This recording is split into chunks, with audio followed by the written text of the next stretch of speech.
What's going on? We'll call the meeting to order. Welcome to the regular board meeting of the Nevada Irrigation District Board of Directors, December 8th, 2021. If you will join me to the salute to the flag. I pledge allegiance to the flag of the United States of America and to the republic for which it stands, one nation, under God, indivisible, with liberty and justice for all.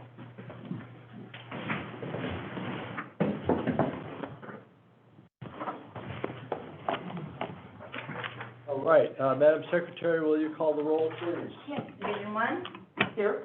Division 2. Here. Division 3. Here. Division 4. Here. Division 5. Here. Thank you. Thank you. And at this time, I'd like to welcome Mr. Steve Prosser to the first board meeting as a new maintenance manager. Thank you for being here this morning. Thank you.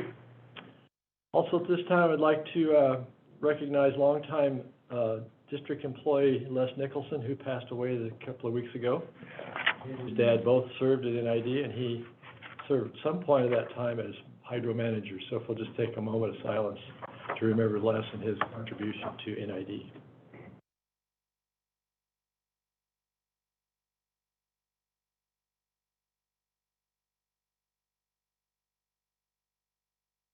Great, thank you. At this time, we'll take public comment on any items not on the agenda. If you'd like to comment this morning, start on your phone. For items not on the agenda that are pertinent to NID. This is the right one. Okay. All right. I don't see any. All right. Move on to the consent agenda.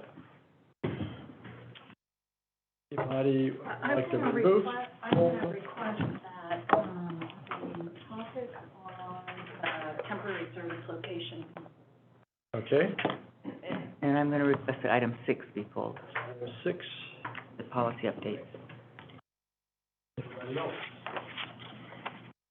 We have a motion to approve the other items.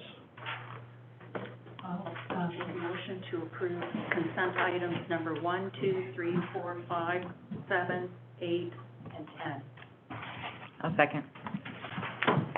Any public comment on consent agenda items to be approved? Star 9 your phone. All right. Madam Secretary, will you call the roll, please? Yes, Division 5. Yes. Division 1. Yes. Division 3. Aye. Division 4. Aye. Division 2. Aye. Okay, number 6 was Laura. Okay, number 6. Yeah, I'm fine with policies, the district policy 2030 for holidays and 2025 for vacation, but I have some concerns about 2090, Errol. Can I interject on your Sure. questioning? I think one of the things that staff went over recently as well is we were thinking of pulling this item and bringing this policy back to the board at a future date and revise.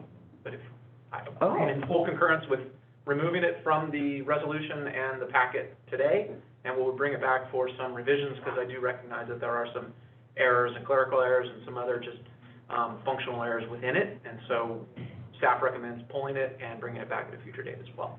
If you want to. Can I make some suggestions as to what to consider Sure.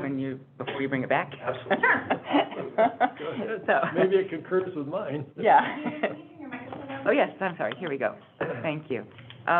Yeah, so my main concerns with it is that right now, the memorandum of understanding for the labor negotiations, it notes that for work apparel, only boots, it specifies I could only find boots. I couldn't find anything about work apparel or hydro fire resistant clothing or anything like that. And it says refer to policy 2090 for boot requirements. And so I'm really not in favor of just moving the classifications to the other. I want to look at the entire policy. I think the policy is a good policy. I think we need to update it. I think we need to add the fire protection. I think we need to work with, staff needs to work with the safety staff to figure out maybe there's other work apparel it seems to me this policy hasn't been updated for a long time, and I'd like to look at it comprehensively for all the work apparel that's required. and to revisit all of the classifications that need it, and just clean it up and keep it a policy. That's my preference. But I'm happy to, Yeah. discuss it. Appreciate that. Director, we will definitely bring this back and take a look at all of those different apparel applications and work apparel requirements that we need, from OSHA to fire safety to everything else, and see if we can incorporate some of those. And there is sort of that disconnect between the current MOU with this apparel policy. So, Yeah. this was an attempt to bring it a little more up to date with the MOU, because that was adjusted a little bit, and pulling some of the classifications itself out of a policy, bringing those back over to an MOU. Classifications and job titles aren't necessarily recommended to be in district policy. So that was the original thought process, but I think bringing it back with a more comprehensive look at safety equipment and apparel is appropriate, and I totally concur that we're gonna pull this as well. Yeah. And bring it back. Because then maybe this change, the board is well, I guess the board approved the MOU, so can you it says that you could make changes to position duties and classifications, or changes to the MOU without the board involvement at all? No, changes to the MOU would have to be completed through a side letter agreement that is approved by the union as well as the board. Yeah. One of the challenges that comes up with every agency, including NID, we run across it all the time, is when you have duplicative requirements and policy and in an MOU, which is actually a contract that the district has with its employees, there becomes, over time, it gets a little challenging from an implementation perspective, because it's not always consistent with the policies being updated and consistent with the MOU, so you end up in contradiction. So it is good practice to only have those things in one location, whether the MOU references the policy or the information's housed in the MOU. Now, from a day-to-day perspective, we do manage the staff, I believe, with the hierarchy of documents, and Dustin, correct me if I'm wrong, but the MOU overrides board policy, but we just like to get it all cleaned up. So we had a conversation with Director Peters, and she did bring up there are inconsistencies still with the proposed work apparel policy and the MOU, so we are going to clean all of that up. Because the MOU does say for boot policy, go to 2090 policy, the MOU, so we could keep it all in the policy, because the hats and shirts and all of that is not in the MOU, only the boots are in the MOU. And one of the challenges with work apparel, it really does fall under kind of that operations umbrella. So there could be a situation in which myself or management staff has made a determination that it is necessary for somebody to wear specific safety gear or be identified in some manner. And from an operational perspective, safety is going to, so what happens if it's not listed in the policy, I'm still going to ensure we're compliant with OSHA and doing all the things we should be doing. So some of that, I think, some of our board policies get a little too nuanced in operations from the perspective that there's no practical application of it. So we just need to go through and sort But there's a it out. fiscal implication. There is a higher Apparel, fiscal the implication. work apparel is a fiscal implication, Yeah. which is of the board's interest, I think. I think that there's also a higher fiscal implication for safety issues, and a long-term workers' comp issue. Liability. And that's why we need to clean up the policy. Yeah. That's why we need to clean it up. So I think that we've committed to bringing it back, so it's. Great, I'm very happy with that. Thank you. Thanks. Okay. Number 7, Director Hall. Number 9, I mean. I think that we should, President Bierwagen, I would recommend Take that a we take motion. a motion on item 6 first. To table? I make a motion to table item 6. Pull the whole item. So she now needs to Oh, vote on number 6 with that out of it. They need to modify the As resolution to amended. apply. okay. 2090. I make a motion, Tabling 2090. 2090. 29. So essentially, my recommended modification to the resolution would be to adopt resolution 2021 with the following change, updating district policy 2030 holidays, district policy 2025 vacation. Chris, did you write that all down? Oh, yeah. Oh, good. Then she doesn't have to say it again. Yes, I'll second that. Can the general manager make She motion? can't make a motion. But she said it so perfectly.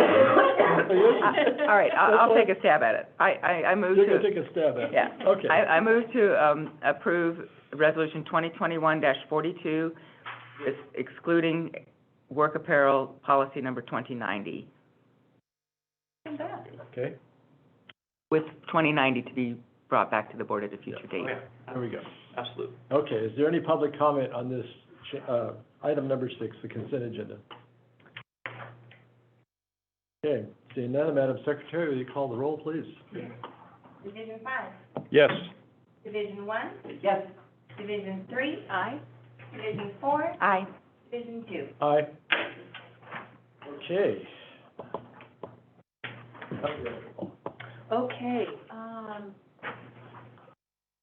so I have some questions about kind of the process. So one question is, how do we know we're gonna build a future water line there? I mean, how do you, and then if you were not to build a future water line in one of these, what do you do with the money? So, the first part is about our orderly development of our system, right? So we look at, obviously, the main roads that continue on, those roads are kind of a no-brainer in terms of those that have pipelines along them. What we look at on these side roads are roads that dead end, how many parcels can be served within that? Right? What's best for our customer would be to have a main line to be able to serve 8 to 10 parcels. If it's 4 parcels that are only gonna be served off of this private road, then they're probably just all variance parcels because we're not gonna extend a main line to serve 3 or 4 parcels, right? So we just kind of look at each one as they come in, we take a look to see if, yes, we would expect that a water line could go up this road to be able to serve this area within the community. So we just do that on a case-by-case basis.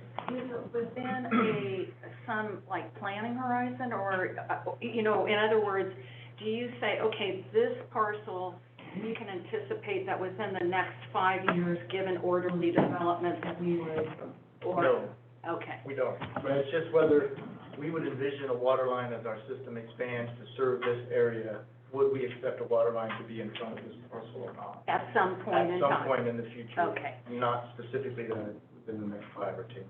Okay, and so given that we don't know the time horizon for that expansion, how do we estimate cost based on some future, So we have a formula in there based on parcel size, and then we have a cost that we utilize in there to come up with that number, and that gets adjusted based on, Wait a minute, that's, Is the calculation in the rules and regulations, the formula? yes, it is. is it in the, does the contract reflect that? I don't think the contract reflects that, it's in the rules and regs with how we develop the cost. I guess my It's not in- point is it's not in that the contract. if we don't have a planning horizon for when the line would be extended, then we don't really know, I mean, it could be 20 years from now, we don't have any idea what the cost would be then. Correct. But this family has put down money now in anticipation of that future line. Correct. So how, I mean, I didn't read it in the contract, but maybe it's here, that this initial investment of 13,000 could be upped to reflect the actual cost. No, that is not in there. but is it true? I mean, my understanding is they pay the 13,000 and they're good forever. I mean, whether it costs 50,000 or, That's correct. There's several problematic things with this current policy. The temporary service line, the district-funded water lines, and the standby charges need to come back for, definitely. That's what I'm doing. In the contract in number 4, the last sentence, most Yeah. of the contribution will be required unless it's subdivided. So if the property were to Oh, subdivide, yeah. then that 13,000 can get assigned to one parcel, but not to the other. Otherwise, this is a one-time. So, does the customer, so let's say the future water line is put in, do they pay another connection fee at that time? They pay a connection fee in terms of the meter reinstallation. Yeah. And they pay that up front. So they've already paid for that. And so when that happens, we will relocate the meter to the front of the property along the main line. And it'll be their responsibility to then tie into that new location of the meter. But we fund the transfer of the meter from the one They pay existing. for it. So they pay for the two connection fees. Okay. But they've already paid it. They're paid both of them at today's rate, rather than the second meter should be paid when it's installed, because likely charges are gonna go up. Right, from my perspective, I think one of the larger issues is that we're collecting fees for a line that may or may not be Right. constructed Yeah, into the right. future. I do think this needs to be looked at. One of the challenges with these, so I believe in the past 6 months, we've brought forward maybe 3 or 4 of these items. One of the challenges we're having at the staff level is that the private property owner, when they originally approached the district to have this temporary connection at the main line point, they're responsible for going through and securing the easements from their neighbor Right. properties. My question. And so what has happened is that that is a fairly long process for Sure. them. And Yeah. so it doesn't, because of the efforts they've already put in, from securing the easement to having some standard of expectation that they're going to have this connection, I don't feel that it's warranted to not move forward to request approval from the board for the actual agreement. But with all that said, for these particular ones that have been kind of in the works for a while, with all that said, I do feel that the policy is problematic overall. Well, I have I was not, gonna suggest that we not approve this. I think that you're absolutely right. This family has already invested significant time and effort into the process, so that's not my point. My point is that, I wanted to understand more about what the process is, and,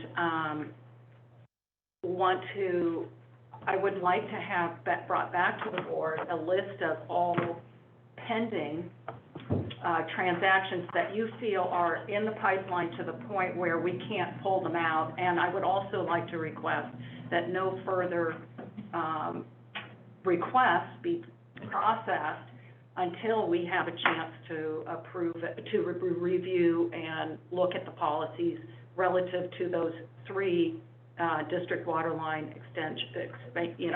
those 3 policies. So this is actually a good time for that. This is the last already approved TSL. And when they get a TSL that's approved, they have 2 years in which to move forward with it. This is the last one that has been approved that's currently in the works. So anything else now would be new coming in as of today. So if the board's direction to freeze those as we bring this forward to have the discussion on it, we can do that. That's what I would request. I would recommend that as well. And I would recommend also to change whatever the regulation or policy is to say you have to have preliminary easement understandings to where you can complete this project with, you can complete it within, it was 1 year for something and 2 years for something else. I can't remember the exact regulation language. But they have to have talked to their neighbors first to make sure that this is even a feasible thing. Because for us to keep extending them when their neighbors are never gonna give them until, they get a new neighbor and then 10 years later, it's problematic. Could we approach it, though, by just putting a hiatus on this policy and the other 2, and then address all of the issues and have management's recommendation on what approach we would take?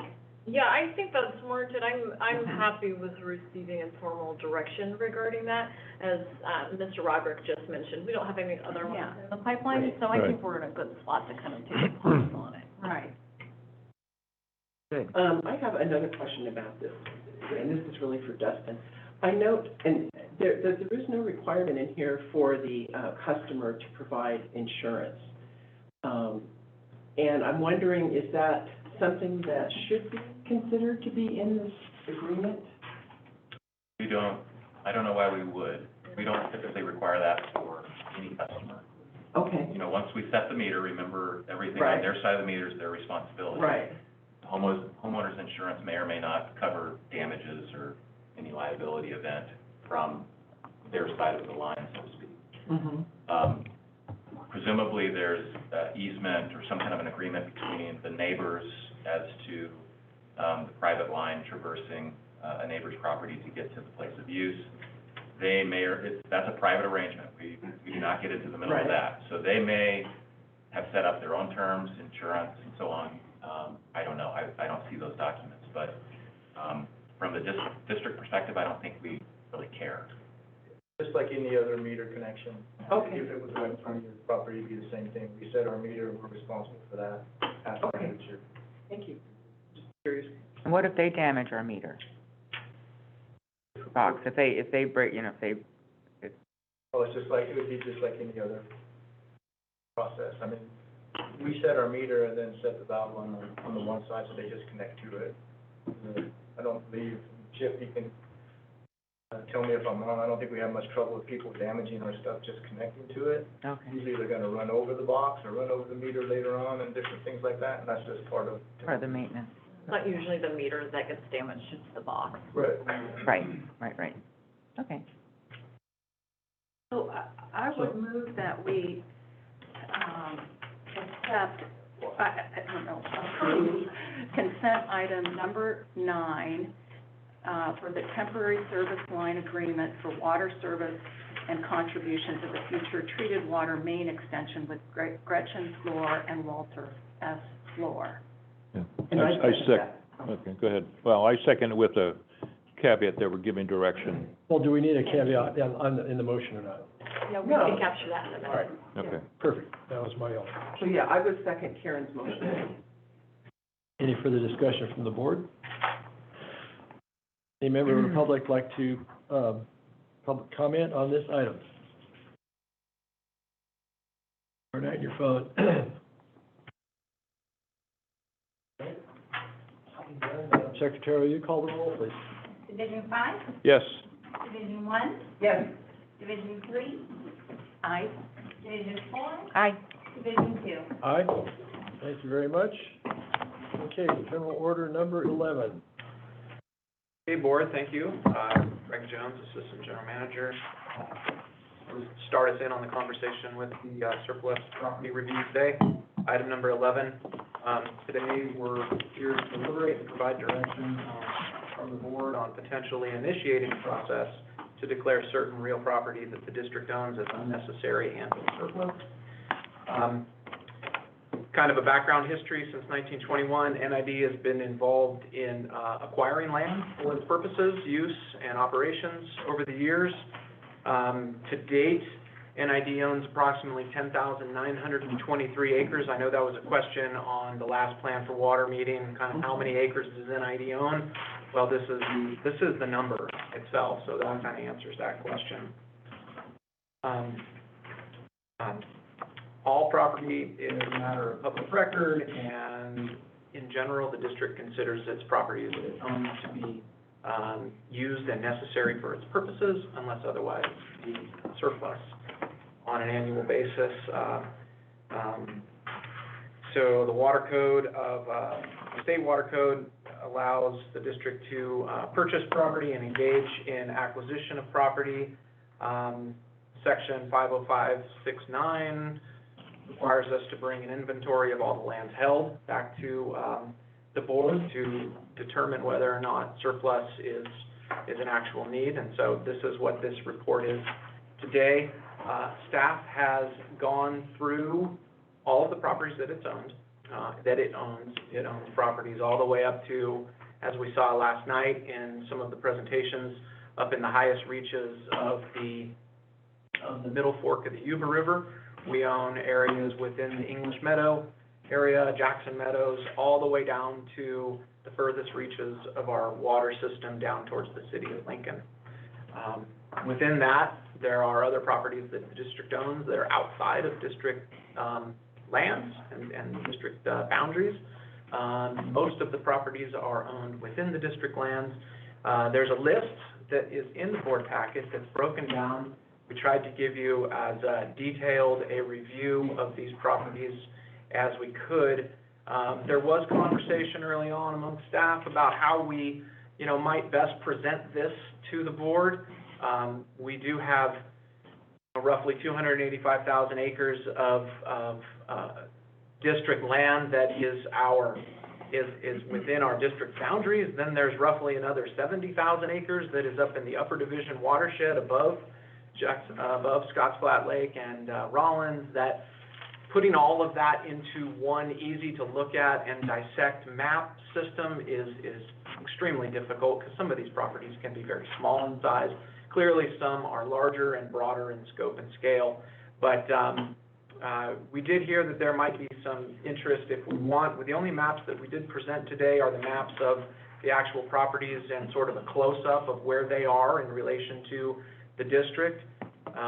We could bring back a much broader map that talks about the specific properties that we've identified as sort of our kind of thought process on this, and they break up into about 4 different district needs that staff had identified, and really that is district operations. So an example of that are water pumps, pump stations, treatment plants, powerhouses, offices, infrastructure, reservoir lands, canal infrastructure. So that was one sort of segmentation of all of these properties that we would look at. Another was the recreation needs. Clearly, there's a recreation component within our systems that we own and operate and manage, and that would be something that the staff would not be recommending. Those would be surplus lands. Another is for watershed protection. NID over the years has purchased various properties within its district boundaries and outside of its district boundaries up into the upper watersheds.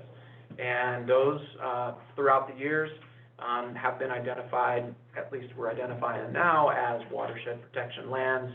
We define those as areas that we would not really classify as surplus, as we've seen in the river fire just recently.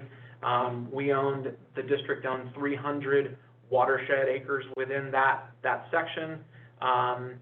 Out of 2,600 acres that burned, NID has been really the only entity beyond PG&E and cleaning up the efforts around the Bear River Canal that has really put in any substantial and large-scale cleanup and mitigation efforts. So we think that that's sort of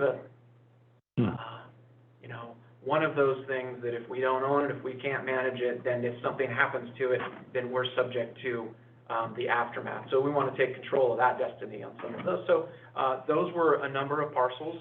Some of those are much larger in size, 300, 400, 500 acres in size. And the last one was project-specific needs. So whether we own a piece of land for a particular project, we found a couple pieces of land that in this assessment that were purchased from the district or were acquired through another parcel or for a project that we might have done back in the 50s and 60s, and it was a treatment pipe up in Cascade Shores that we've identified here that clearly we're just, there's segments of a road that we really just don't see any need for. So those were the 4 basic premise of how staff went through this process and thought about the conversation about surplus properties. We broke them down as best we could into 5 different segments. So sort of upper division, that's that Nevada, Placer, and Sierra counties above Rollins and above Scotts Flat. Nevada County in district, list of properties there, 143 specific properties totaling 4,654 acres. Nevada and Yuba counties, those would be outside of district boundaries. There's about 7 properties there at about 73 acres. Placer County, in district, 42 properties, APNs. When I say properties, those are just specific APNs, 868 acres. And then Placer County district, out of district lands, 22 properties there. We did specifically pull out the Centennial projects as their own sort of highlight for the board, just to be fully transparent, because they are embedded in that 10,922 acres, or 923 acres in total. But just to be perfectly transparent and open, we've pulled those out and called them out. They are roughly 48 particular parcels. They're labeled within our GIS program as kind of centennial project related, only because there's a portion or a segment of a particular parcel that is within that property, APN, that would be within that centennial annexation zone should that project move forward. So that is why. Some of these parcels we've owned since 1926 and 25, right? But for full transparency and for the board to see, we definitely wanted to pull that out and just say that those are part of it. As a caveat to that, the staff, because that project is budgeted, it is within the board's prerogative, and there has been no further direction on that project. We have determined as staff that at this point would not be included in today's discussion within the surplus lands, but of course, that's up to the discussion here within today.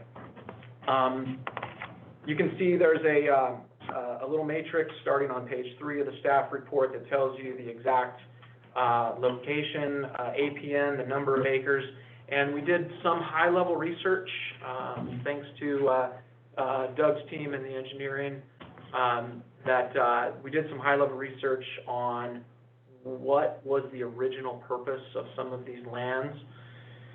Some of them, as you can see, they date back into the 60s. Some of them, they are as recent as a 1999 tax default acquisition from the district.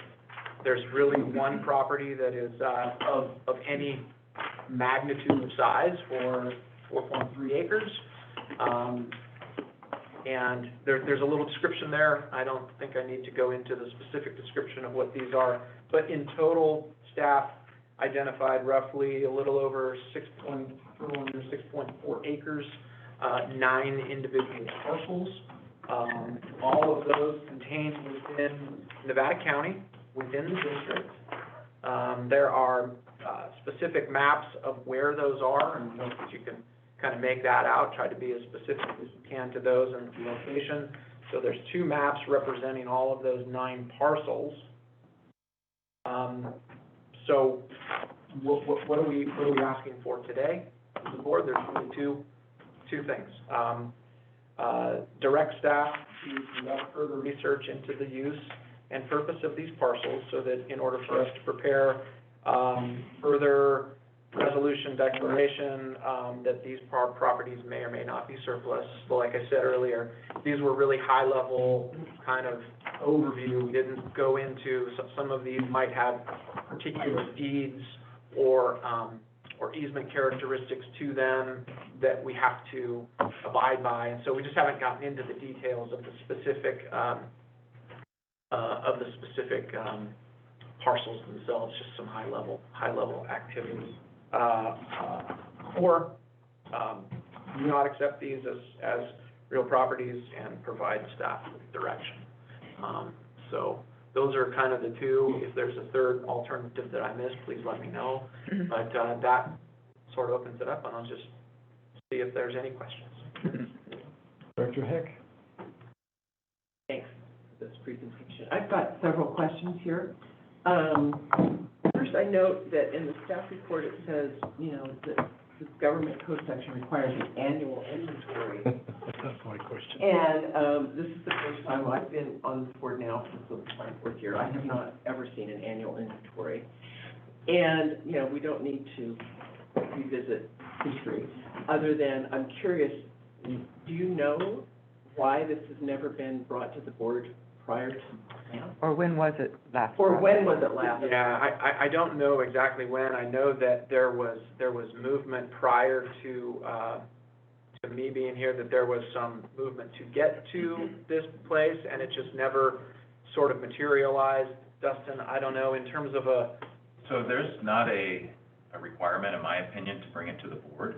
There's a requirement to maintain an inventory, which the district does in its records. So we can, as a matter of practice, if that's what the board wants, have a kind of an annual item revisiting the district's real property ownership. It's not required. so But it, I thought. it is, it says we need to determine if there's over. I still have. I'm sorry. That's okay. Thank you. Can you speak into your mic more? Oh, yeah, You need sorry. feedback. Thank you. see. That's a little better. Perfect, thank you. Thanks. I do think that it is useful to have an annual, analysis of the district-owned properties, because as time moves forward, some will become surplus or not. And I do, it's funny that you would interpret it that, because what this says is the government code requires an annual inventory. I see that you're interpreting that as just to have the inventory and not notify the board, but I kind of disagree. I think the intent is that your elected officials need to know what properties are owned and what are surplus, if any, and so on. So I did kind of want to put that out there. And then I wanted to also ask, you know, in my time on the board and before, the inventory of properties owned has always been one of those behind the curtain kind of things, right? You know, it's like, I won't go into the full story, but I can recall, because I'm a real estate person, wanting to know, well, what does the district own? And I spent hours looking up and, you know, going into title company records and so on, and it's very difficult as a layperson to figure it out. And historically, it's not been information that has been easily obtainable for members of the public. There's nobody here to blame for any of this, by the way, but I'm just sort of stating what I have experienced. So I'm thinking that now that we're bringing this into the light, that's wonderful. And it would be helpful, I know, to me and to others. I'm wondering if we could get maps, and if you divide them up the way you have, upper division, in-district, Nevada, Yuba, out-of-district, and so on, that it would give us, you know, a context for looking at these. And I would really like to see, is that a big job? No, absolutely, we can definitely do that. It'll just take, you know, it's just a matter of creating those maps and bringing them forth that are in a, you know, in a usable fashion. Sometimes it's gonna be 6 or 7 different maps for, Right, but that's okay, but. you know, Nevada County or Yeah, something. the scale of it, Scale. there may be a lot of maps just because of the Right. scale, to be able to see some of the. But, you know, dividing them in these categories that you have is one place to start. Yeah, and we even thought, yeah, that, or just by the specific need, but I think that we can definitely come back with those maps specifically so that we can see where these APNs are in the Right. overall, Right, in relationship to each other, in yeah, relationship the to. overall region of how we operate, where we operate. Right, Can I make And a then- quick addition? oh, sure, okay, Insertion there? because I do have a couple other things. Yeah, I'm only gonna, could we add to this analysis, you have the uses, district operations, rec, watershed protection, project-specific needs. Can each parcel be, as you look at the map, each parcel is affiliated with an A, B, C, or D? Identify it that way? Yes, so that we not only see where Sure. they're That's located, a but good we idea, but what's see. the purpose, Yeah, what's the purpose? exactly. What is the purpose, the district's purpose for that? Yeah. That's a good, that's okay. I think we could do that. Suggestion. Let's see, but now I lost my thought. Go. It's okay. So map of the district. Oh, I know. So is there somewhere, these are all assets, and for some, these are extraordinarily, valuable assets. Is there a list of these, are these listed in our, balance sheet as assets to the district? And if so, are they listed as the values that they were back then, or current values? Do you guys know? It wouldn't be current. Go ahead, Debbie. Well, I was gonna say, it depends. And maybe identify yourself for. Hi, I'm Debbie Martin, I'm the controller here at the district. So I would say, as a matter of accounting, any time that we made a purchase of real property, we would record that at the time of the purchase. So anything in the balance sheet right now would be at historical cost. Okay, So your assets that you see in there, would be, if we bought it in the 60s, if it was conveyed to us, it would be recorded. So we would be relying on our predecessors to make sure all of that was recorded. We have, you know, this current listing here that we can make sure that there weren't any gaps. Something, but we do as a matter of course, every time we sell property, anytime we buy property, right. we record that. And as well as, you know, Greg's information with working with the insurance to make sure that that's proper and that's right in it. And we went through a pretty extensive listing with the current insurance carrier too, to update that. So it's always a process to do that cleanup. So they're historical values, basically. And is there any need within the GAAP accounting to bring those values to current market or something within? Never, There isn't, okay. never. You can't do it. That would be I just something wondered. you might do if you were gonna borrow some money, and that's a special purpose balance sheet or set of financial Right. statements you would do to put some kind of current. If you wanted to value. borrow against them. Yeah, but And that's just. And I presume all these properties are quote unquote free and clear, we have no debt on any of these properties? I don't believe so, no. The only time an asset would have, include additional value is if there was a capital improvement made to it that was. Understood, Right. right. So, Mike, if I can jump in on that very Yes, quickly. yes. Follow up.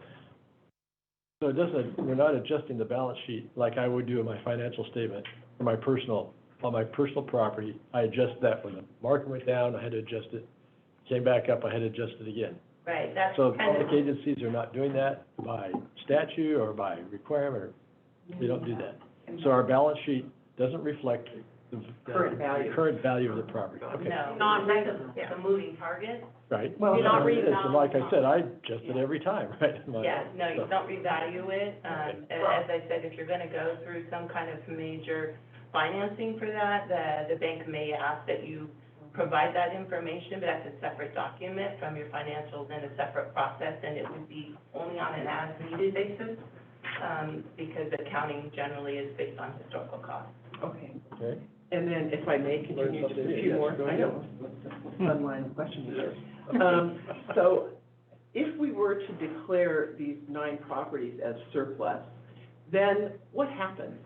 Is there a statutory obligation to dispose of them, sell them, make them available to other public agencies? What happens? I can maybe, yeah, so we would come back to you with a resolution. Uh-huh. The Irrigation District Act requires you to dispose of unnecessary property by resolution. So we would present that to you. There would probably be some findings in there as to why it's no longer necessary for business purposes. Assuming the board then approved that resolution, there's an additional legal process to make the property available to other public agencies. I've actually never seen any public agency jump on that opportunity, but it's a hoop that you jump through. I think the statutory obligation is intended for an urban area, or an urban setting, where they want to see opportunity for low-income housing development or something. Sure, like that. okay. So, anyway, but it's still a legal requirement where you offer it up to public agencies that may be interested. And if there's an offer, I'm surprised there's an offer on the property, then there's a process for negotiation, price and terms. As I said, I've never seen it done in California. Have you? I actually have. Okay, maybe you can speak to that then. Is there a requirement when you offer it out to a public agency for the district to put a value on that property?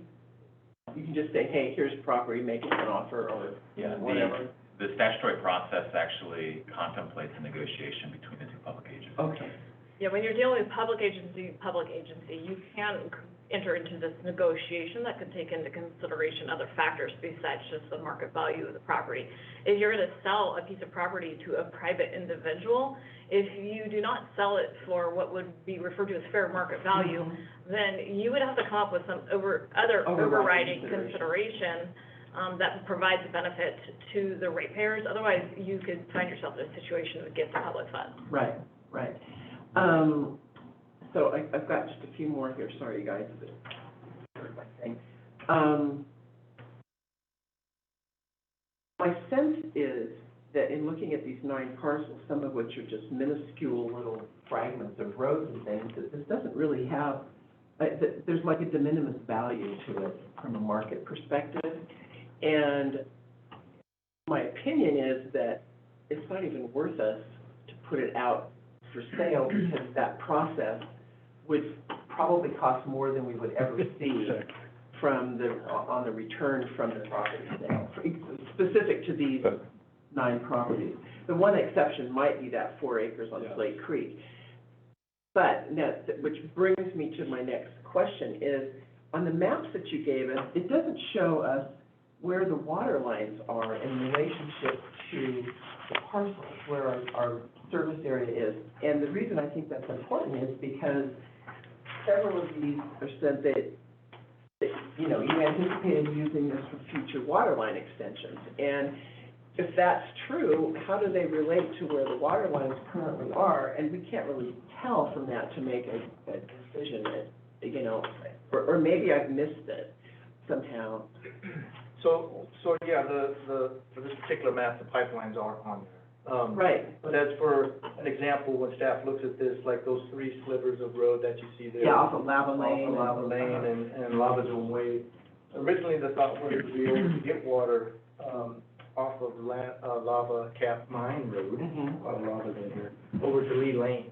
But in, 2012, 13, EPA, as part of that water line extension, ran the water line from Lee Lane across over to Lava Cap Mine Road and then down. So we no longer need another route to go across, because we already have a pipeline across. You're correct, I mean, it may have been helpful to have them in the map so that you can see that. Yeah, it Those are was, the things that we look at staff-wise to say, right. yeah, these 3 don't make sense because we now have a crossing to get from point A to point B, so we're not gonna have another one that's gonna go across there. See, that actually would have been helpful information, and to see where our water lines are in relationship to these parcels. But I'm still kind of a mind that, this is so small that to deal with it, even just all this discussion costs more than the properties are worth. Well, I think- Eventually. I was just gonna say too that, and correct me if I'm wrong, but I believe that these parcels don't cost the district anything. We're not paying property taxes on these parcels. Right, so it's like, why do anything with them unless we have some liability that we should consider? You hit the nail on the head. I mean, really, That's why they're still. there was Still there. there was an idea to bring concept here, because we haven't brought, the Right. board has not seen a comprehensive overview such as this. Dustin's absolutely correct. The inventory is here. It's in our systems, and we do review it.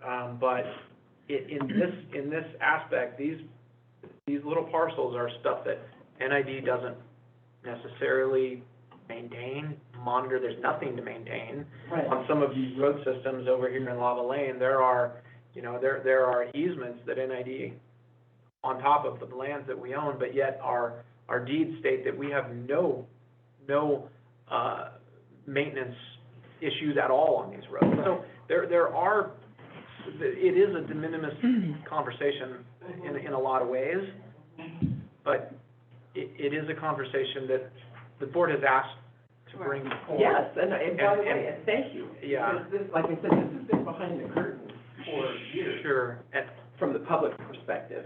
and honestly, from staff's perspective, going into, that's why this sort of alternatives idea number 1 is, if we have direction to go over and figure out the 0.03 acres off of Red Dawn and how to dispose of that effectively and efficiently and figure all this out, it's more staff time than I think definitely than a parcel's worth when it's sitting in a residential neighborhood, and I'm sure many people just don't even notice that it's an NID property. Doubt we have any signs that say keep off. There's probably no fence there. Right. So I think in general, Director Heck, you are correct, except for the fact that 4.3 acres. Right. They may have some residual value that is worth at least paying attention and. Well, so then, turning then to the Slate Creek property, are there any water lines close to this? See, again, they're not on here, so we can't tell. I would have asked that you guys. But water lines. some of these, it doesn't really necessarily matter where a particular water line. Well, it does, if it goes to value of it, if there was a NID service right close by or something, that would have an impact on its market value. And that's what we would assess if we were asked to go forth and try to determine if it is valuable or what value may attain to it. But, in this respect, as Doug mentioned, right, we do know where the particular water, there's nothing around this particular zone. There isn't, okay. No. There's some raw water in the area, There's treated water anywhere. There is raw water that, Not on the parcel, but in the general area. in the general area, yeah.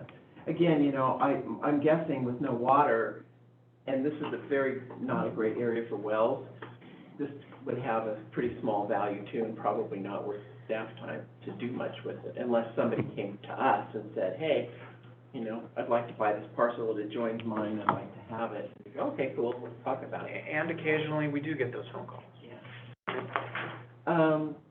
Okay, well, so I requested a map of the NID parcels. I think that would be helpful for us and the public.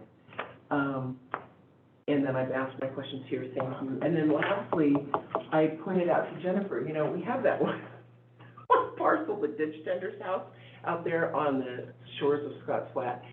And, you know, that to me has a very high market value, and I don't know what district's purpose that thing has.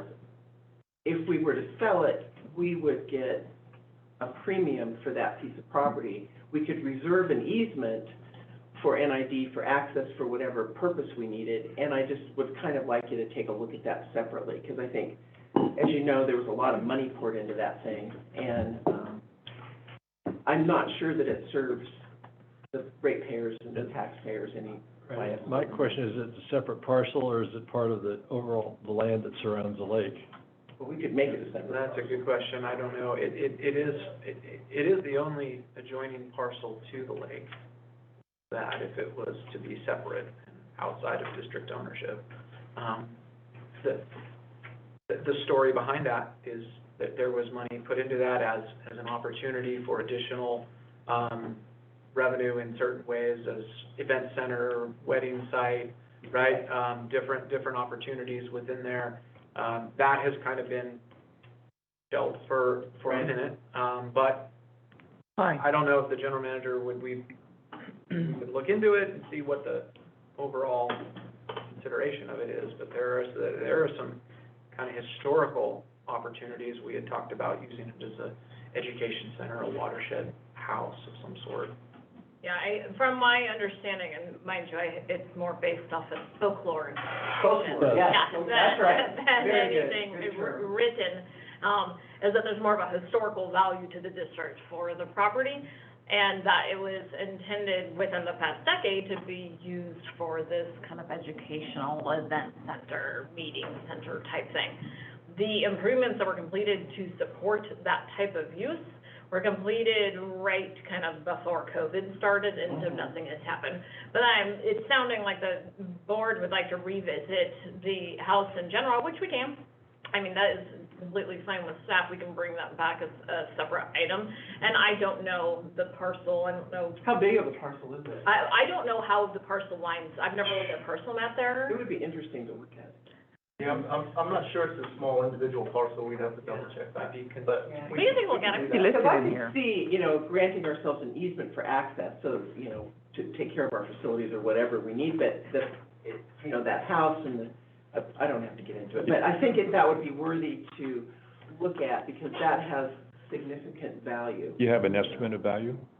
Ricky, the real estate broker, thinks that it's between $750,000 and $1 million as it sits, Because of the view. because of the access to the lake. Well, we can come back with Yeah. some, I mean, if the Yeah. board wants, we can come back with sort of some benefits, what is it for, what are some issues? What If is we our did sell it plan to a to- private property owner, Yeah. you know, we do have some, like I said, if that was the case, that we don't have any private properties that abut the reservoir currently. So it would be the only It framework. could be the only one well, wait, don't our campgrounds have that? that is non-NID owned. NID owns the whole, the surrounding property around the lake. No private property, it goes to the water. Correct. Oh, okay. This one would. Yeah. But we can review it, and bring that item. We can review it, I think it just has a lot of value and it's worth taking a look at. Yeah, It's it'd be not top of interesting. your list of Mhm. things to do, obviously. So I've heard it, This conversation. yeah, so I'm hearing that the board would like to revisit the ditch tender's house. We can look at it, look at the improvements that have been made within the past decade, kind of look at what the old plans were, what the thought process was, and have a And whether conversation. that still holds up, Mhm. you know, for the world and where we are today, and what we need it for. Yeah. Good point. And then again, who wants to sit on the side of the lake, listen to dry stack boats go by all day? This doesn't, because have you ever been there? It's right at Flohr the back. entrance where Deer Creek is, so those dry stack boats Are out there. wouldn't be there. But anyway, and then lastly, I mentioned this to Jennifer, and I'll be done. Thank you, colleagues. That, I really would like to see the Centennial properties, a separate list with a separate, have a board discussion about those separate from this discussion at some point in the future. Now, it was originally intended, and we can change direction, that the properties would be discussed once the plan for water Right, process. that's right. Okay, That's right. but I further remember along. that. Yeah, okay. That's it, I'm done. Thank you, everybody, To for answer my question. indulging me. Thank you. Director Peters. Regarding the ditch tender's house, since we've been on the board, we've spent $400,000 to $500,000 on that property. And so, to switch gears now, I don't know that we would make enough. And I don't know. I don't know. That's- And I don't know if we want private. I'm personally, it's public lands, we're a public agency and our properties are public, and so I would personally be much more in favor of, utilizing it as a recreational rent, like it was originally planned for. It wasn't really rehabilitated for like weddings and things like that, but, Right. but I think that it would be better used, my personal opinion is that we could recoup some of that money just over, I don't know the return on investment on it, but we've got a lot of money in that house right now, and so to turn around and sell I it. propose we agendize this separately. Yeah, good Okay, idea. okay. And then regarding this item, I have some, Because it's worthy of Yep. separate Bring it back. discussion. yeah, okay. And, And so this item, the way these lists were put together was really very difficult to follow. And the law says we're supposed to purchase properties for the purposes of the district. You list the purposes, but you didn't attach them to the properties. And so in the spreadsheet, and you didn't even put the properties together, there's a second level of filtering that could have been done to put all of the, in fact, like on NID, like on, Lake Combi, to have all the Lake Combi parcels in one location. So you can get a feel for how much property is associated with each of our facilities, as well as understanding what the purpose of buying them was. When you reorganize them, it's really there's a lot of little, a lot of them it's very English Meadow, Jackson Meadow, you can tell what those are for, but a lot of these, we don't know what they're for. That's why I'm asking. Right, and Google Earth does an amazing job of zooming, and you can actually put it on GIS. GIS available website, so people could zoom in and out and look at it at any level, so you wouldn't have to have a bunch of different maps. And so I would like to see these reorganized with the purpose next to it, because theoretically there's a purpose associated with every single one of these. And out of almost 11,000 acres, I was rather surprised that we only came up with 6 acres that might be surplus. That kind of shocked me. We own a lot of land, and there's a lot of liability, and there's a lot of money that's been taken away from the public coffers because we're not paying property taxes. And so if properties are in private hands, and as they should be, it supports the greater community. So at some point, I'd like to have this in better order and with this purpose next to it, and maybe a GIS map. So that's my first comment. But then the next one is the board number 6 on the staff memo. It said that there may be other legal prerequisites before formally declaring land unnecessary or surplus and offering it for lease or sale, including compliance with the California Environmental Quality Act. Well, that's interesting because I didn't see in any of this legislation CEQA mentioned as a requirement, and it really was quite striking because we purchased 1,500 acres without any CEQA document, any draft CEQA document for a project, and we cite it as for a project. And so my question is, what CEQA acts would you have to get rid of them that you wouldn't have to acquire them? So that language is actually my contribution to staff memo. And remember how CEQA works. It's a fact-specific inquiry. And I was thinking to myself, there may be a situation where the district either depends on leasing or selling a property where CEQA could be triggered. In most instances, I don't think so, but I could think of hypothetical situations where it would be. So I wanted to include it as a potential. Now, you're referencing the district's prior purchase of property. There's actually a provision in CEQA that says a purchase in anticipation of a potential future project is not subject to CEQA. So there's a difference in CEQA law as to whether you're selling, fact-specific inquiry, or purchasing, which CEQA says it doesn't apply.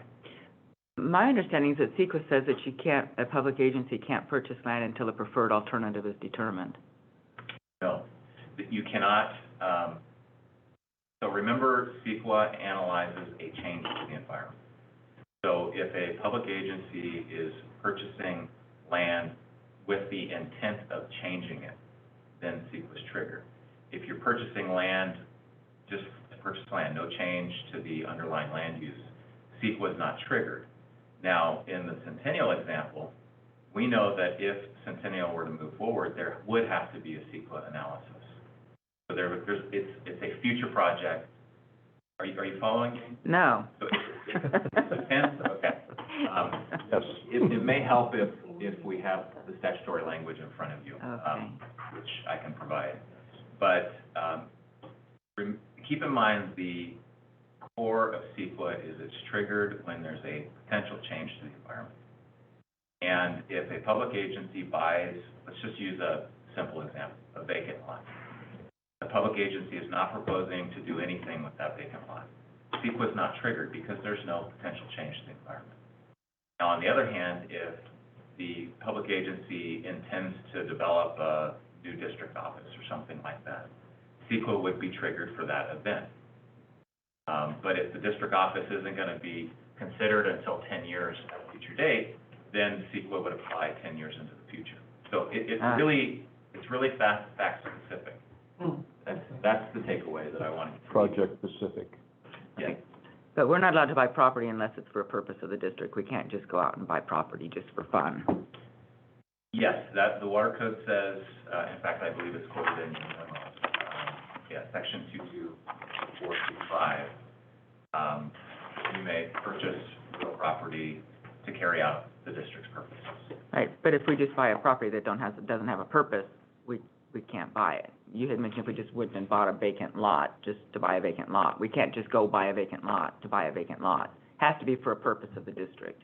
Yes, but there's considerable latitude in that. I mean, it could be for watershed, it could be Yeah. that there's an endangered species that the district wants to protect. I mean, there's considerable latitude in. I understand. how you define that. Okay. Well, so my final thing is I would just like to have these reorganized so we can have better filtering to know what the purposes of all these parcels are. Basically, you listed the purposes and you listed the properties, but you didn't connect the purposes to the properties. So, Yeah, we definitely hear you, we'll bring that back, I think direction's been noted. Okay, thank you. Director Johansson. Just, thank you for that clarification. Yeah. And job well done. I mean, you're bringing it forward, nice transparency, and we'll make refinements, and it's great. Right. Nicely done. Appreciate you. Yeah, I really appreciate at least seeing it. Director Hall. So I wondered what the standard of practice for real estate holdings is in a mountain county water agency, and would like to see how many acres PCWA, EID, and YWA own.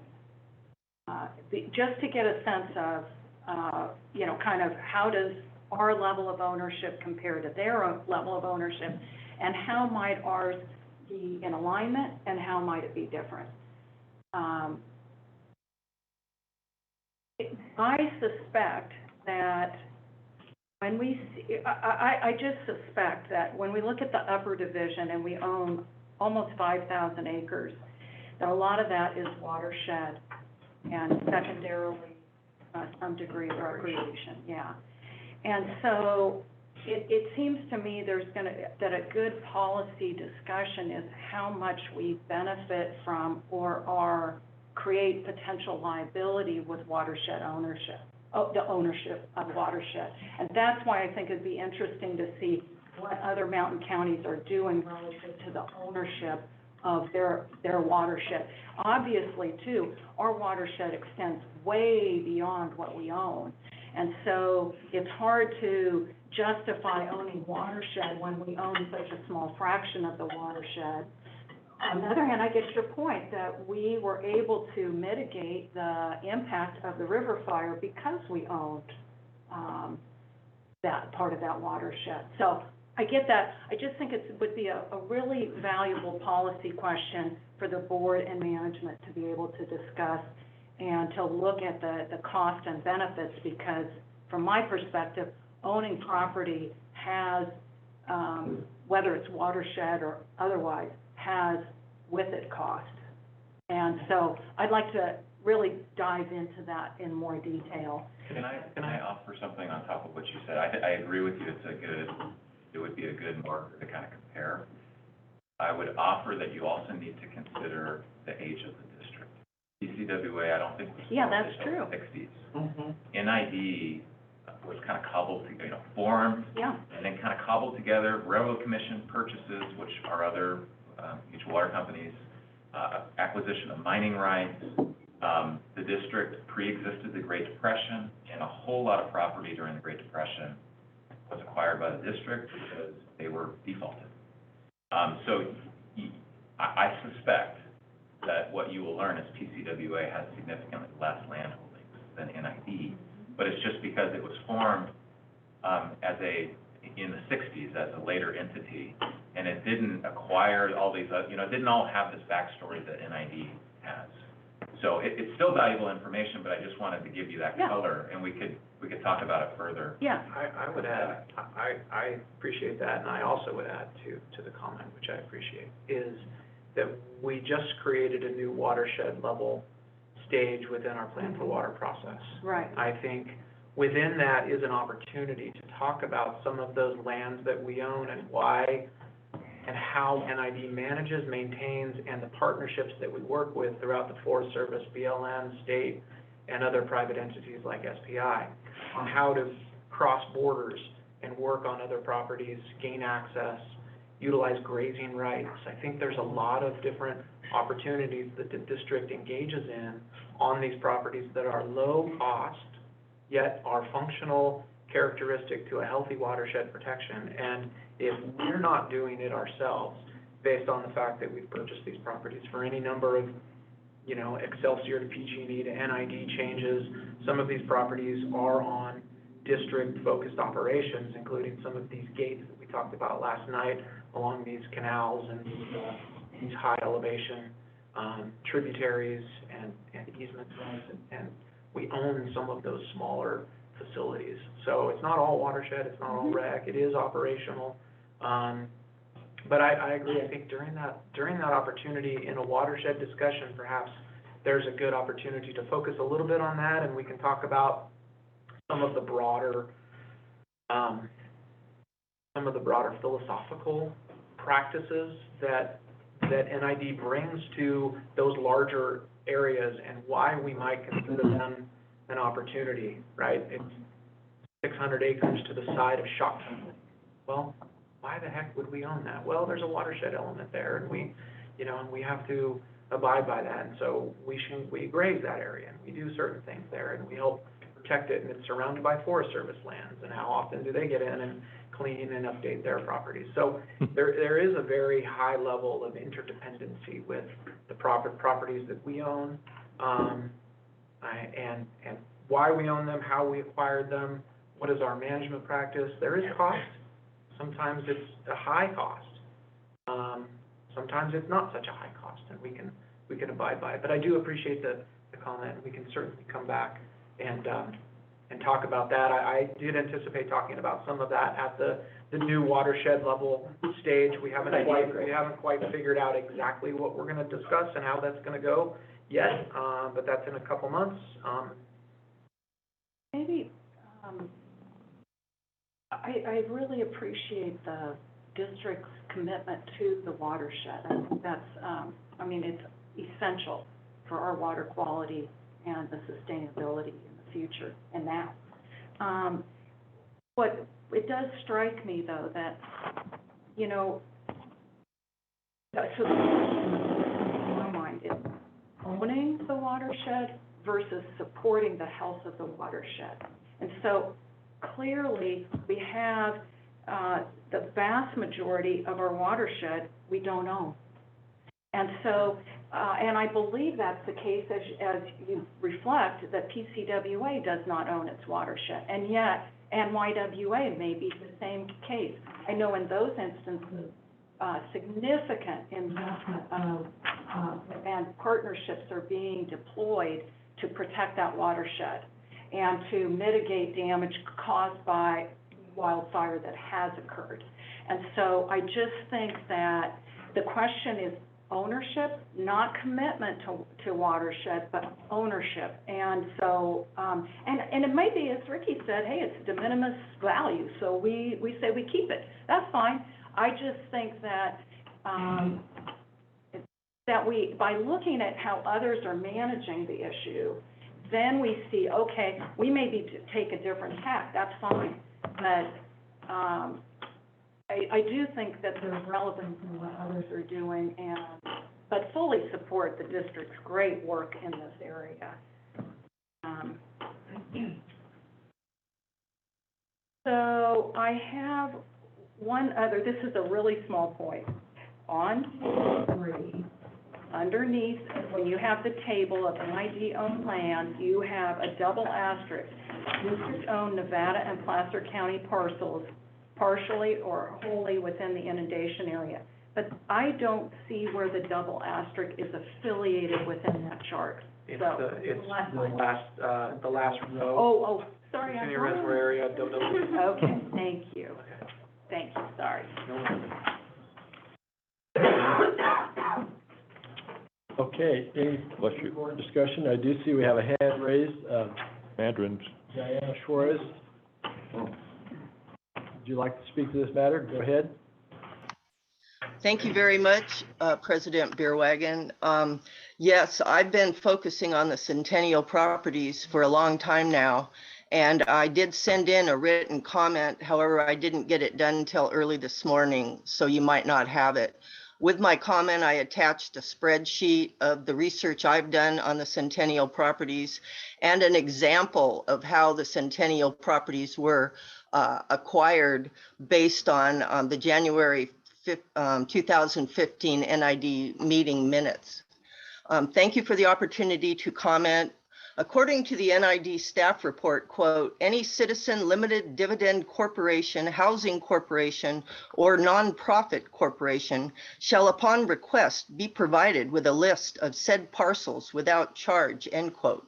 Well, back in 2018, I submitted a public information request for a list of the properties purchased in the proposed Centennial Dam inundation zone, the Nevada and Placer County assessors' parcel numbers and maps of the properties.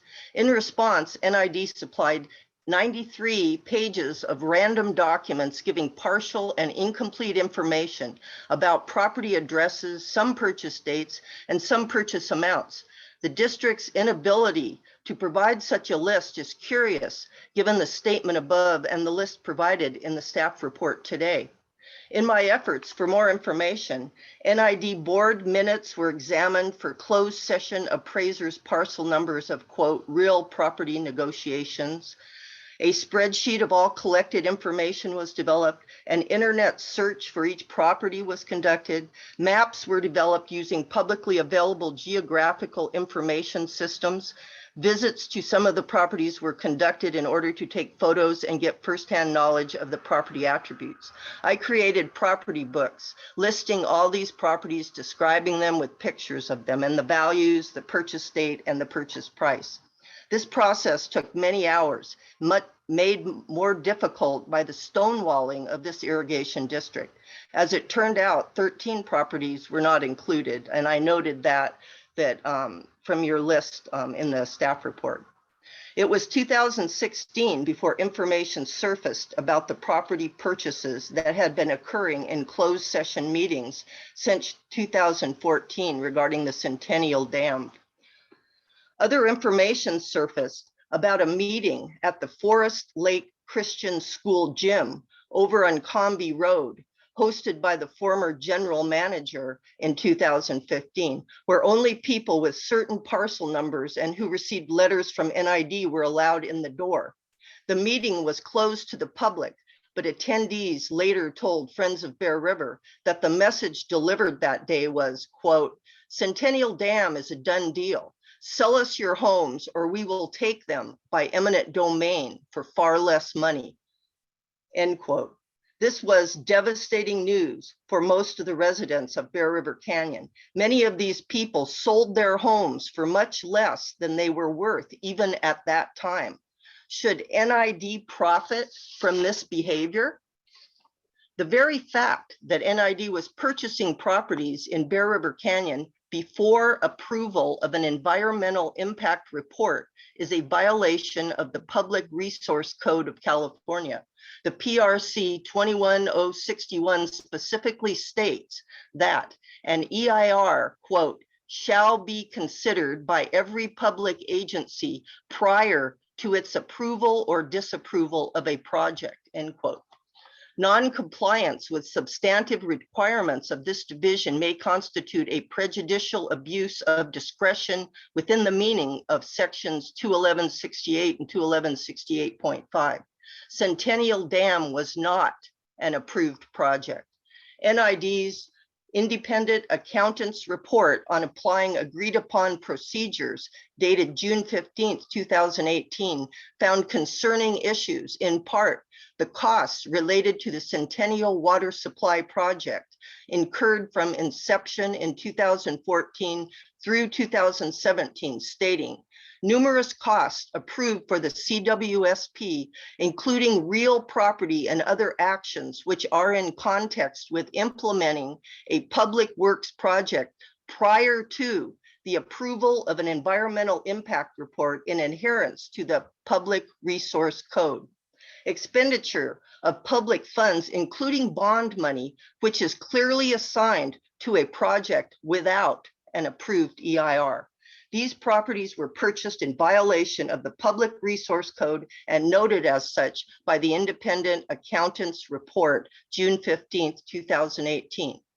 Quote, NID staff reviewed all district-owned real properties and so on, and found that most district-owned lands are in general necessary for either district operations, recreation needs, watershed protection, or project-specific needs.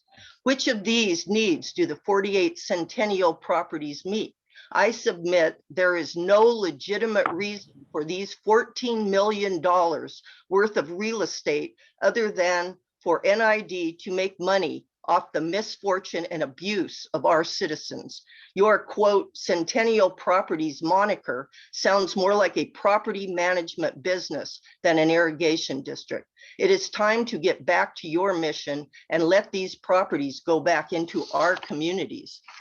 The staff report mentioned Government Code 50569. Well, Government Code 50568 states, quote, the local agency may sell or lease the excess property to certain entities for the purpose of developing affordable housing. The deed must specify that title will revert to the local government agency upon certain conditions. If excess property is not sold for affordable housing purposes, it must be offered for park or open space purposes, school facilities, enterprise zone, etc. I've only got a little bit left, sir. It is time for NID to turn the page on Centennial Dam, wipe the slate clean, and take a fresh look at their current infrastructure. These property purchases were a mistake. This is the cart before the horse, a $14 million cart that has no purpose or current use. And this is a district that needs to return to sound economic principles.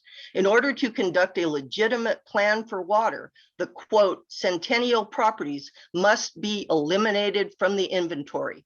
More from the staff report, 2 more paragraphs. There may be other legal prerequisites, oh, quote. It's already, and we are going to take up this item after the plan for water, as already stated today, and further. Yes, sir, but there, I've only got. got two more paragraphs. Let me please finish. Here. I have a great ending. Time. There may be other legal prerequisites before formally declaring land unnecessary / surplus and offering it. Thank you. We can acknowledge for the record that the district received Ms. Suarez's written letter. Okay. I believe she was reading from, so. Yeah. All right. Any further public comment on this item? I'll entertain a motion. But do you have direction? I did want to just take one moment to clarify the direction I believe that I received. So Okay. there was a request to bring back a map along with a categorization of the parcels that NID owns by the specific categories noted. There was a specific request to bring back a topic solely focused on the ditch tender house, Yeah. the improvements that have been made, what the parcel looks like. How much money we put in, so on. And then there was also a request to do a quick research project on what's the normal kind of level of land holdings that other, like, water agencies hold. So if did I get all those? Yep. One other. Maps. No, the map started, but in the table with all of the parcels, well, and sort them by The categories. the name. So But both the of them project. I'll put them in like locations. go together and then subtotal for that area, or whatever that location, Yep. Okay. Yeah, having the totals is helpful. yeah. Okay. And then, I mean, if possible, it'd be really helpful to have the ABCD affiliated with, We already have that on the mapping, so we could, The purpose. that's no problem. Great. So what I would like to also understand is what's your level of priority for this task? We do have a really full plate, so are we wanting this Right. to come back soon? Or is this a high priority, medium, low? How are we feeling? I would only put it as a priority relative to the watershed Yeah. discussion, Okay. really. Okay. And But all the so watershed land. you know, the things that are operational, I think it'd be good to look at later, but for me, it's more around the watershed and, I would agree. Yeah, it's a watershed discussion. But, So I don't feel like there's urgency. but the Okay. watershed, can you move from number 3 to down the list a little? The watershed's still number 3. Okay. I don't think we want to move that, but on the. Well, we need more time. Correct. This shouldn't be that big of a task. I wouldn't think so. You've got all the information. Yeah, It's just a matter of resorting it. It is, we just do have a real heavy plate, so I know you do. I do try to gauge the interest. So, okay, so I think that this is Well, I, for something. one, don't feel urgency. But the latest I'm was really 1 year. glad that you brought this, and Yeah. thank you so much. yeah. There was one other item that I heard from you, Director Haig, Yeah. and that is, having this as an item recurring on an Yes. Yes. Yes, on an annual basis, thank you, Justin. Is that, so maybe a planning, I mean, this is technically our planning meeting where you as a board decide officers for next year. Does it make sense to do it every planning meeting? I think that's easiest, and typically good for staff to have a little Yeah. reminder. So we can do this on an annual basis at the end of the Yeah, I year. think that's good. Okay. Thank you, This Justin. first one's the heavy lift. Yeah, this No, it was- shouldn't be. It shouldn't be. Might be a little easier. Once we get a process down, Yeah. we're much quicker. Okay. So And then- we want a motion to table this till further. To the watershed discussion, or? You can handle it any way that you want. Dustin is correct in that the public code basically says that you have to make them as a matter of public record. We have talked about them. I think that this is going to be a dynamic list and a dynamic process that we go through. So I don't know that it matters if you have it, I don't think we need a motion. I think we understand the direction. Yeah. Yeah, there's a There is an element of a direction that I am a little unclear on, which is the purpose of the 6.37 acres. Is there any direction on moving forward with this and bringing more information for any of these parcels back at the moment? Or should we just table that and we can talk about those at a future date, if at all? There were several there that were lot size. No, there's one. There's only Well, one. no, they're .24 at Lava Lane or it's not a, But if you look at the map, it's just a strip of. Easement, it's a 40-foot, Yeah. yeah. okay. What if we do a little bit deeper research on the largest On the parcel? 4 acres, Okay. that would be, Let's have a Find raffle. out some water, particularly the water element around. yeah, I'm interested about the water element, and in relationship to the Slate Creek development that is being done right now, is it abut that, or is it? Okay. Because I think NID is supplying water to the Slate Creek development. Do you guys know? Yeah, I think Yeah, you do. Doug is saying yes. They're in the district. Well, I know they're in the Yeah. district, but I just didn't know if that had been moved forward. So, I mean, if that parcel is adjoined or comes close, that has one set of valuation with assumptions with it, if it's out in the middle of nowhere and It doesn't even look like there's a then road it's to something it. different. Would we agree though that this, I go to Jennifer's point of their plates being really Right. full, this to me does not rise up. Oh, no, not to me either. You know, so, I mean, I would put it in there. I'd keep it, you know, maybe we could have it resolved within 6 months, maybe. Yeah, I Or- don't see any urgency. or even by There's next nothing year. here that is- I would agree. I mean- Bring that back with the ditch tender house. Yeah, we'll work towards bringing it back. We'll get it teed up and then bring it back to a meeting that seems to have some space.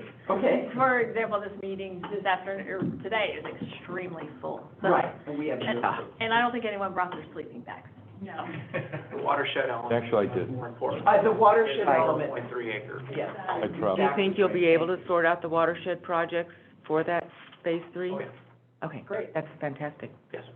So you have direction, that's it. Yes, I feel comfortable. That's with excellent. direction. Okay, that's what they asked for. They didn't Nice ask- job. didn't ask Thank for you. resolution.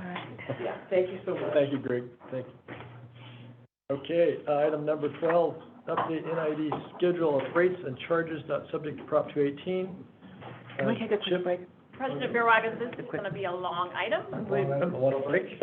Okay, we'll take a break first. Session. Next item is the update NID schedule of rates and charges not subject to Prop 18. And I've had a little discussion about how to streamline this process a little bit in light of our agenda. Rather than going through all of the, if it's all right with the board, rather than going through the whole schedule unless there's some public to, that we answer the questions that there are from the board about this process. Since we didn't, Ricky and I think we had a workshop on it. Karen, Flohr said we only had a committee meeting, so I was there for all of them, so. Right, and, Anyway. so this has been gone through, at least Chris and I have seen it at least twice, if not 3 times. Yeah, Has it been 3 times? I think it is, yeah. That's what I thought. Okay. Was it at a board meeting? Did you bring it to I the thought board? This is the first. Okay. Only the rate First, committee. so we So- didn't have a workshop on this one. No. Correct. Okay, all right. And I so- recall us saying, yeah, this should be brought before the full board. Okay. As a result, that's why we're here. It has to be adopted. Yeah, right, okay. I think the question is, does the board desire to go through every schedule and kind of have a general overview? Or do you desire to ask questions about the information in your packet? Right, Ask questions in the package. yeah. I'm good with that. And Laura said she had hers already answered. Thank you, Chip. Thank you, Chip. All right, with that, we'll proceed. If you want to make an introduction about, Yeah. do that, and then we'll have Karen ask her question. Sure thing. So, Chip Close, Water Operations Manager, along with Aurora Tipton, our Customer Service Administrator. Today, we're gonna go over the proposed 2022 schedule of rates and charges, including a scheduled approach for increases for the years 2023 through 2026, and some modifications to NID's rules and regulations as recommended through the rate committee. As you know, the rate committee reviews our normal fees set for water consumptive uses through Proposition 218. However, this district does a number of other services that we charge fees for that are not tied to Prop 218, and that's where this schedule of fees comes into play. We have not updated the schedule of fees in quite some time, and in fact, when you dig into the details, you found that there was really no backup documentation. And so Aurora and her team and other staff have done a marvelous job in digging through what it actually costs the district to perform these fees. And a lot of that analysis is in the appendices for your review. In addition, I did get some comments and concerns from some folks that some of these rates that are being proposed in this packet are indeed related to Proposition 218. However, what I can offer you is that some of these calculations utilize Proposition 218 as the background number to establish the rate. It is not a change of rate, and it's not a rate that's being proposed as higher than the Prop 218 rate. It simply uses the 218 number to make the calculation. And we can certainly highlight that on a few of those. There's only like 2 or 3 in this packet that relate to that. However, the rest are really about actual cost. And I'll be glad to go over those with you and on any of those details. You'll notice in the staff report that there are a couple of fairly substantial rate increases. And to soften that blow, we offered up that we would increase these gradually over the next 5 years to catch these folks up with where the rate that everybody else is paying. And essentially, that's the thing to focus on, is most of these rates are really just to get people on par with what the normal customer base is paying. That's really was our goal, either to make everybody on par or charge the actual cost for the service. Those are the 2 items we were trying to get. So, with that, are we going through page by page or just answering questions? I just have a quick question. You mentioned a couple of them were based on 218. Yes. Which ones were those? Which, let us know the numbers of them. Question two. All right, so I will, let's go to one real quick. Page 29, let's start there. So, annual raw water service for outside districts for Smartsville only. So the last time the Smartsville rate was analyzed was in 1985. So needless to say, they were not paying their fair share that the rest of the district customer base was paying. In this packet today, what you see is we take the Proposition 218 rate and we break it down based on a monthly fee and the consumptive rate. Essentially, all this does is get them back up to par with what the rest of the district's raw water customers are paying, plus the outside district fee. That's all we've done. So you can see then how it relates to the 218 rate. All we did was took the 218 rate and applied it to these customers. Now, the question comes into play, well, did you notify these customers that that rate was a potential? And the answer is yes. When we did the last 218 process, we mailed the notification to every single customer with an account. That includes inside, outside, just anybody who has an account. They all got notification that we were doing a rate analysis. Here's the new proposed rate. And so they were aware of that rate increase. Unfortunately, it just never got implemented with them because it got missed in the schedule of fees. So was it, just for a little background, with Prop 218, you cannot charge rates greater than Prop 218, and in this specific case, what Mr. Close is talking about, it's important that the notification was completed. If that notification had not been completed to those customers, then we would have more of an issue, but because that had, we were compliant with Prop 218. Thank you, that clarified. Good, Thank you. okay. Director. Just putting everybody on an even field. That essentially is what we're doing, is trying to get everybody to pay the same rate. Yeah. And/or those other services that we're offering at least cover NID's costs. Fair enough. So, I do want to acknowledge the folks involved in this process, because obviously this was a massive amount of work. And I'd like to start by acknowledging Laura, because I believe that it was through her advocacy of looking at these schedules that, that this line of analysis really occurred. I really appreciate that. And I appreciate that Ricky and Chris, kind of followed through on the process from a board level perspective. And then I really appreciate the work of Aurora and Chip in doing and all the staff that were involved to do this level of analysis, because clearly as you go through the schedules, you see changes up and down in, a vast number of areas. So, I mean, clearly this was a huge amount of work, and I really appreciate everyone's effort. I am a little shocked that we would be in a state where we had 1985 as the last review. So But moving on from that, I wondered, how is the out-of-district surcharge of 25% determined? Why is 25 versus 20 or 40 or whatever? Yeah, that's a great question, and unfortunately, the rate that was established so long ago, there's not a lot of good documentation. Historical. It is very historical. Essentially, it was just to make up for the lack of gathering taxes over the years. And, the actual number of 25%, really is no good documentation to determine how we came up with that specific. Do you have a sense of what, I mean, is that maybe that's a policy question to bring back at a different time, is to talk about, philosophically, that 25% out-of-district surcharge, is that where we want to be? Because it does seem that it could be fairly arbitrary. I mean, I don't know. Once we go through the budget process and then start initiating the Prop 218 process for the remainder of the rates, we can do a deep dive on that 25% and validate what it should be. So essentially, the 25% should be covering the lack of revenue associated with not collecting property taxes for those particular areas. And so we can go through and do an analysis. The kind of key to getting that done was to, pull the budget apart, then we'll restart the full rate process, and we can revisit that at that time. And that would recognize also property taxes have gone up probably faster than water use. Yeah, keep in mind, some of these parcels have been paying taxes to the district since 1921. How do you make up that delta? Yeah. In Oregon. We have not been paying taxes.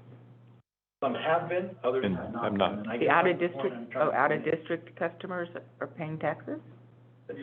No, that's the point. Oh. No, my point is, in-district customers, parcels, have been paying taxes to the district since 1921. So as those increase, the valuation increases, that's a lot more money coming into the district's tax coffers. Right. Those outside district customers have not been subject to that, and so that kind of relates. You can't just compare, hey, only 1% is going to NID, but the outside district customers are paying 25% markup. Mm-mm. Over time, those numbers they're not apples to apples. Right. So it's a very hard analysis. Yeah. And out of district, it's really a water transfer. It's not subject to Proposition 218. So it's more of a matter of policy. Now, historically, we've done 25%, and I have seen that in other districts. There seems to be kind of a rule of thumb that a lot of districts utilize, but not subject to Prop 218. It could be a market assessment, what would the market bear? So it could go up, could go down based on board direction. Yep. And is 25% what you've seen in other districts? Yeah, but that's not saying they have any basis for that. Right, exactly. Yeah. It's kind of an industry standard. Somebody went first, maybe an Yeah, idea. yeah. Probably did, as old as we are. I do think it's something that needs to be evaluated more in depth. On point 6, well, let's see, where is it? The proposal is to review the rates every 5 years, and it seems to me that why not put it on the same review cycle as Prop 218 rates? And that's a great suggestion, and by its nature, it will do that. Okay. Because a lot of these schedule of fees tie back to that 218 rate to make the calculation. So every year, when there's an increase in the consumptive rates, Aurora and her team goes back into the schedule of fees and adjusts it based on that 218 rate. Now, if it's just a fee for a cost of service type procedure, then we're adjusting those by CPI every year. By the ENR. CPI or ENR? It's the ENR. ENR, sorry. But it is adjusted for inflation. And our recommendation for every 5 years is just to do a true up to make sure that the Right. ENR scale has matched with what we're truly experiencing. Okay. That's the engineering dues and, Yes. okay. The construction cost index, whether you're talking about rates, fees, capacity fees, everything should always be revisited on a 5-year cycle at a minimum. Otherwise, you will see when, let me try to explain this, when establishing rates, you will never see anybody, because it's based off of a lot of assumptions of the revenue you're going to receive and the costs you're going to incur. And you never see a rate that the assumptions were absolutely 100% correct. And so because of that, you either overcollect money or you undercollect money. So if you overcollect money, you should be taking that money that's in your existing fund balance that was not expended and using that to inform the future rates. So at that point, you might see your expenses or revenue in general might show you that you need a 6% per year rate increase. However, because you have an existing fund balance, you can lower that rate increase over the rate period to 3%. On the flip side of that coin, you'll also find that you will have undercollected revenue for the costs incurred, and therefore you need to increase rates. Well, if you're not doing it on this 5-year cycle, that's where you see heavy swings in rates, and that's what ratepayers do not like to see. That does not make them comfortable, because typically, in my experience, you see them swing up higher and drastically higher, right? So, you know, in our case, we haven't visited the rates since the 80s, and now we're seeing a pretty drastic increase on some of them. So It's all compounded. Yeah, I think it's just a good business practice to Yeah. just keep in all of our minds that we should be bringing these back every 5 years. Does the ENR consider labor costs? Because that's our highest rate, that's our highest. It's a construction index that considers materials as well as labor So it does costs. consider labor Yeah, in you addition can to use a materials. variety of different indexes. You see CPI, a lot of times, a lot of agencies now are going to a CPI plus a specific percentage. So one of the things I have found year over year, and it really doesn't matter what enterprise you're talking about, we do see costs typically increase about 6% per year. So you'll sometimes, regardless of inflation, so sometimes what you will see is that agencies will adopt a CPI plus 3% so that they can make sure that they're always kind of getting that full bore of the labor costs, because as Director Peters pointed out, labor is by far our biggest expenditure. In this particular situation, a lot of these costs are associated with some type of construction activity, installation of a wire connection, installation of a new meter box, moving meter boxes.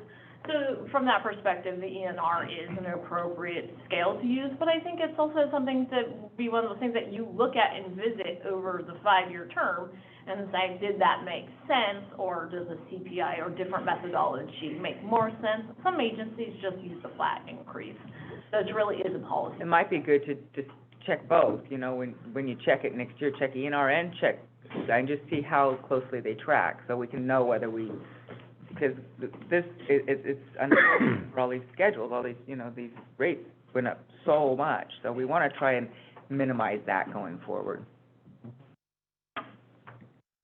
So, Chip, I wondered why we use different measurement systems in the charts. So sometimes we use acre feet, sometimes we use HCF, 100 cubic feet. Drives me crazy. I get where we'd have miners inches, but, you know, I wondered why do we have those differences? I think the best answer for that is it's based upon the volume that's purchased. So for instance, our treated water customers, we use HCF, it's a smaller scale, and that's what the meters are set up for. Our larger municipal customers, we use acre feet because they're buying large volumes of Okay. water, essentially. If you break all those down though, and even them up to the same, unit of measure, they're all paying the same fee. Yes. One miner's inch is 9 acre feet. Yeah, I was gonna say, if you have a question, just ask Rich to do the calculation. He'll do the math for you. He'll do it for you just like that. Okay, I will.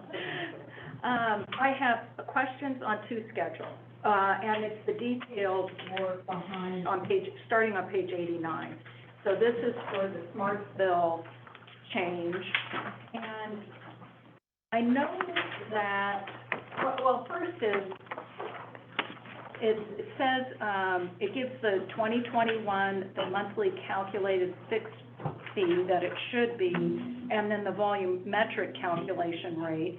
And it says based on 3,952 HCF. What is that based on, that HCF mean? How much water what do you draw from that? What does that mean? That's 1 minus inch. So what I did here is I took the 1 minus inch rate, converted it to HCF, because these customers build, these are metered raw water customers.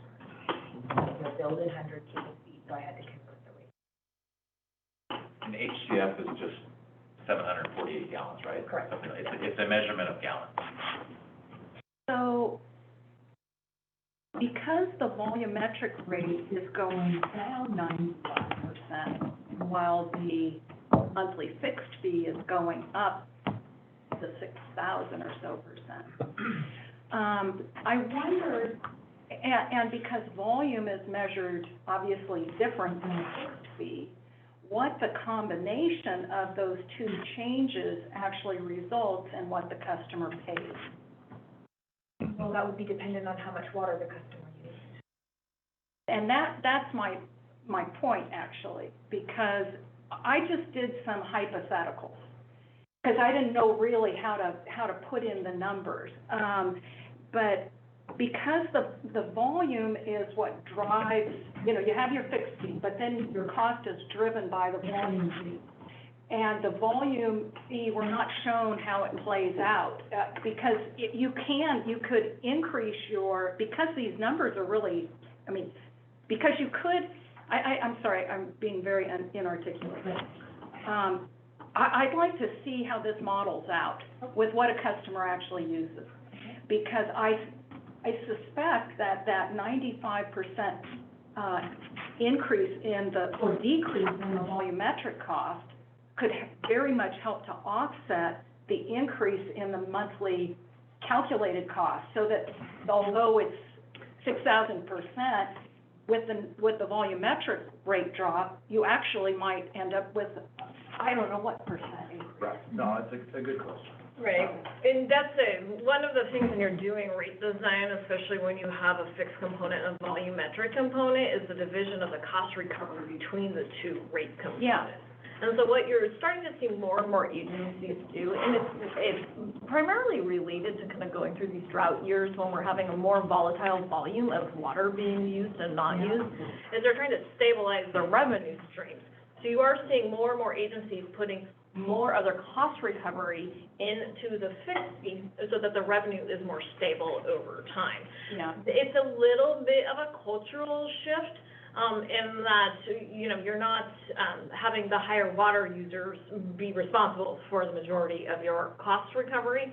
But an agency such as NID, where we don't have a high water purchase cost necessarily outside of water that we may purchase from PG&E, it makes more sense, especially when we start rolling into Proposition 218, because you do have to be able to demonstrate that the cost recovery methodology is proportionate to the amount of water and service that any one entity uses. And so it's hard to substantiate when you're not purchasing water capacity itself, that higher water users are causing so much more use of the system, so therefore they should be carrying the larger burden of the revenue recovery.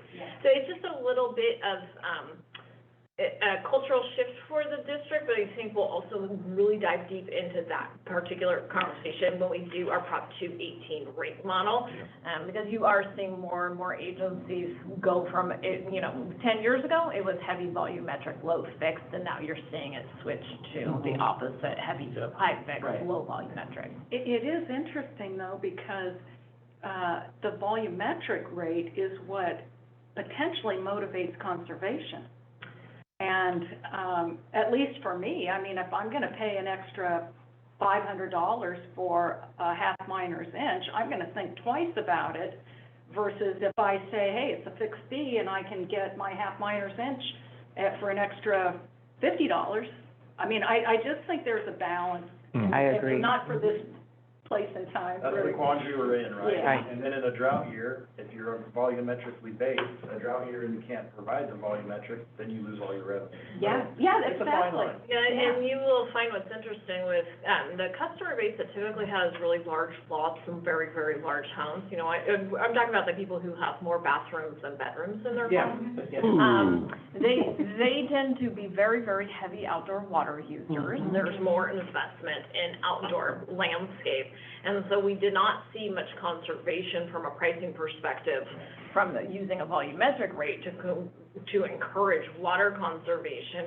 And those are really, outdoor water use is by far your preponderance is water use in general as opposed, when compared to indoor.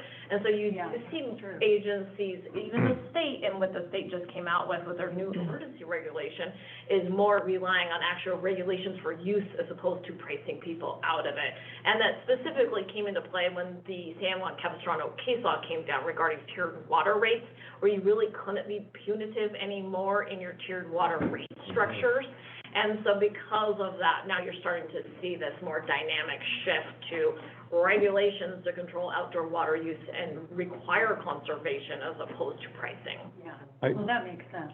I'd also add that NID is probably privileged to have the water in the reservoirs we have.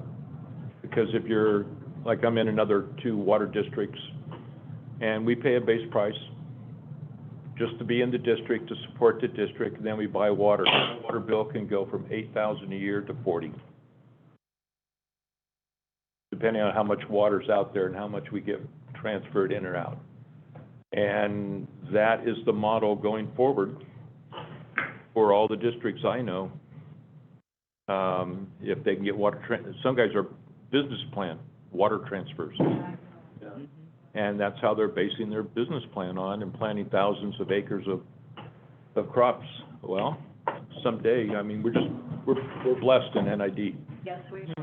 You know, and our biggest expense for water-wise is maybe buying PG&E water, and that is a fraction right today. I mean, what a contract that is. What a asset to the district. So just to have the water in California is a blessing. To your request, well, there's absolute value, and it makes the increase seem less shocking to compare what it does when you add the volumetric component into the monthly bill. Keep in mind that the goal here was to bring these customers on par with every other customer who's receiving an annual irrigation service. So every other customer, in some fashion, whether it's billed monthly or billed annually, is paying this $133.71 per month. Right, yeah, no, I understand that. I'm just thinking that perhaps years of implementation, instead of being 5, might end up showing that it could be 3, because the offset of the volumetric reduction. So, yes, thank you. And then my other question is on Schedule 5R. What page, Karen? This is 92. Thank you. So under the volumetric charge, under the drought, I just looked at the HC category. So I noticed that the increase from one level to the next, so in other words, from the baseline to drought 2 or drought 2 to drought 3, is a fixed amount versus a percentage. And I understand that we have a percentage drought pricing, and so I just noticed that. Here's how I am. That's a good catch. So that is because the drought pricing was set in the Prop 218 process. It's a hard number that we have. We can't use the percentages that were based in our drought contingency plan is based on percentages, right? But when we did the Prop 218 process, we actually plugged hard numbers in there. This is what it'll look like in a drought stage. So I'm looking forward to our next rate setting process where we can clean some of that stuff up. Yeah. So are we able to charge the 20% that we talked about for the treated and raw people? It's going to be whatever is in our current rates. It spells out every rate. Every rate schedule has what each drought rate is going to be, each drought stage. And because we implemented that resolution declaring drought in July of last year, we are charging the stage 2 level rates to everybody. It's not a percentage, it's a fixed rate that was determined by the board when we set the rate. Oh, I didn't realize that. Okay. Okay, cool. Thank you. You're welcome. Thanks. And thanks again to everyone for the great work on this. Really huge lift. Thank you. And to bring it current and document things, wonderful. I especially want to thank Aurora, because I know when we went through in our rates committee meetings, you know, she was amazing. I mean, she had how much it costs to go on this many feet of this canal and this labor cost, and she would put them all together. I mean, it was like your spreadsheet must have been a mile long and, you know, and a mile deep. So I know this was complex and really important, though, that we did this. And now you have the model so that next time we can make it easier. But Beautiful. y'all, she did extraordinary work, and probably other people in your team that I'm not recognizing, which couldn't do that. But, yeah, thank you. This was such a good exercise. And again, Laura, you know, thank you for, you know, I really ringing the bell. She doing started it. it. Ringing the bell. It's gonna help moving forward, so everyone's paying Yeah, their it share. was painful, but I think it was worthy. Mhm. Any other board comment? Any member of the public like to, comment on the, new fee schedule? Bear in mind, this is not, we're not talking about water rates per se, we're talking about the extra, other fees that the district charges for all kinds of services, and there's a whole bunch of them. If you'd like to comment today, star 9 on your phone. Anybody? Last chance, if you'd like to comment on the new fee schedule being presented today, star 9 on your phone. Okay, entertain a motion. Mr. Chairman, I'd like to move, this item forward, that we accept the rate schedule as thoughtfully completed by staff, and that's it. Can I make an addendum to that? Yes, please. I just would like to see schedule, that Smartsville analysis done before that one is finalized. Because I think that the volumetric rate could influence whether, how much that actually is increasing. So if we were to do that, we would need to pull that particular one out and bring it back as a one-off, which is fine. Mm. Schedule 5. 5R. Yeah. I mean, it is what it is. It's fine now. Gonna do, See, I would say that we'll approve everything and then bring it back as an informational item to inform us going forward. But what if, that could be, but what if it shows that the actual increase for the Smartsville people is 30%? When you consider average consumption and you consider the change in volumetric versus, I mean, that change in volumetric is makes a huge impact on the amount paid. So I think that if we're gonna, I mean, anyway, I think Well, it's if I just. can add maybe a little bit more information to that topic. These are about 14 customers in Smartsville. 14 of which have treated water service as well. So they're not using a high volume of raw water, so volumetrically, they're not paying a bunch. Okay. There is maybe one or two that are truly irrigating or doing ag, and they're using a lot, so they may be affected. But generally speaking, these are very low consumptive raw water users, and their old fixed rate was $2. So going from $2 to $130 Sure. a pretty substantial jump. So I think as a whole, it is going to be a rate increase for all of these folks, Okay. and probably wise to exit it over 5 years, so it's not so drastic. And I would also like to note that we will be reinitiating the Prop 218 process, which will inform this rate, and so it's likely we will be modifying it anyways. Okay. All right, well, then I'll pass on my addendum. Okay. So the motion, I've made a motion. Yes. I'll second. Got it. Motion moved and seconded. Heck, we have, I just want to clarify your motion. Yes. So are you moving the recommended language, which has, subsequent rate increases for the years 2023 to 2026, including modifications of NID rules and regulations as recommended by the Water Rates Committee. Oh, that raises another question. Second one's Director Peters. My second. But my question is, what if I'm hoping that in our next rate increase or study or decrease or whatever, that we completely modify how we do the rates. I mean, a complete overhaul. And so this 2023 to 2026, what if we completely change the rates before this happens? You can do that. We can do that? I think, yeah.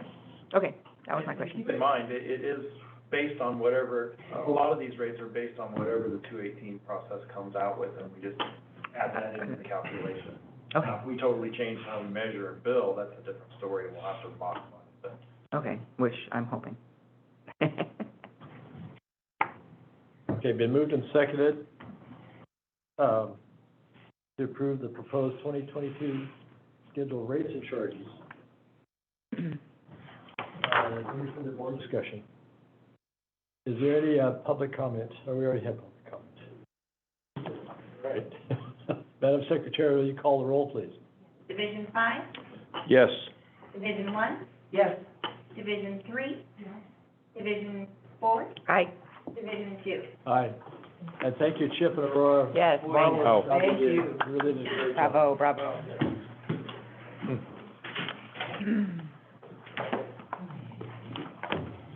Okay, next item is rules and regulations, section 10.07. Mr. Roderick, on board. Payment of capacity charges. Thank you, President Beerwagen. Doug Roderick, Engineering Manager. Today, we're here to have a discussion with the board, get some direction from the board as to whether we want to make adjustments to our Rules and Regulations, Section 10.07, which is the prepayment of capacity fees for developer projects that have more than 4 lots. Anything prior to the 4 lots, they just pay at time of service. So this is the larger development type parcels. And part of the requirement is, before we accept the pipeline, they have to pay capacity fees for all the lots that this project will serve. We continue to get a lot of feedback from the community outside, with regards to the concern of having to prepay these capacity fees, whether it's a smaller project, which is typically what we see in our area, whether it's a 10 or 15 or 20 lot project, and up to the bigger lots, like Loma Rica Ranch, for example, which was a very large one for this area.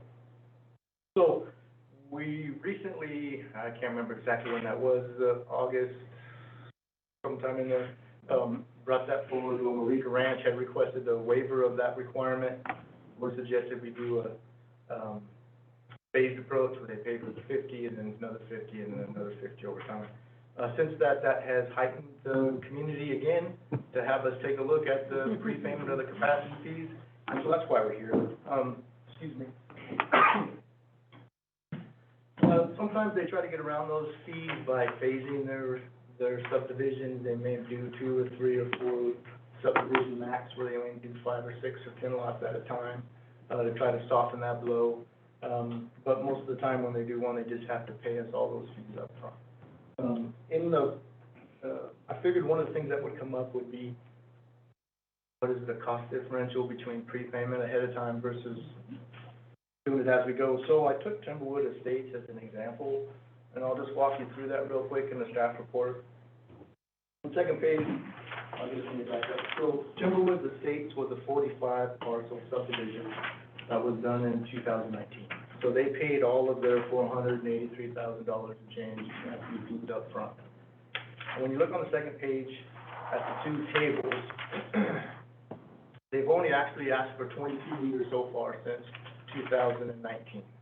So they've prepaid all 46 lots, but they've actually only installed meters on 22 of the lots. So the idea here was if we look at, if we hit, let's say it was a 22 lot subdivision, they would have prepaid in 2019 roughly $236,000 for the capacity fees for those 22 lots. If you actually went as a time of service connection, the second table there shows you in 2019 they did 10, 2020 they did 5, and 2021 they did 7.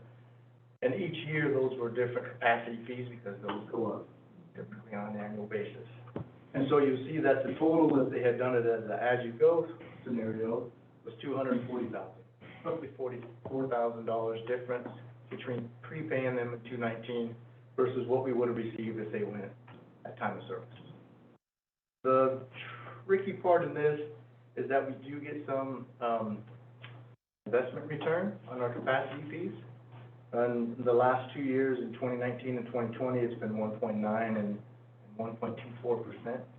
So if you kind of did, looking at those returns, the investment probably paid roughly $4,000 more difference than what you see in this, if they had paid it, they gone, as they went, time of service.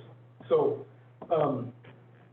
not a huge amount of money that we're talking about in terms of investment returns by having those capacity fees up front. Also, it's hard to figure out a good way to determine a real number what that would be, because those capacity fees may be in the system in the reserve for a year, or they may be in there for 20 years. So, and figure out what the benefit is of doing that, would be a little difficult to do.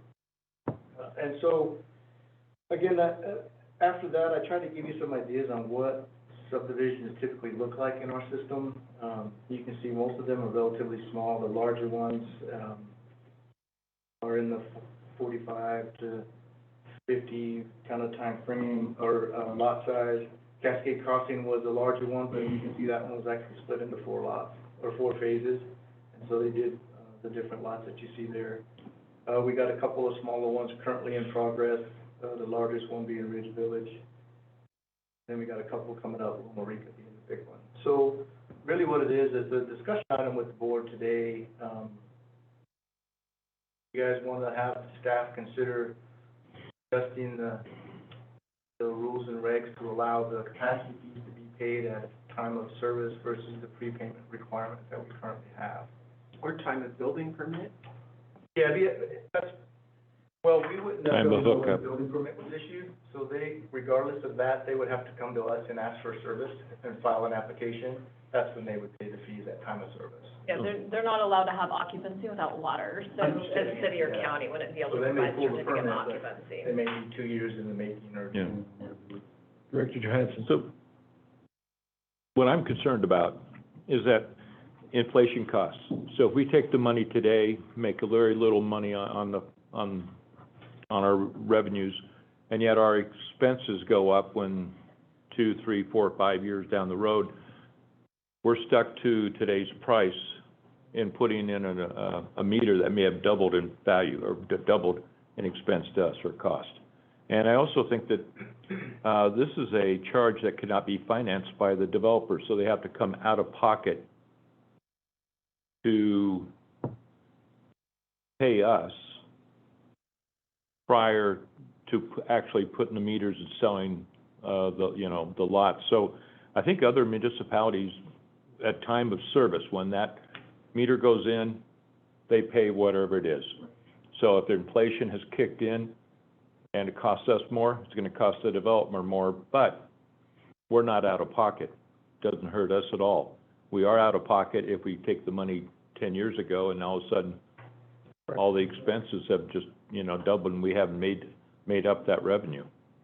Is that correct? Right, and that's the hard part to be able to differentiate, right? How much we get in that, if we had $400,000 sitting there for 10 years, what that rate of return would be versus what the capacity fees would be going up over that same time frame. And it's a capacity fee or meter fee? You're speaking of meters, but you're speaking of capacity. The capacity fee One is is the same. separate than. No, they're separate. The meter fee they pay at time of service regardless. Right, it's different. Yeah. It's different. This is just the capacity fee component, which is really the largest component of our connection fee. The capacity fee component is intended to recover the costs associated with the build-out of the large infrastructure needs system, water tanks, pump stations, New treatment plant. treatment plant. Expansion.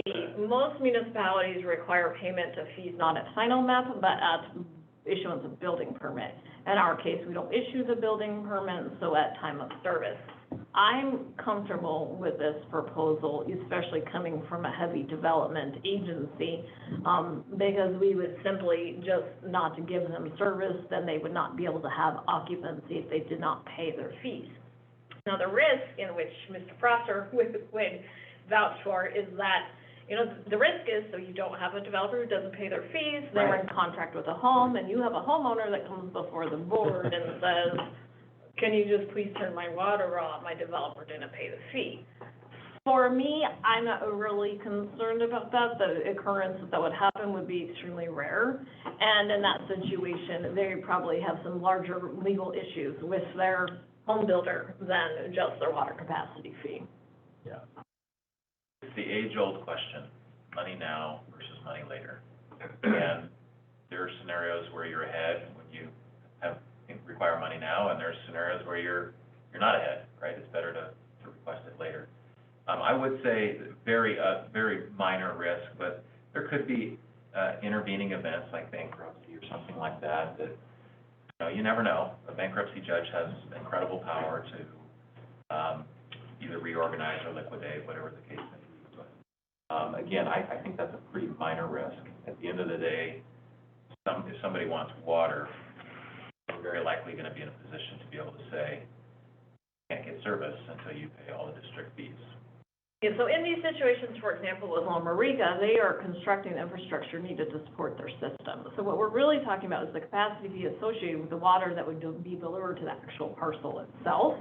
And so there's not a whole lot of cost incurred if the connection isn't made and the customer's not using the water. That's what that capacity fee is intended to cover. It's not the construction of the infrastructure, but the cost of the infrastructure needed to deliver them the water. The developer would have already built and paid for the infrastructure within their development. So it's fairly low risk, and I do think that it's a nod to being supportive of the local economy, the local builders, and also some of the affordable housing things that are coming up. So there will be affordable housing required of each county, every city. They already have their numbers.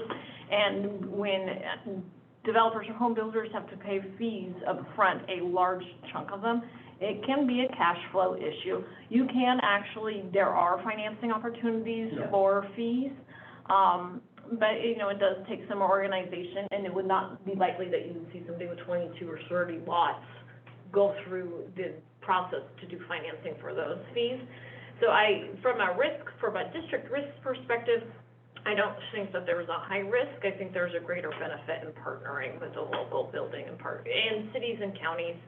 I think it's just supportive of, the local economy and what's going on. And There is one, and it's not a critical but I think it's worth mentioning, is that when we get the capacity fees up front, then we have a chunk of money in which to do work if we need to do work for some of that system improvements. Whereas some of these, if it takes 5 or 6 or 8 or 10 years for the subdivision to build out, it takes us a while to build up our coffers in order to be able to use that money.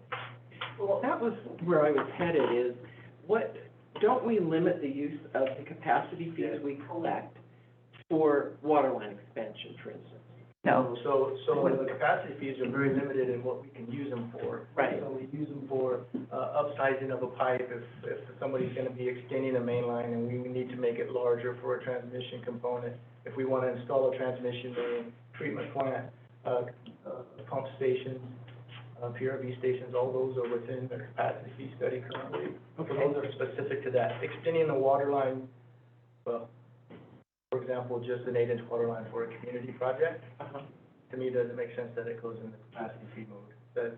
Okay, but Don't get paid for that, so it's very limited. it not making sense and having the ability to use it for that are two different things. You should really only utilize capacity fees for the projects that were included in the capacity fee study. Capacity fees also are known outside of NID as developer impact fees or development impact fees. Right. And it is essentially the cost of the infrastructure to build out over time. In our situation, we're fairly small, right? We don't have that much development where we have this huge convoluted program, but they should not be used to extend a water line that is only sized to serve a new development. The developer should be paying for that portion of the water line. The only time capacity fees would be used for any type of that construction would be for the oversizing of that line for accommodation of something else.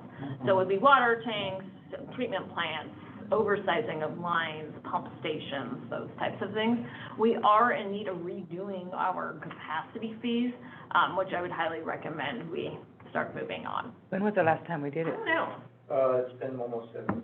7 years. Yeah, so we're that 5-year cycle thing, we're We're coming to 7 years, so. We're planning on doing that this coming.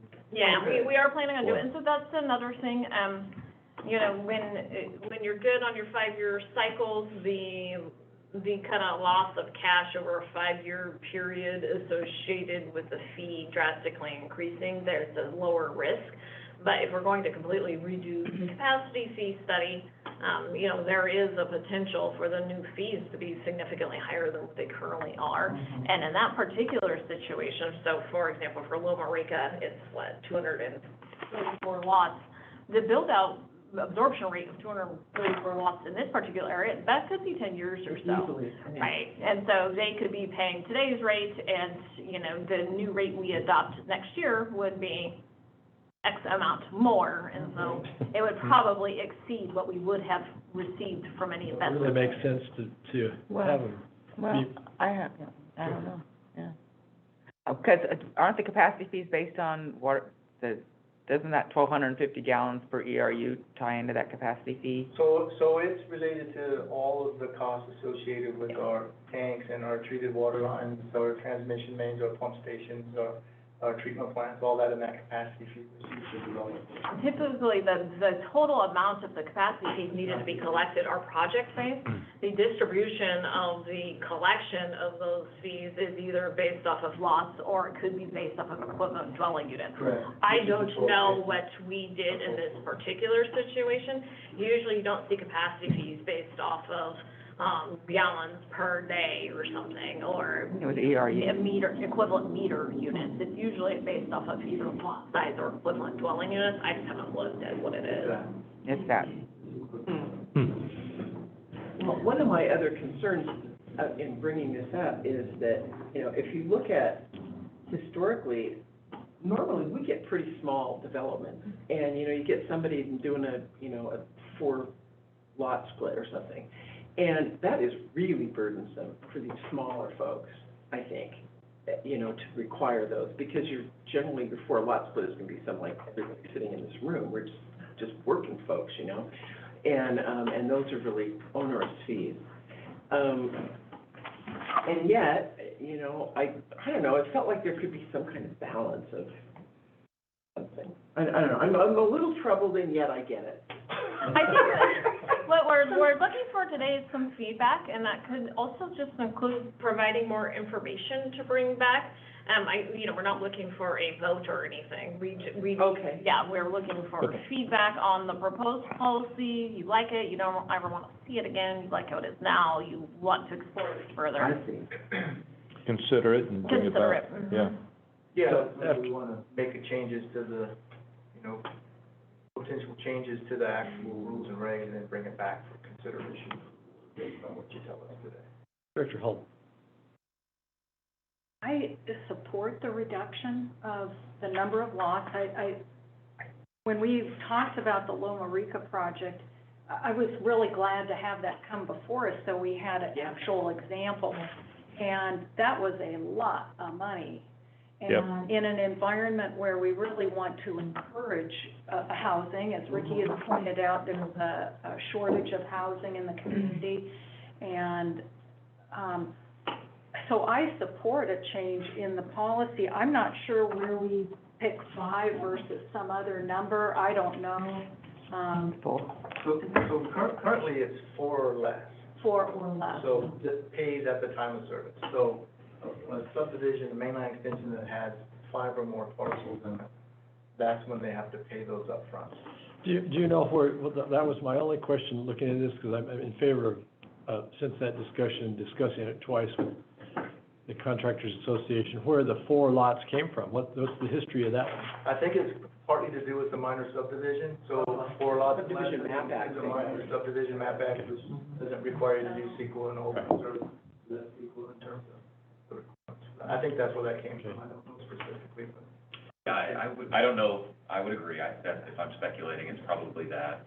And as Ricky said, those folks are generally, not an out-of-town developer. Right. They're a local doing a small subdivision project.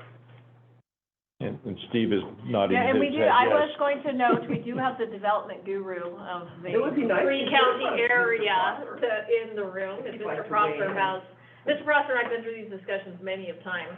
I don't know if you have any further input on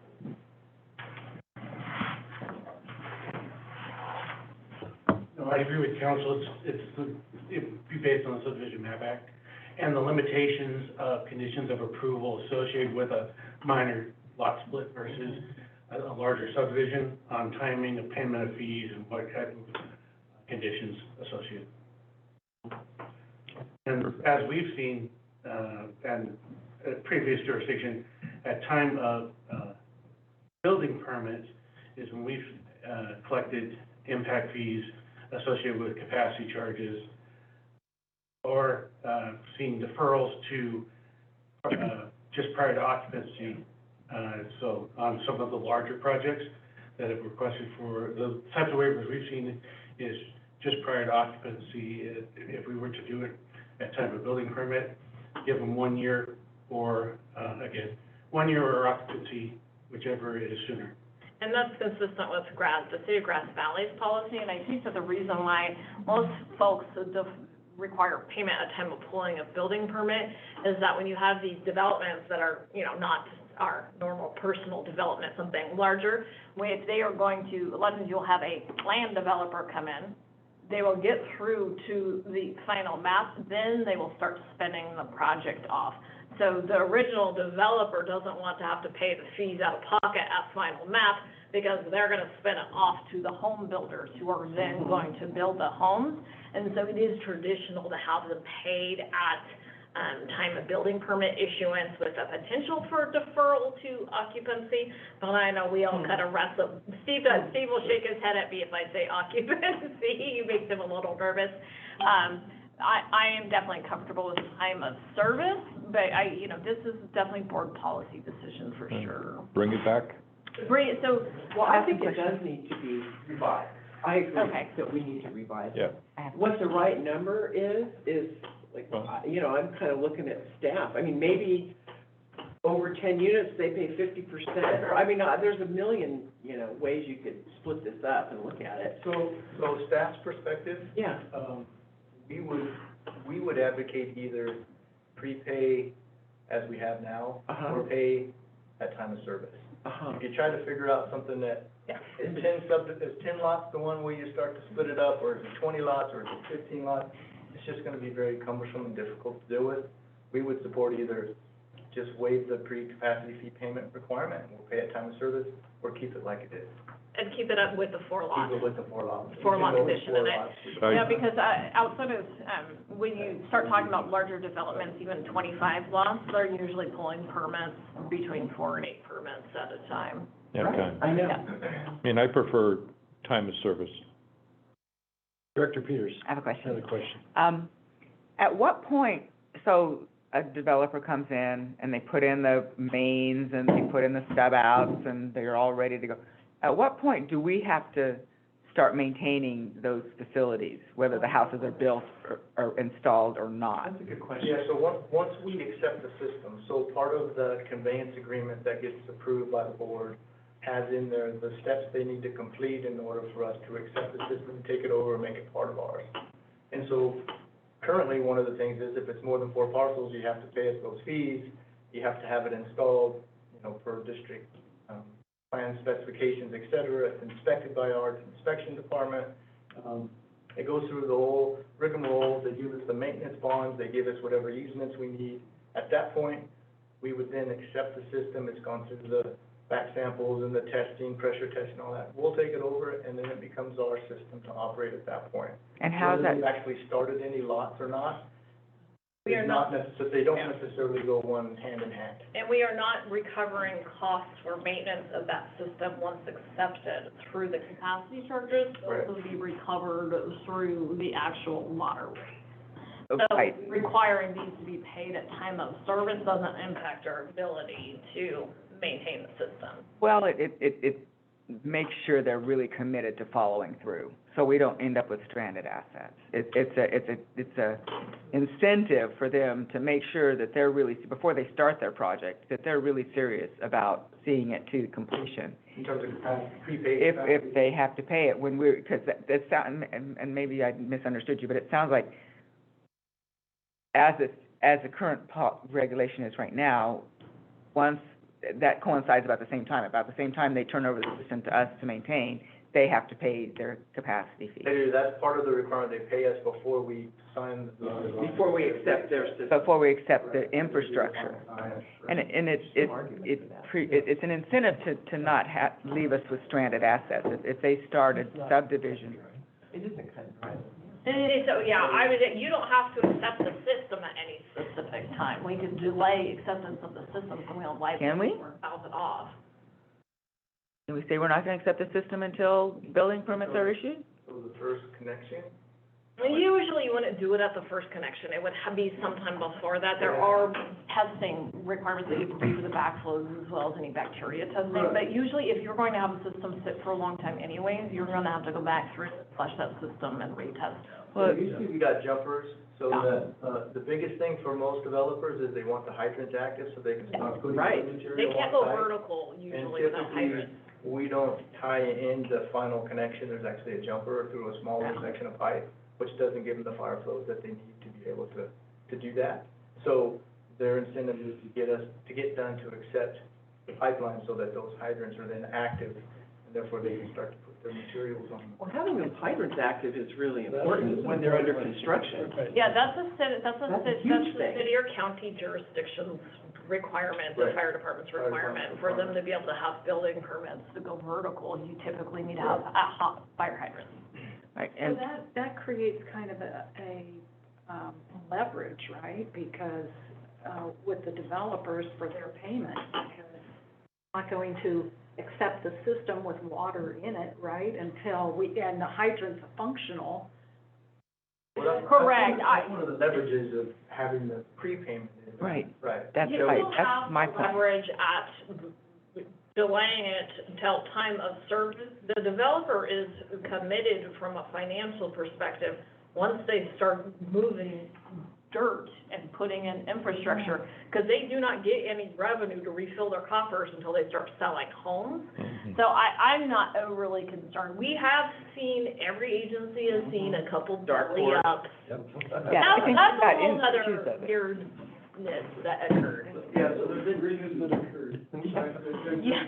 There's gonna be one, golf course is a kind of a unique animal. Yes, it was. Buck Mountain Estates is the one that we have dealt with in the last 20 years, Uh-huh. where, we ultimately came to the board and asked the board to accept the pipeline, because the developer went sideways. But we had actually connected it to our system, and then they went sideways, didn't pay the fees, et cetera. So we actually did ask the board to come in We had to and accept the subsidize it. pipeline. Right, And those lots still have not been developed. see, Could But My that's a- concern. But that's you're talking about 5 parcels, right? Yeah. We do have the Contractors Association on the line. Should we go ahead and let them? Barbara, is that you? You'll unmute your, Good go morning. ahead. Thank you. Good morning, President Beerwagen and directors, and thank you for the opportunity to have a really in-depth discussion about this, and I appreciate it. And I think you've had a very, very good discussion on it. And I think the timing of those fees are very important. Those fees are governed by AB 1600 Mitigation Fee Act. And I'm not going to go through reading the whole thing, but, the beginning of it says, the legislature finds and declares that untimely or improper allocation of development fees hinders economic growth and is therefore a matter of statewide interest. And I would say that, in these instances, asking for fees to be paid at the time of final map hinders the economic development of housing that's really needed in our community at this time. And, you look at the other fees, there's many, many other fees that are required of development. In all, a house is probably going to pay $40,000 in road fees and park and rec and all the different fees. Those are paid at the time a building permit is is pulled. In the city of Grass Valley, there's two subdivisions going in right now that are part of the Grass Valley water system. One is Gilded Springs. I'm sure all of you drive by it as you come to the NID building.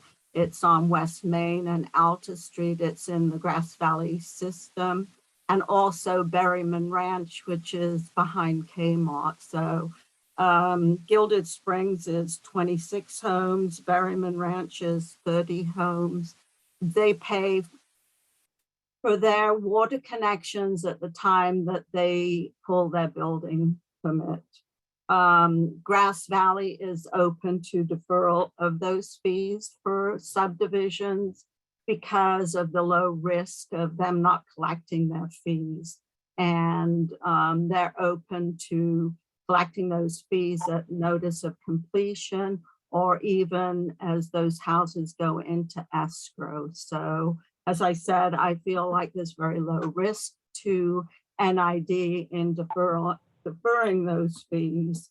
I think what's most important is to help our projects be successful, because the impact of having to pay $300,000 and $400,000 before you even start building is a huge economic impact and can really stop a lot of building. So I really would ask you to consider changing the policy and helping our housing industry help those houses get built. So I appreciate the time and the discussion. Thank you, Barbara. Anyone else in the public like to comment on this discussion, considering changing the time that capacity fees are paid by developers? Star 9 your phone. Okay, any further discussion? I think we have. Is there any information that would be helpful for us bringing it back? I guess I would find it interesting to know how other water agencies handle this if we were to go down the path of not requiring the fees paid in advance. And so how do they create protection around collection? And do they find themselves in situations where the developers, we don't want to get in the position of having to collect from a property owner that didn't realize this was part of the deal. And I mean, it should be clear that the developer has to pay and it's their responsibility. So, but it sounded like we have limited ways of knowing when they're moving from one phase to actual payment. So I'd like to know what other water agencies. Yeah, I did a little bit of research. Yuba is not a retail water provider, so they do not deal with this. South Sutter would deal with this on a very nominal basis.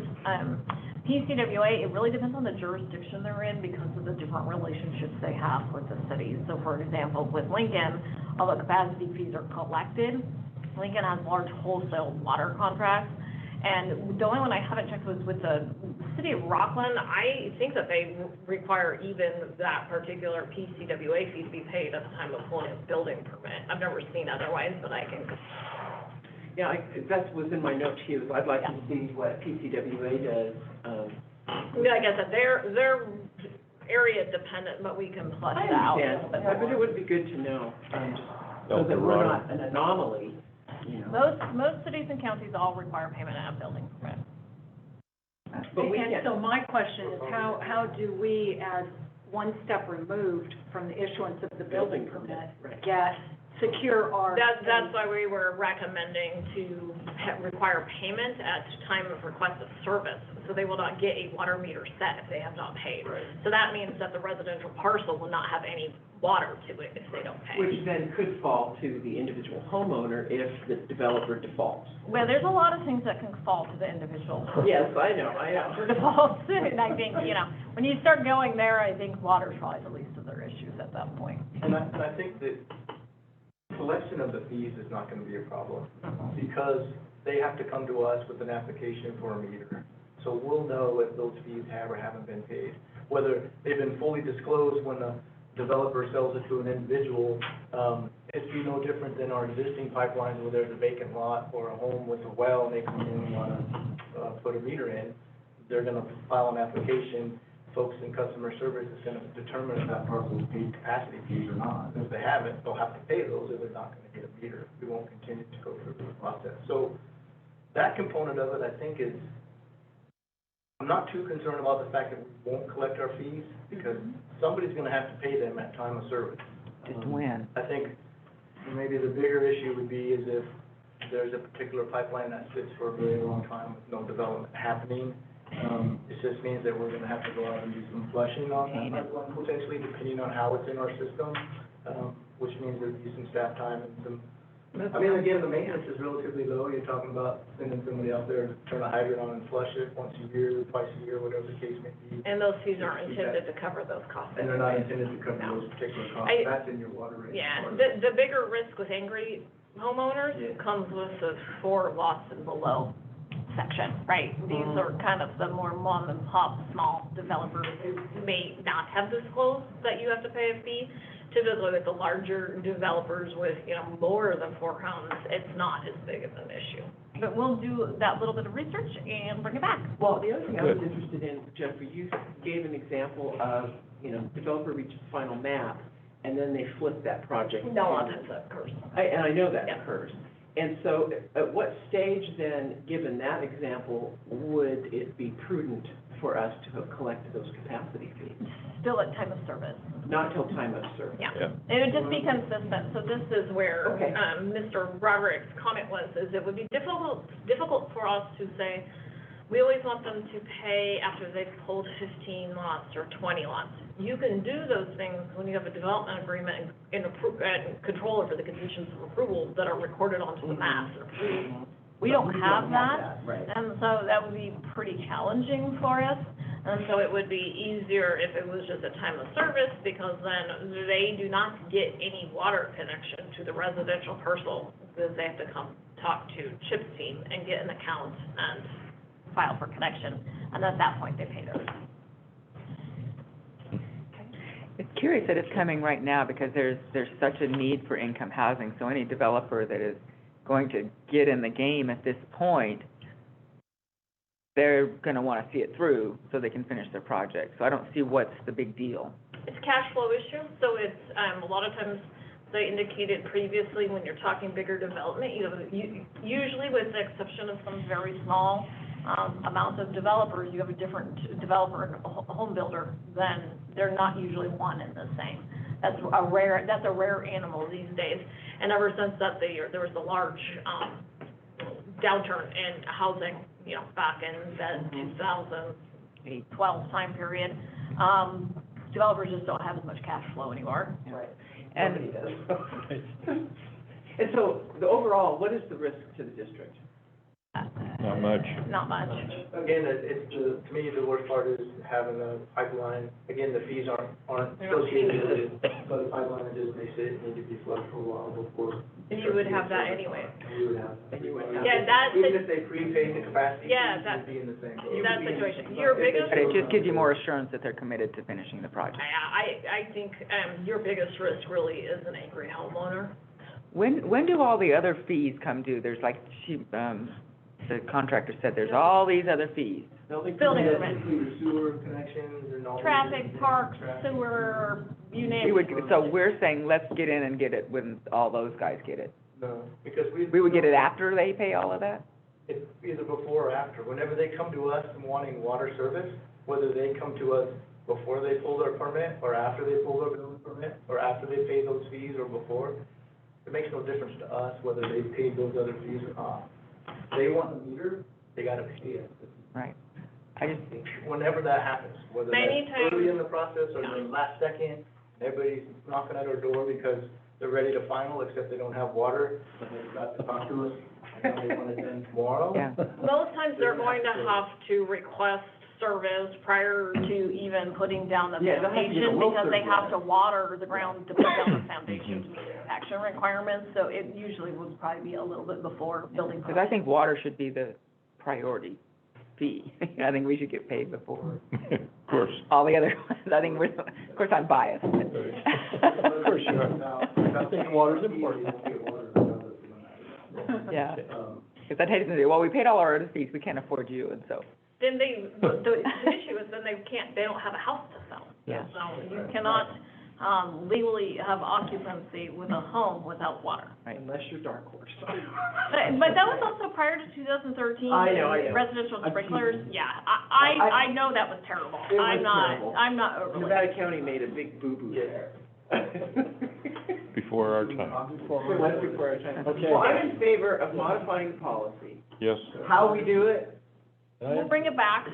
but I am interested in seeing, what the other jurisdictions. Yeah, let's see how everyone else So, structures so it. maybe what I'm hearing is that we'll come back and we'll give you an update as to what the other agencies are doing, and at the same time, we'll bring a recommendation to the change of the regulation. So depending on the discussion that we have, how other agencies are doing it, we can then potentially have the board decide whether to make the adopt change to the policy. Yeah, and focus on agencies that don't have land use authority as well, like us, similar. We wouldn't, No, like the county, it works for us yeah. Yes, right. Okay, cool. in our community.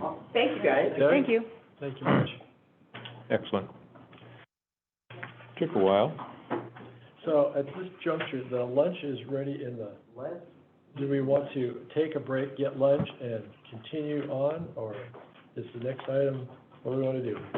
We have two, additional items, well, that staff has presentations for. They are somewhat intertwined, so we, certainly is the board's desire. I would recommend you either take the lunch now, or you take up the next item, then take the lunch. The budget item should be quite lengthy. I vote we take a lunch now. Okay, that's easy. I know that, you. All right, we'll be taking a break for lunch. It's bad. How long? Half an hour? Half an hour?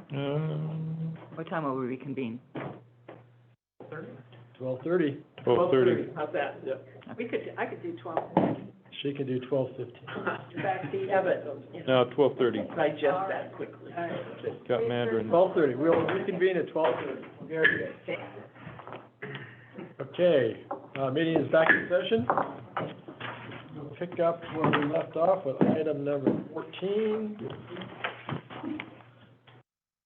2022 position compensation schedule and requirement for publicly available pay schedule. That's a mouthful. That's Greg's Yep. Thank department. you, board. So this is just to bring forth to you, formally adopt for CalPERS purposes, the fully adopted wage schedule. We're starting January 3rd of 2022, going through the 31st of December 2022. The wage schedule is within, the board packet, along with Resolution 2021-45. This comes on the heels of the, agreements reached with the labor union, AFSCME. Also earlier this morning, you adopted by consent resolution, the management and the unrepresented, benefit comp plan. So, John, can you turn your microphone on? sorry.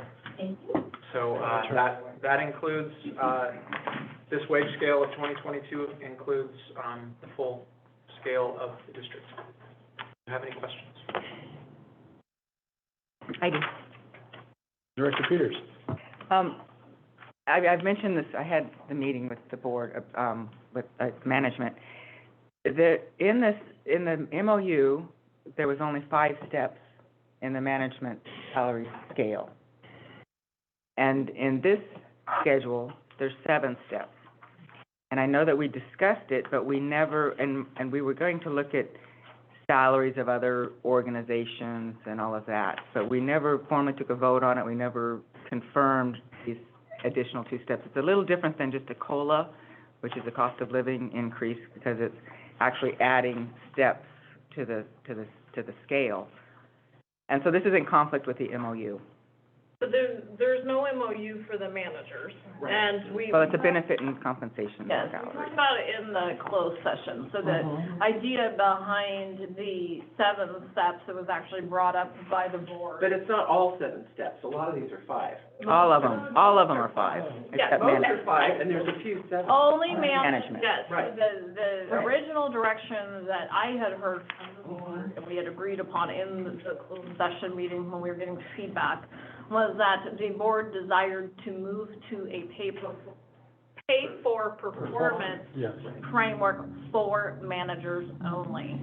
So in consideration that all with the exception of maybe one manager is already at the top step, the additional 2 steps were a reflection of this going to be pay-for-performance program. In the normal, non-at-will employees, when they receive a merit increase or a step increase moving through the schedule, it's essentially only based off of, time served. So you have a year in, you get your anniversary date, and if you're generally meeting your average expectations, you get your step increase. It is only if you need improvement or if you're unsatisfactory that you win it raised through the salary steps that are in the schedule. With managers, we really can't have a management team that is at just meeting their standards. We definitely, as an organization, want to promote exceeding all standards. That's right. And so that was where that concept came up, and it was actually based off direction from the board. I did not bring this forward. This is what came out of that closed session. I was under the impression it was gonna come to the full session, because this is a expanding. So we got a consensus from all the board members that were present.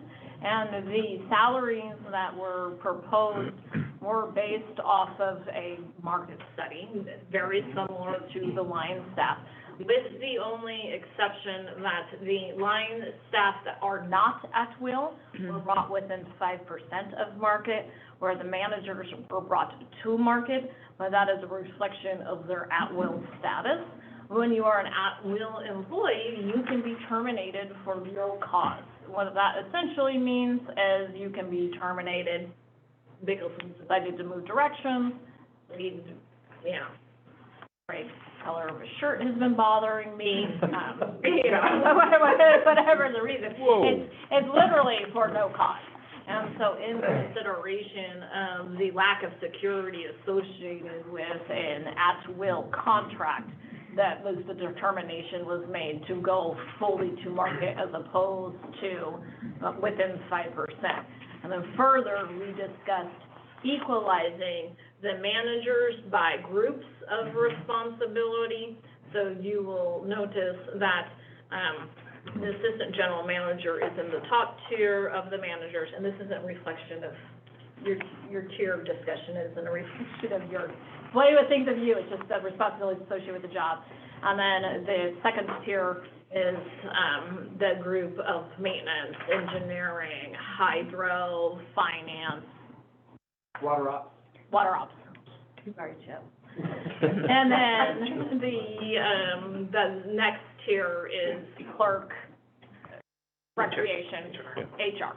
Right. And so that was how that was developed. And that was what we discussed in the closed session, and I didn't hear any other feedback. Otherwise, we had consensus leading that meeting. Why wasn't it in the management benefit package? So when we spoke about that the other day, Director Peters, is that benefit and comp plan that we had in the earlier section of this was just for 2021 only.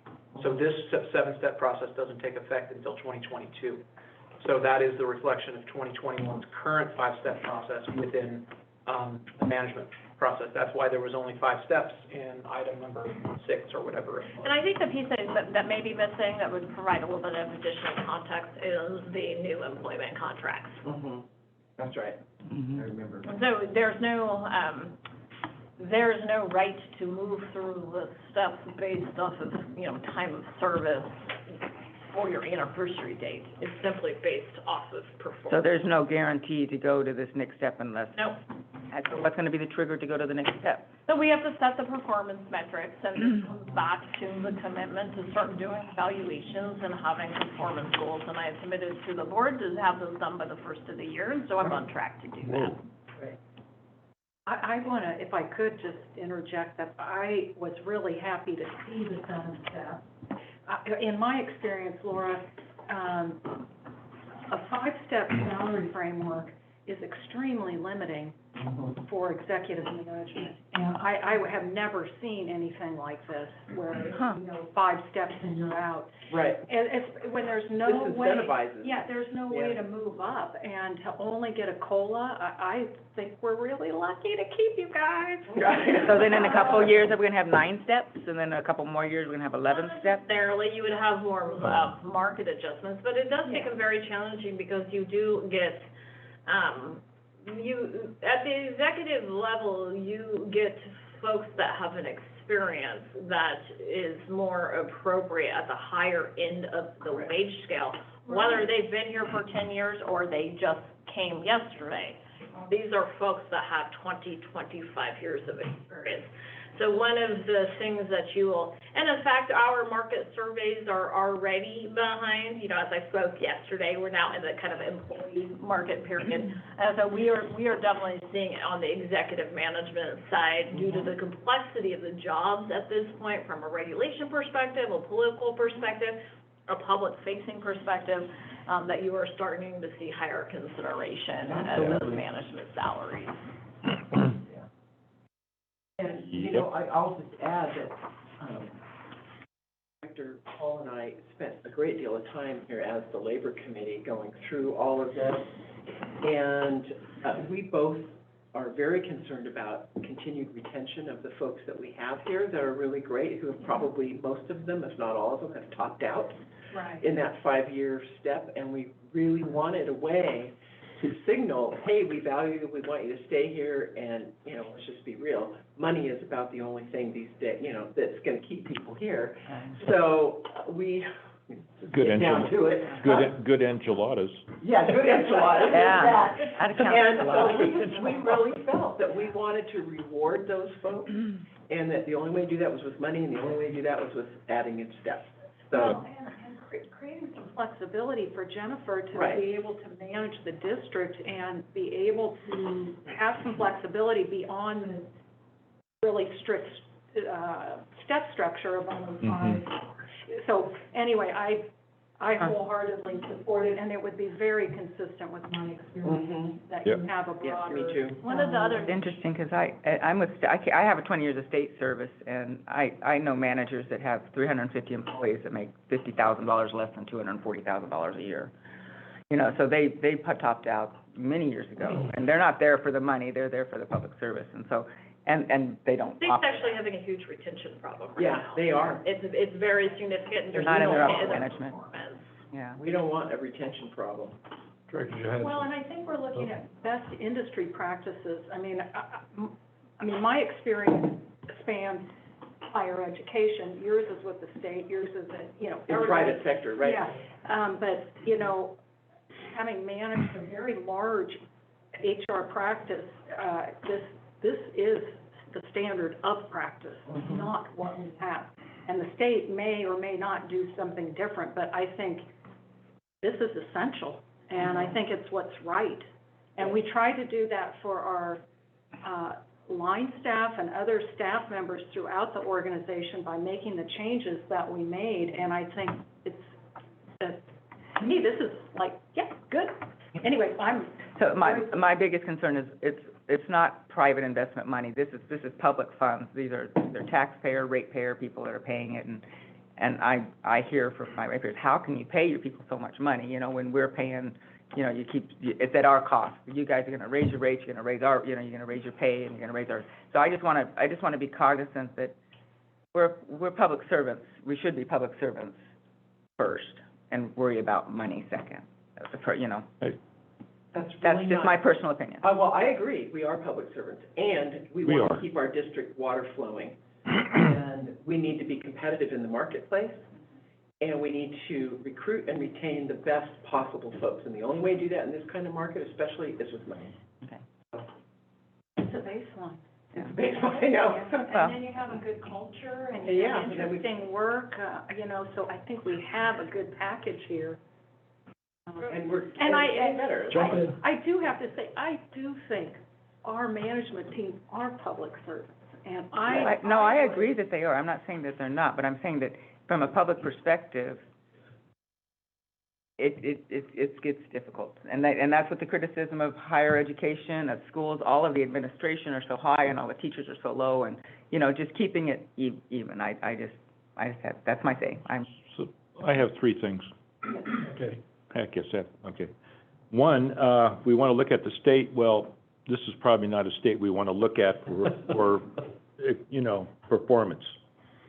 This is a state that, my estimation, has fallen flat on its face, from EDD to wherever you want to go. Number two, Red Adair said, if you think hiring a professional is expensive, try hiring an amateur. Right. So, and number three, I'm ready to make a recommendation. Make a motion. Make a motion, yeah, Okay. Yeah. on the recommendation. Ready? Yep. Do you want to have Wait, public? we may have to have public comment. That would be a great No idea. matter which order we do it, but that's a good point. All right. Is there any member of the public like to comment on this item before us?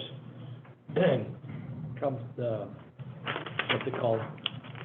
Position compensation schedule for 2022. If you'd like to comment today, star 9 your phone. All right. Director Johansson, go ahead. Okay. I move to adopt resolution number 2021-45, the 2022 position compensation schedule effective January 3rd, 2022. And I second with full support. Any further board discussion? Madam Secretary, will you call the roll, please? Division 5, Yes. Division 1, Yes. Division 3, Aye. Division 4, Aye. Division 2. Aye. Thank you, Greg. And big kudos to Greg doing Yes. giant salary surveys and schedules is a much more That was a big deal. nuanced task than I think most people realize, and you can't burn your brain up after. And I want to thank Thank the you. committee for their job, that I didn't have to do that one. Yeah. Yeah. Well, You Karen did a with great her job. HR background made that. Great job. Yes. Pleasant. Yeah. That's fun, We did have fun. yeah. And I want to thank this management staff. My goodness. They are amazing. They are Well amazing, and we deserved. appreciate you. Yeah. So if you hear something different, just ignore it. We appreciate it. And I appreciate you, I'm just concerned about the public. That's my role. Yeah, but look at what it costs the state for ineptness. We're the state, we're the They foot soldiers. keep paying what they want to pay, but they're not going to get the performance. Imagine if, after we all saw Chip's presentation last night, I was thinking about this in this context. What if we had to replace Chip? Now, I presume that there's other folks in his world that are as knowledgeable or close to knowledgeable, but oh my God, when you looked at the complexity of our system and it was like, Chip, you can't ever retire, please. Not when we're on the board. Yeah, not while I'm on the board. Yeah, recruitment and retention for high-level positions right now is extremely Right. difficult. It's brutal. It's brutal, and So- the cost associated with the increase can be gobbled up with your first recruitment, and you could have to do 3 or 4. Right, Are and you I guys- picked out Chip, but the same goes for all of you. Are you happy with it? Ian. You're good? Yeah? Y'all Okay, good? I mean, okay. Otherwise, close the door and Go, yeah, Sergeant take it out of on something Arms. else. We're trying. Thank you Okay. for the job you do. Moving on. Okay, The big one for today. now this will be done by 5, right? This will be done by 12 o'clock. Jennifer said, I have a meeting that starts at 4. Okay, good. Do you have to travel? I have to travel from here to there, We so can use- Oh, okay. we can do it. I think so. I need a Twitter. Yeah. While Jennifer's getting ready, I'll just remind the public, this is a workshop. If you want to ask questions as we go along, please star 9 your phone. We won't wait for specific questions, we'll take them as they come. This idea. Are you ready, President Beerwagen? Yes, go ahead. All right, so I'm going to start this out. So this is the budget workshop for the 2022 annual budget. This is both your operating and capital budget. So if you'll recall, some time ago, we did a workshop for the capital budget. There have been a couple of additions to those capital projects that came forward at that time, but they are noted, so we can review what those are. For ease of review, I have included all of the capital sheets once again in your packet, so you had a complete packet.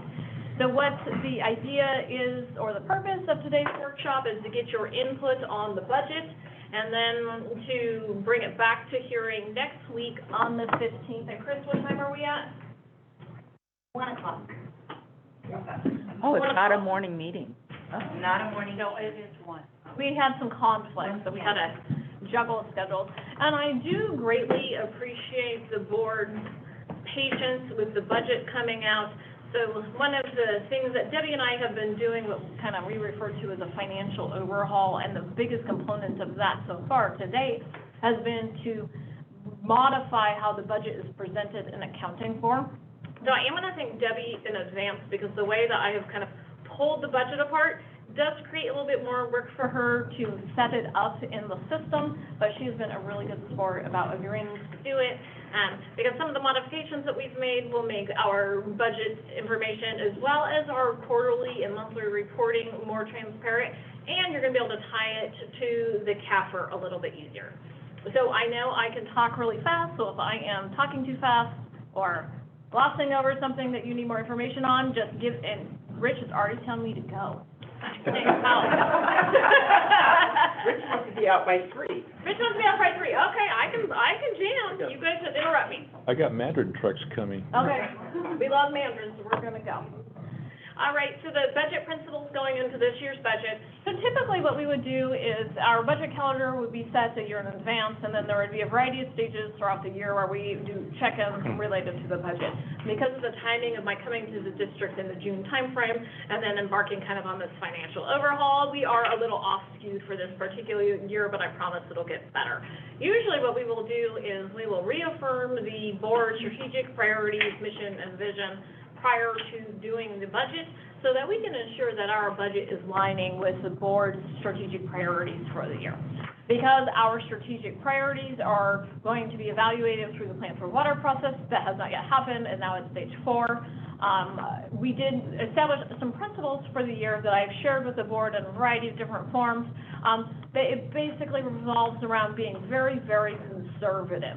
It is much easier to increase budgets than it is to budget, and due to my uncertainty about the status of some of our funds, I really did want to keep the budget tight from operational as well as a capital perspective, because I also feel that there are some long-term outlooks that we need to do from a revenue perspective regarding our capital program, which will be tiered out of the Plan for Water. Plus, we have a couple of other unknowns I'm going to touch on. So I went very conservative into the budget. I used a very conservative revenue estimates. For the most part, they are basically flat or have a very nominal increase included in them. It does not include any potential rate increase that would come through completing the Prop 218 rate process, which I anticipate probably starting maybe in the 6-month time frame, 3 to 6 month time frame. We do, there are a couple of things that are a little bit different this year with the distribution of revenue, and one of the biggest ones is that in the past, investment revenue for the pooled funds was all deposited or booked to the water fund, and now we are dividing those revenue projections by funds based off of their proportional share of the fund balance. And just to back up really quick, just so we're all on the same page when we're talking about funds, we talk about funds on a government accounting perspective, and essentially what that means is the district, we keep basically all of our money, except for very little fiscal agent accounts, in a large bucket. And within that bucket, there are different layers, and each one of those layers is associated with a fund. And each fund has a different requirement for how those funds are spent, whether it be from a policy perspective, a legal perspective, or some other type of regulation or financial need perspective. So when we invest our cash, we monitor our funds on a pooled cash basis. That means all the money's in the bucket, we invest that out on the market, and now the investment revenue we get gets distributed by each fund's fair share portion of that bucket. And so what you'll notice is our bucket has more funds now, and there is a rhyme or reason to this, which we will get to when I start moving forward. So we intentionally kept the capital program very light. We have some very hefty obligations coming forward that we don't quite have a handle on yet. One will be the results from the plan for water, and that's really going to lay out our long-term vision for raw water master plan, as well as the treated water master plan, watershed master plan, and with some operational considerations. And then we do have some obligations associated with our unfunded liability associated with our pensions that we still need to get a better handle on. We have our FERC obligations coming forward for hydro. So once we start working through each one of those little items over the next year, then we will be more comfortable with kind of opening up the purse strings a little bit. So just bear with me, I am keeping the budget.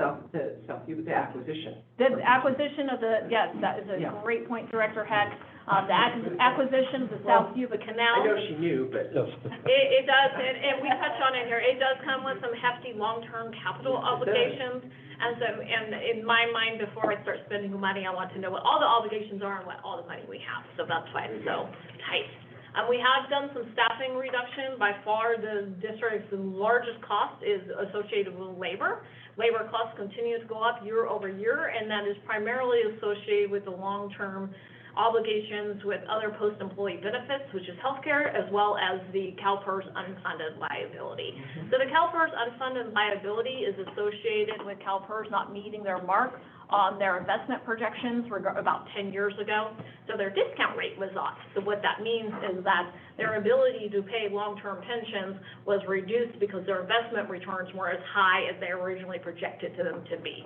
When that occurred and their actuary came through and did the analysis, they now have associated or calculated an unfunded liability associated with every agency who participate in CalPERS, their long-term pension obligations. So this means we have to pay more on an annual basis to meet our unfunded liability obligations for our retirees. And then we have OPEB, so other post-employee benefits.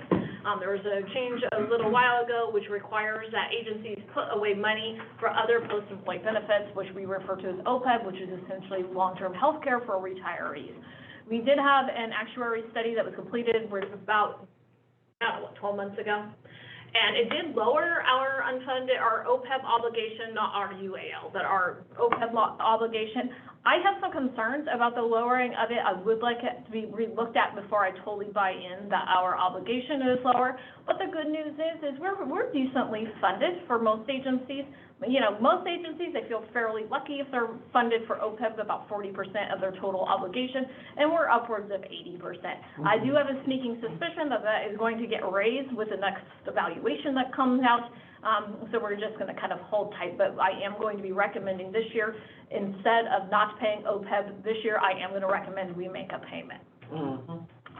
We are proposing a staffing reduction, and this is essentially based off of my concern that we are not having sufficient revenues over the long term to continue to have staffing levels as we do.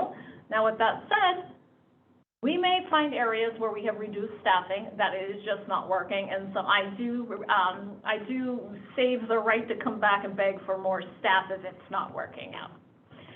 And then lastly, the employee contract increases. So the staffing reductions, depending on the step that particular staff person was at, or the step that you would by then backfill them if they were to be filled, it's going to be saving the district between $2 and $2.25 million a year.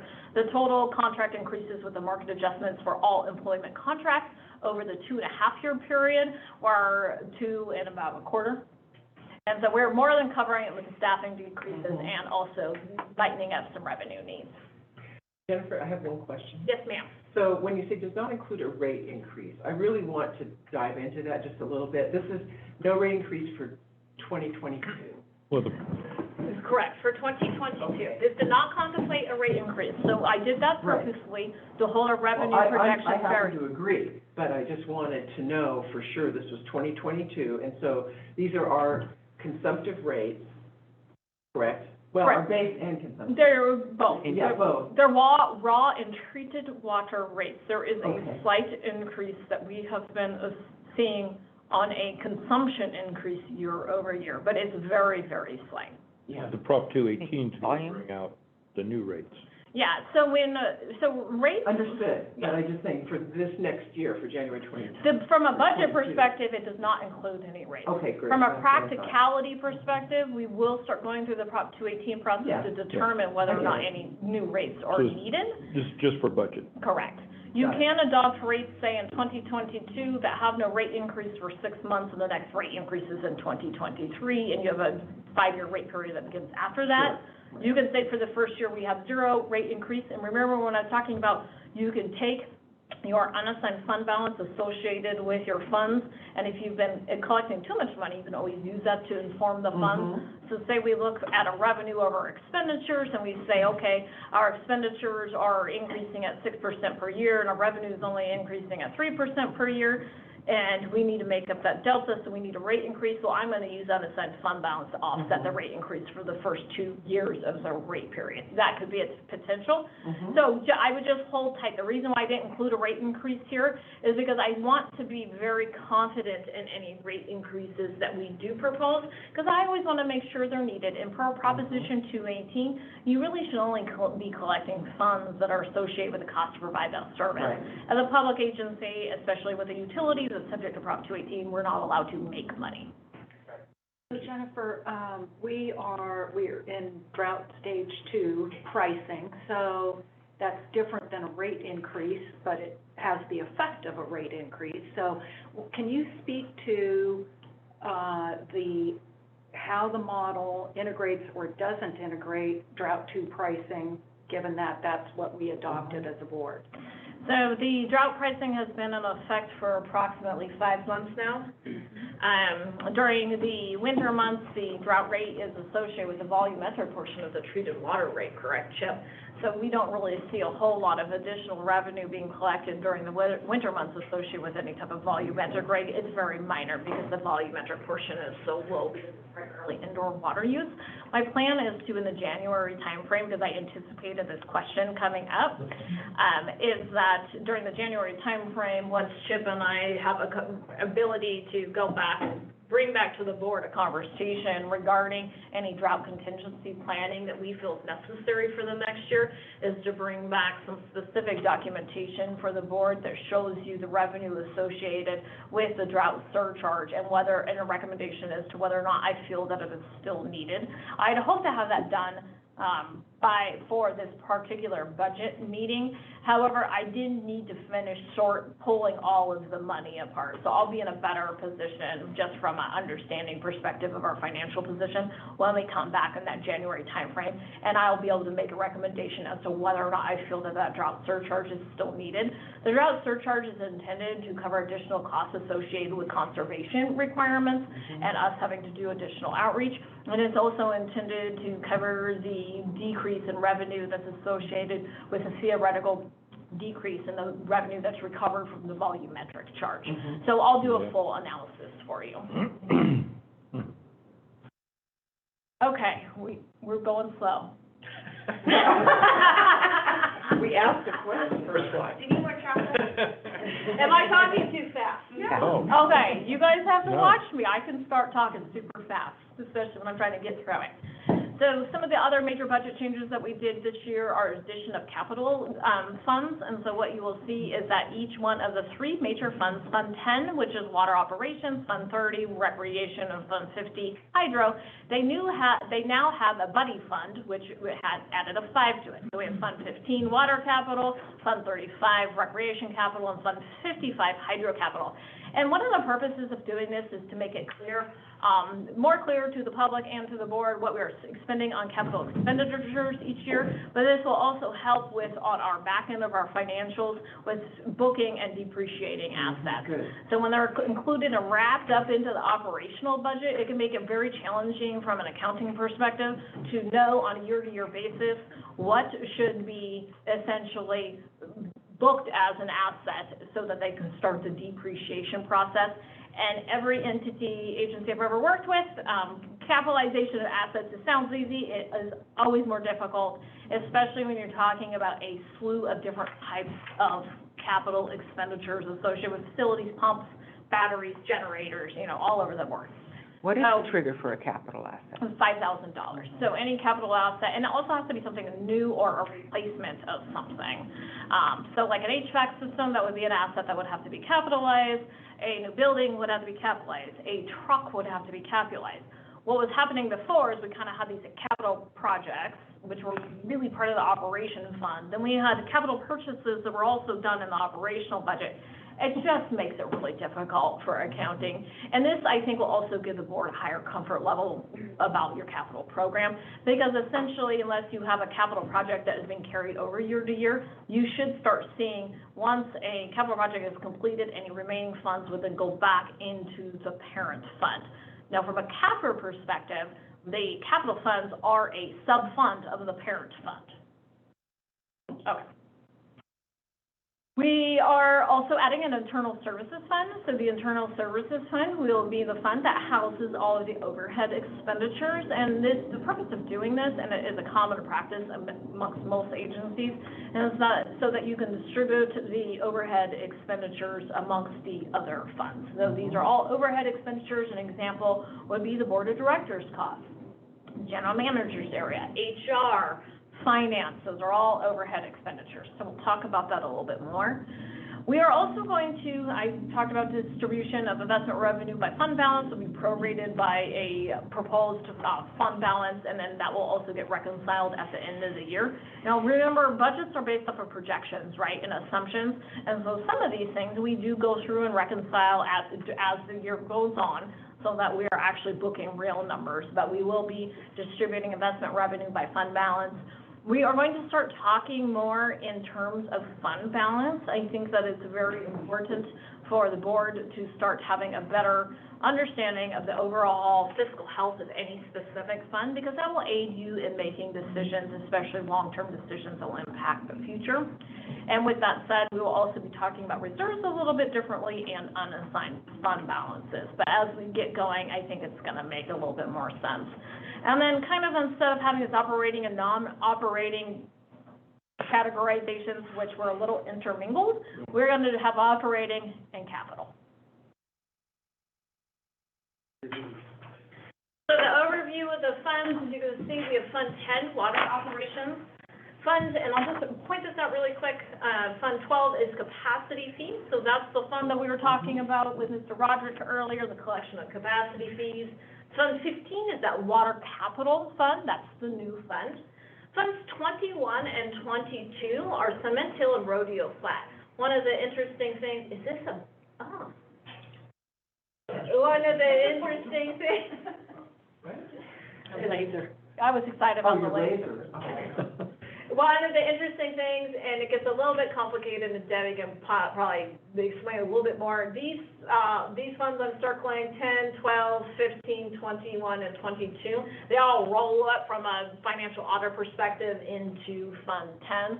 The addition of the two assessment districts, 21 and 22, is into the balance of Fund 10 was the GASB change. When did it go into effect? Last year?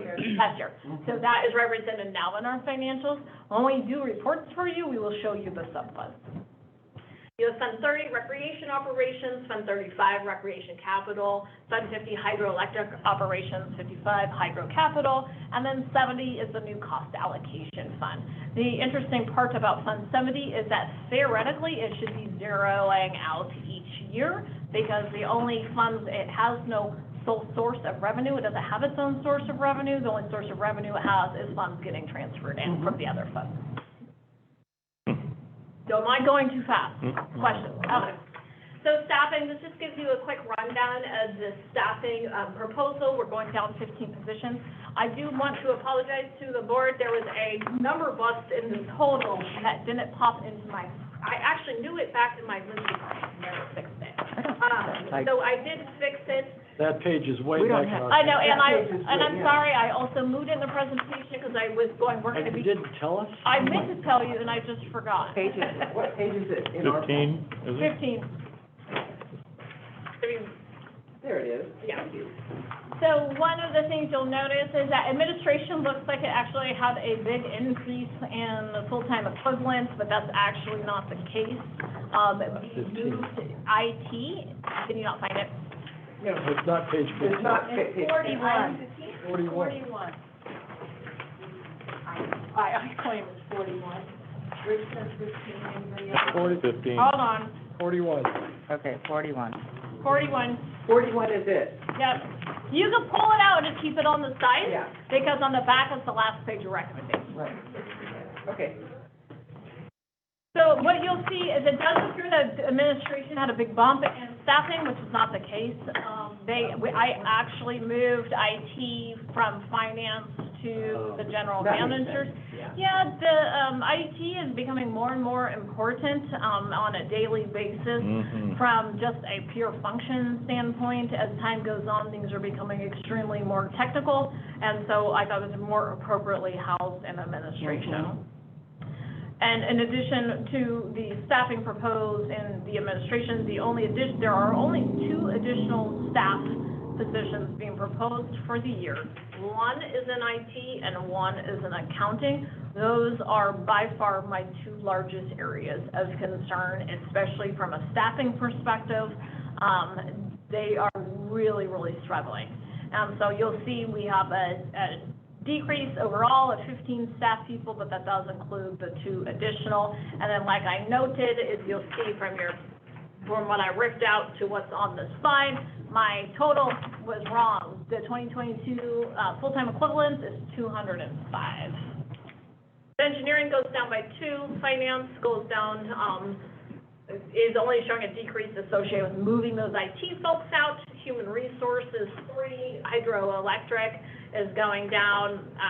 That quarter of a staffing person, actually, she just recently resigned, so we'll have to discuss that offline. Maintenance is showing a decrease, recreation, and recreation's decrease is also in consideration of no longer managing the U.S. Forest Service campgrounds, as we've discussed before. We were not able to reach agreement with, we went back and forth last week. We were not able, the week before, we were not able to reach agreement with the U.S. Forest Service regarding the liability and risk, and so we have officially pulled the plug and are now talking finances. I have a question. What were the 2 engineering positions that were eliminated? One was in encroachment and the other was, survey. survey, yeah. You still have anyone in encroachments? Yes. Yeah, so one of, You said yes, you said no. I said yes. Oh, you said yes, okay. We, from a surveying perspective, I have had some, and it's maybe one of my own personal issues, I've had some extreme liability associated with surveying buffs, and it's something I prefer to contract out. Can I ask a question? Yes, ma'am. Are the staff reductions generally through attrition? Yes, all of them were through attrition with the exception of 1. The other thing to note, I could hear Kian's brain.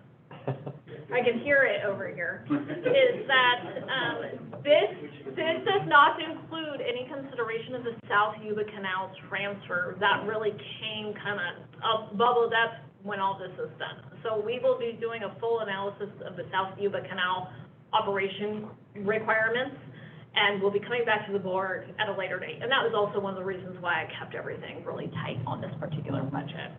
I appreciate the effort of all the management team and you, Jennifer, your leadership on this, because this is a very significant reduction.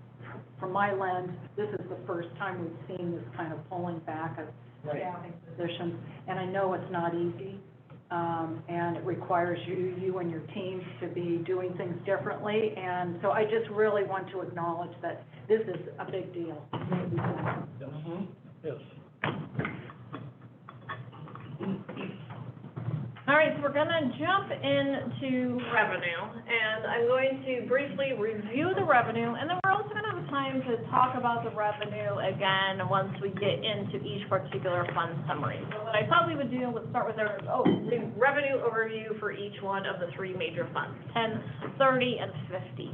As you recall, the only other funds that have revenue really coming in are associated with the assessment districts and the capacity fees. Fund 70, the the internal services fund doesn't have its own source of revenue, and nor does the capital fund.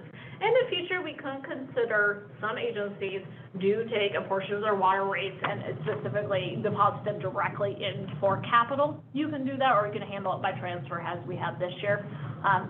We are going to be evolving our budget, improving it as we go on. So Fund 10 for water, we have treated water sales, raw water sales, reimbursement fees, and others. Grants, new connection and installs, rents and leases, property taxes, investment revenue, and standby fee collection. And one of the things, it was a little bit difficult Debbie and I tried to tie out the numbers prior to 2020. In previous years, we did show more budget, past budget numbers. We were unable to tie them out to the CAFR, so I just don't want to be comparing apples and grapes. So we have 2020 actual 2021 budget, 2021 forecast, then the 2022 budget, which is a forecast. You'll notice I went for $0 for grants this year, but I have just been recently informed as of today, we just got a grant awarded. Is it the Water Conservation Board? One of the things that we will do is we will do updates between now and next week as much as we possibly can, but do plan on seeing a budget adjustment come forward sometime in the beginning of the first quarter of the fiscal year to adjust the beginning fund balances for when we close the books out. What grant did we? What grant? It was the CFIP work for the Parker Ranch forest fire fuel mitigation. Oh, nice. Really? Yeah. $217,000 for a $280,000 project. Took the river fire? Have we heard back from Water Conservation Board on Hemp Hill? That's interesting. No, we've not heard back about Hemp Hill, unless there's something I don't know. No. So with grant funds, and this is something that hasn't been done in previous years, it's extremely important with grant funds. The board is required to appropriate revenues as well as expenditures. In past years, you have not been appropriating revenues, and the risk in doing that, well, you should do that. But the other risk is that they won't be used properly or put in the proper fund. Would you explain the appropriation of revenues? Yeah, so when you are approving a budget, essentially what you're doing is you are appropriating funds that are allowed to be expended for that coming year. When you're appropriating revenues, you're appropriating that you are receiving those revenues officially and they will be booked onto your books. When you don't do that, you don't really have a trail of how your fund balance is moving back and forth. So in past years, we have not been appropriating revenues for grant revenues for what I have seen. Typically, what you will see is when a grant, and we're going to develop a new grant policy to help us manage grants appropriately, but usually what you would see is you would see a request come forward, can we apply for the grant? Here's our local match, whatever the requirement is. We then have to budget the expenditures for the grant, and we may be budgeting offsetting revenue for the grant. Right. You can go into a new fiscal year and you can budget expenditures for the grant and projected revenue. Why I don't like doing that is I think it gives you a false sense of security of money that you don't actually have. I like to come back after you actually get notification that you get the grant and appropriate the revenues and then the expenditures, as opposed to making these projections on grants you may or may not get. Make it real. Yeah, so for Hemp Hill, for example, we did apply for a grant, but I did not book the revenues for the grant, I booked the expenditures. Yeah. Once we come back, we get the grant, then we'll come back and book the revenue. And offset the difference, so we're booking, say, $4 million, and if we get a $1.5 million grant, we would reduce the expenditure and increase the revenue, is that what you're saying? So your expenditures will always be your expenditures, and your revenues are always your revenues. There is a little bit of a misnomer that occurs, it's not necessarily wrong, but you don't really earmark fund balance or revenue. It really just does go into your bank account. But by booking the revenue, we are increasing the receivable that we know we're getting money in, we're gonna have this revenue, and it's informing our overall fund balance. And then you have those offsetting expenditures. Right now, we just have the Hemp Hill expenditures, we're dropping our fund balance. If we get the grant, then our fund balance will raise up. So what was the word? Appropriation. Appropriation is not, we're not talking about everyday water sales, we're talking about special deals. We are appropriating all of you, when you adopt your, and so the other new thing we'll be doing this year is adopting your budget by resolution. And so you're essentially saying, as a public governing body, that you are appropriating these revenues for the year, you are accepting this money, Okay. and you are authorizing these expenditures by All the money, appropriating not any special money, just, Yes. okay, all your money. okay. Thank you. So if you'll see, like I said, I held the revenue super tight on a projection basis, and I can be very, very tight on budgets, so you have to kind of watch me. Love it. You know, if we end up with a lot more money than I said we would at the end of the fiscal year, you can, you know, shake me to spend more next year, but I am very fiscally conservative. Only way to do it. Salary. Yeah. And so you can see I held everything very, very tight. So we already know this number's busted, this grant's number, because we got notification of the grant. Mhm. Like, it actually depends on when we receive the revenue for the grant. So, In 2022. the other thing that we have been doing incorrectly, is your reports are being shown to you on a cash basis, and we don't actually do accounting that way. So your receivables and your liabilities should be booked in the time period in which they are incurred, not in which they are paid. So we've been kind of mixing two things, so your financials have not been a very clear picture, and that's why they don't tie back out to your CAFR and to everything else. This is all going to be fixed, so poor Debbie has been having to kind of, she keeps the books properly, but she's having to extract data was in the past to you that was in this cash methodology, and we don't live in that world. So we're gonna start retraining ourselves to live in the real accounting world. Accrual. Yeah. In the cruel, Yeah. in a cruel world. Yes. The other thing that, I didn't mention at the beginning, but we will be coming back at the beginning. So I think there's also been a confusion about what the term encumbrance means. So encumbrance is a term that is related to purchase orders. When you encumber a purchase order, you're essentially tying up that money into that purchase order, and that is less money that is available either from a budget perspective to use on budgeted items, or from an unassigned fund balance perspective. That money is set aside instead of obligated. When we get to the close of the end of the fiscal year, we start making guesstimates on how much money we're going to have left on those purchase orders. Only purchase orders that are in process, the work is spanning 2 fiscal years, would be rolled over. Any new work would need to be re-encumbered. So we are making projected beginning year fund balances for you for 2022. We are then projecting what the fiscal year end fund balance is. We will come back and do a reconciliation probably that first quarter to show you, once we close the books, made all of our back accruals for OPEB and anything else we had to go backwards, we'll then give you a new fund balance. But we still have quarterly to budget. Yep, but right now, per the government code, you are required to kind of have this treasurer's report that states what your cash balances are, what your investment balances are, and then there is a budget to actuals component of it. The piece that you guys are missing is the quarterly financials component. You're not looking at true quarterly financials. So we will move to giving you real financials, and this will help you also understand what we're talking about, booking of assets and depreciation of assets, how these kind of, I always call them kind of the above-the-belt items, they're non-cash items, how they influence your fund balance. But once you start seeing how the money flows from an accounting perspective, it'll give you a real high comfort level of how well your funds are doing, and you can start telling if things are off. And I promise you, after looking at them for, a year, you're gonna be much more informed and able to spot when things are wrong. Right now, we're mixing cash and accrual accounting up. Then we have these facility and project reports going on, and nothing ties out, so you don't have a context, really, of what's going on.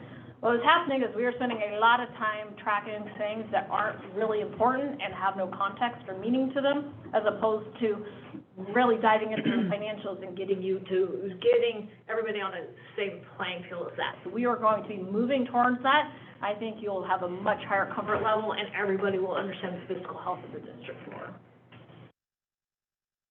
All right, maybe I need another brownie. Revenue Fund 30, recreation. So, we are still going to be tracking revenue by campgrounds. There is a little bit of interest income. This was projected based off of the current fund balance of the recreation department, which we'll get into.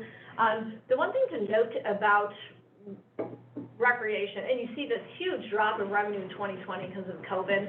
We budgeted at $2,300 for 2021, and we didn't actually do too bad. We're at $2,200. And you can see I kept it flat. Well, I gave it a $7,000 raise, but that just speaks to me trying to be conservative.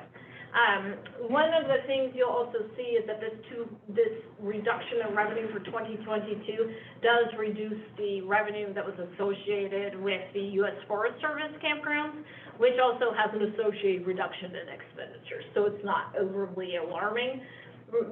Recreation, Monica does an absolutely amazing job. I can tell you that most public campgrounds are likely subsidized in one way or another. The market for the price tolerance for a night of camping isn't very high, and there's kind of this esoteric value of camping, right, and being in the outdoors. We talked about that one. And there is. You know, and it's always to what extent. You're talking about a cheap person here, so I'd charge for the bathrooms if I could, but I know that's not appropriate. But it's also, At least for the toilet paper. just the toilet paper. You use toilet for free. Toilet paper costs nothing. Also, our recreation obligation is a component of our FERC obligations, and so I consider it a component of the hydro business practice. In all reality, we could actually combine the funds, but I think it's a little bit easier to keep it in a separate fund. Yep. So Fund 50, hydro, anything notable here? We did increase the revenue a little bit. Kian goes through a very in-depth analysis on what he believes the revenue projections to be on a powerhouse by powerhouse basis. You will see that we did add in, and there is one number bus I did notice. I think I called Kian one Friday afternoon on my way home. I said, don't freak out. I just noticed there's a number bus. This South Center Water District Support Services shows at $25,000. It is higher than that. So we're thinking it's going to be in the $75,000 range. So I'll get that fixed. It is also, you'll start to hear Debbie and I talk about things that are material to the fund balance and not material. You know, a $50,000 revenue bus isn't overly concerning, but we'll get it fixed. It's not really material to our understanding the health of the fund. We do have the interest income. Hydro does have a hefty fund balance, so they did get a preponderance of the investment revenue, both water and hydro debt. And then you will see at the last minute, I added in just a little bit of revenue associated with the Deer Creek Powerhouse. And that's a reflection of not quite knowing when we're exactly going to get it and how it's going to be running. So I booked a little bit of revenue. Did we not get, did we not get interest income in 20 and 21 in both of these? There was no interest income. Yeah, so previous to this year, interest income was being booked to the Water Fund 10 only, and this will be the first year that I'm distributing investment revenue proportional to fund balance. Wonderful. So this is Fund 70. This is the fund summary sheet. I know this is really difficult to look at, but I would recommend. I looked at it numerous times. I can blow it up as big as you want to. I'll make you a giant one. Not the size. Well, it'll make more sense once I get into each specific fund summary. But once you understand how to read the spreadsheet, this is probably the spreadsheet you want to kind of keep handy with you. This will help you understand how money flows and what's going on. And so we'll be presenting this quite often. So what you'll see is I have the fund number, the fund name, the projected beginning of fund balance. This does take out, remember those above the belt items I'm talking about, kind of non-cash items. This isn't your total asset value. This is kind of more reflective of your cash, your liabilities, and your receivables. We then have revenue, and then one of the things in the past I think was extremely confusing, you were showing transfer into funds as revenue, and it created a double counting of revenue from it's specifically related to property tax. Many of your previous revenue tables, it showed both property tax and the transfer in as revenue, but it's the same money. So we're splitting all of that out. So a transfer in is essentially money that's coming from one fund into another. So your revenues plus your transfer in make your total inflows.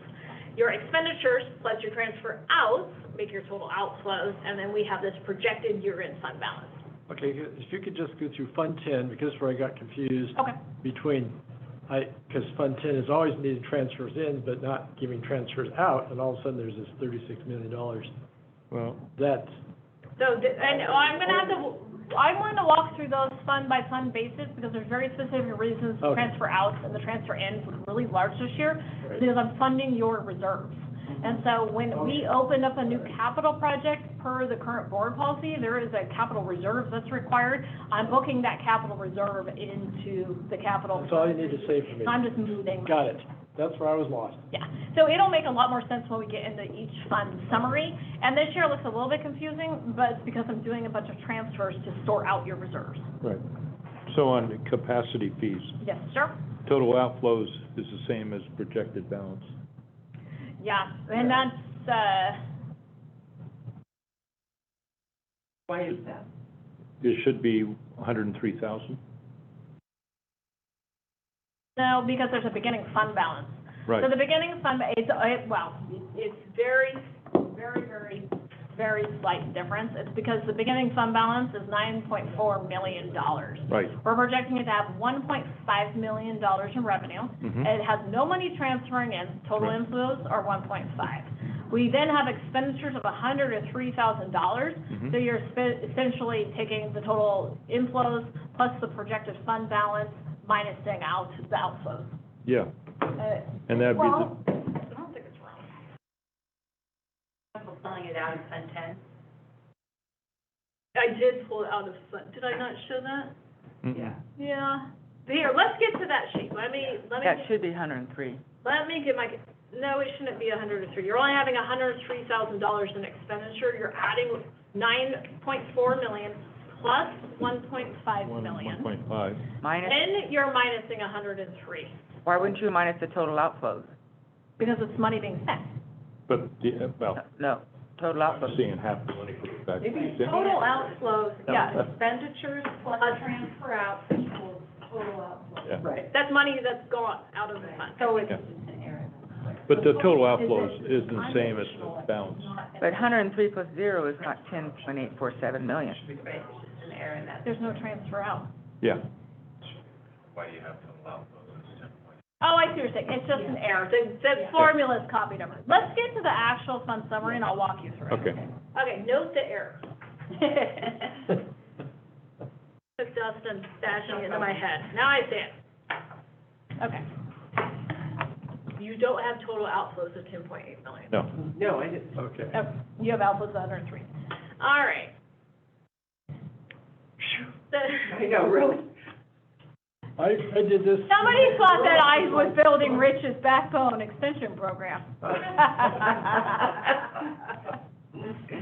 Jennifer, one thing. You can be quiet now.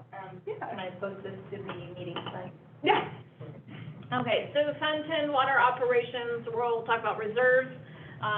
Fund 10 includes cashiering, customer service, engineering, water operations, maintenance, and vegetation. I did go through a little bit of a argument with myself as to whether to allocate engineering in the internal services fund or directly allocate it, and I did not feel that the allocation formula that was used for the internal services fund was quite reflective of the split of the workload for engineering, so I direct allocated it. So that's what is also creating a lot of the transfers.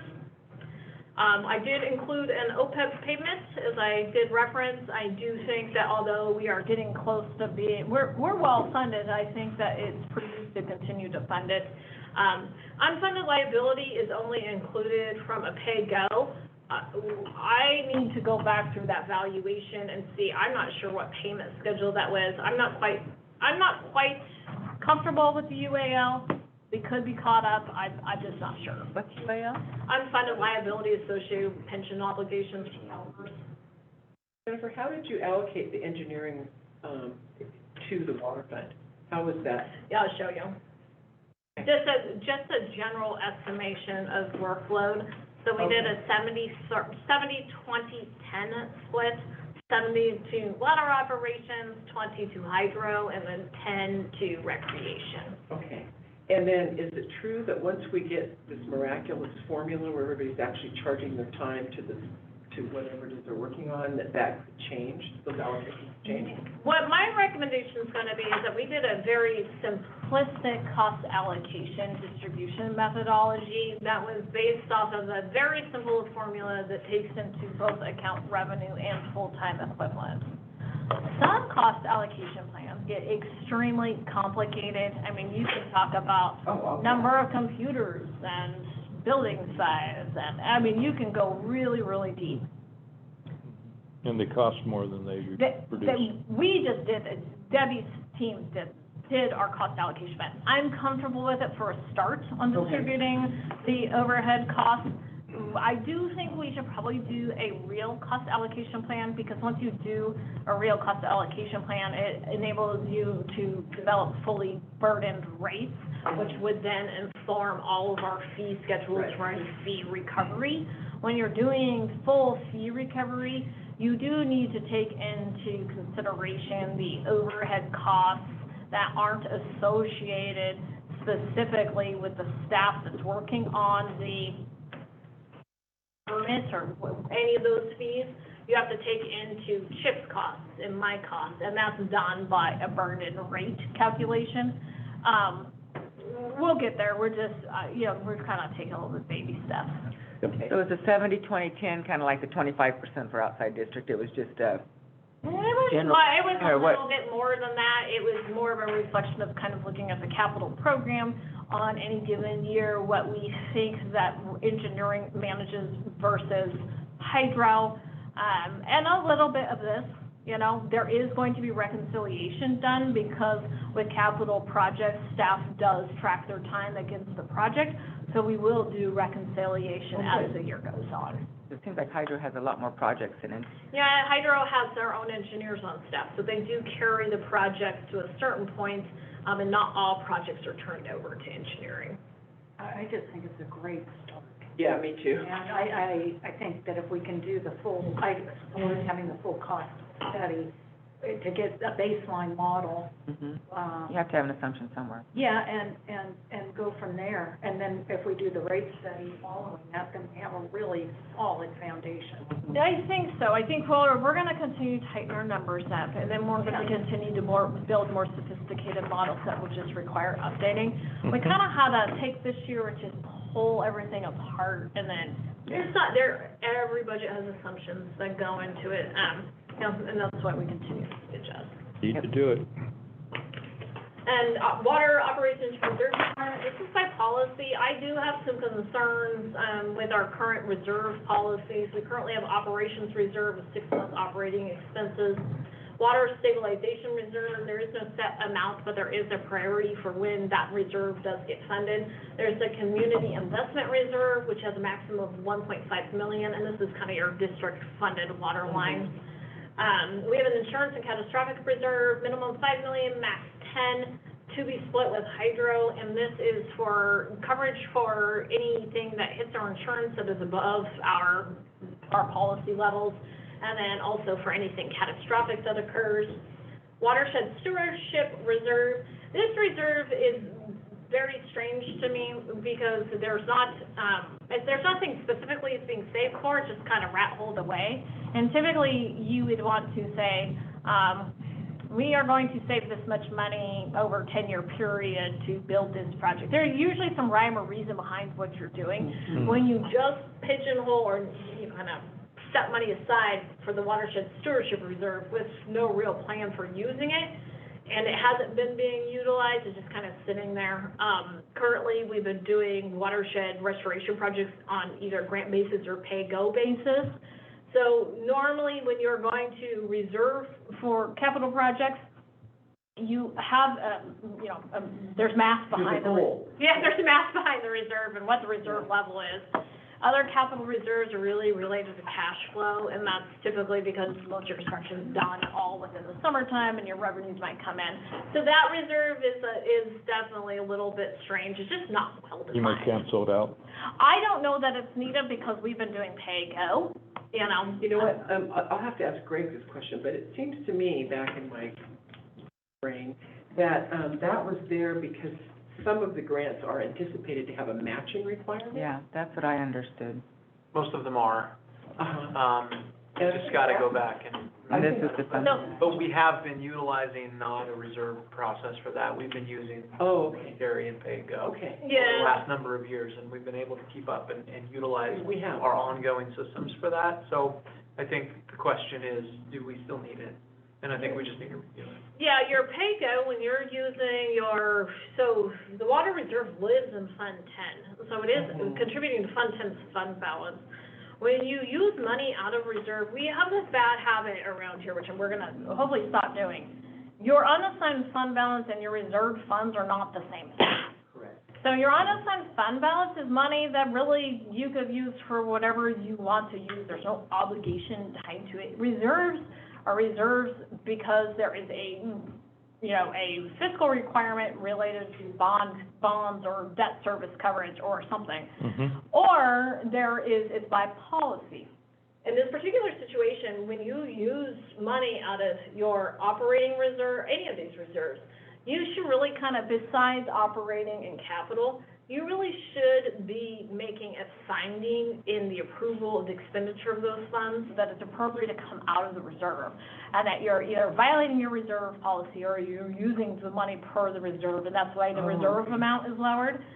We have this bad habit of just saying everything is reserves, and it really isn't. Right now, when you have a local match, it's just money that you budgeted from the unassigned fund balance from Fund 10. And so that $500,000 is sitting there. You're not really doing anything with it. Put it to work.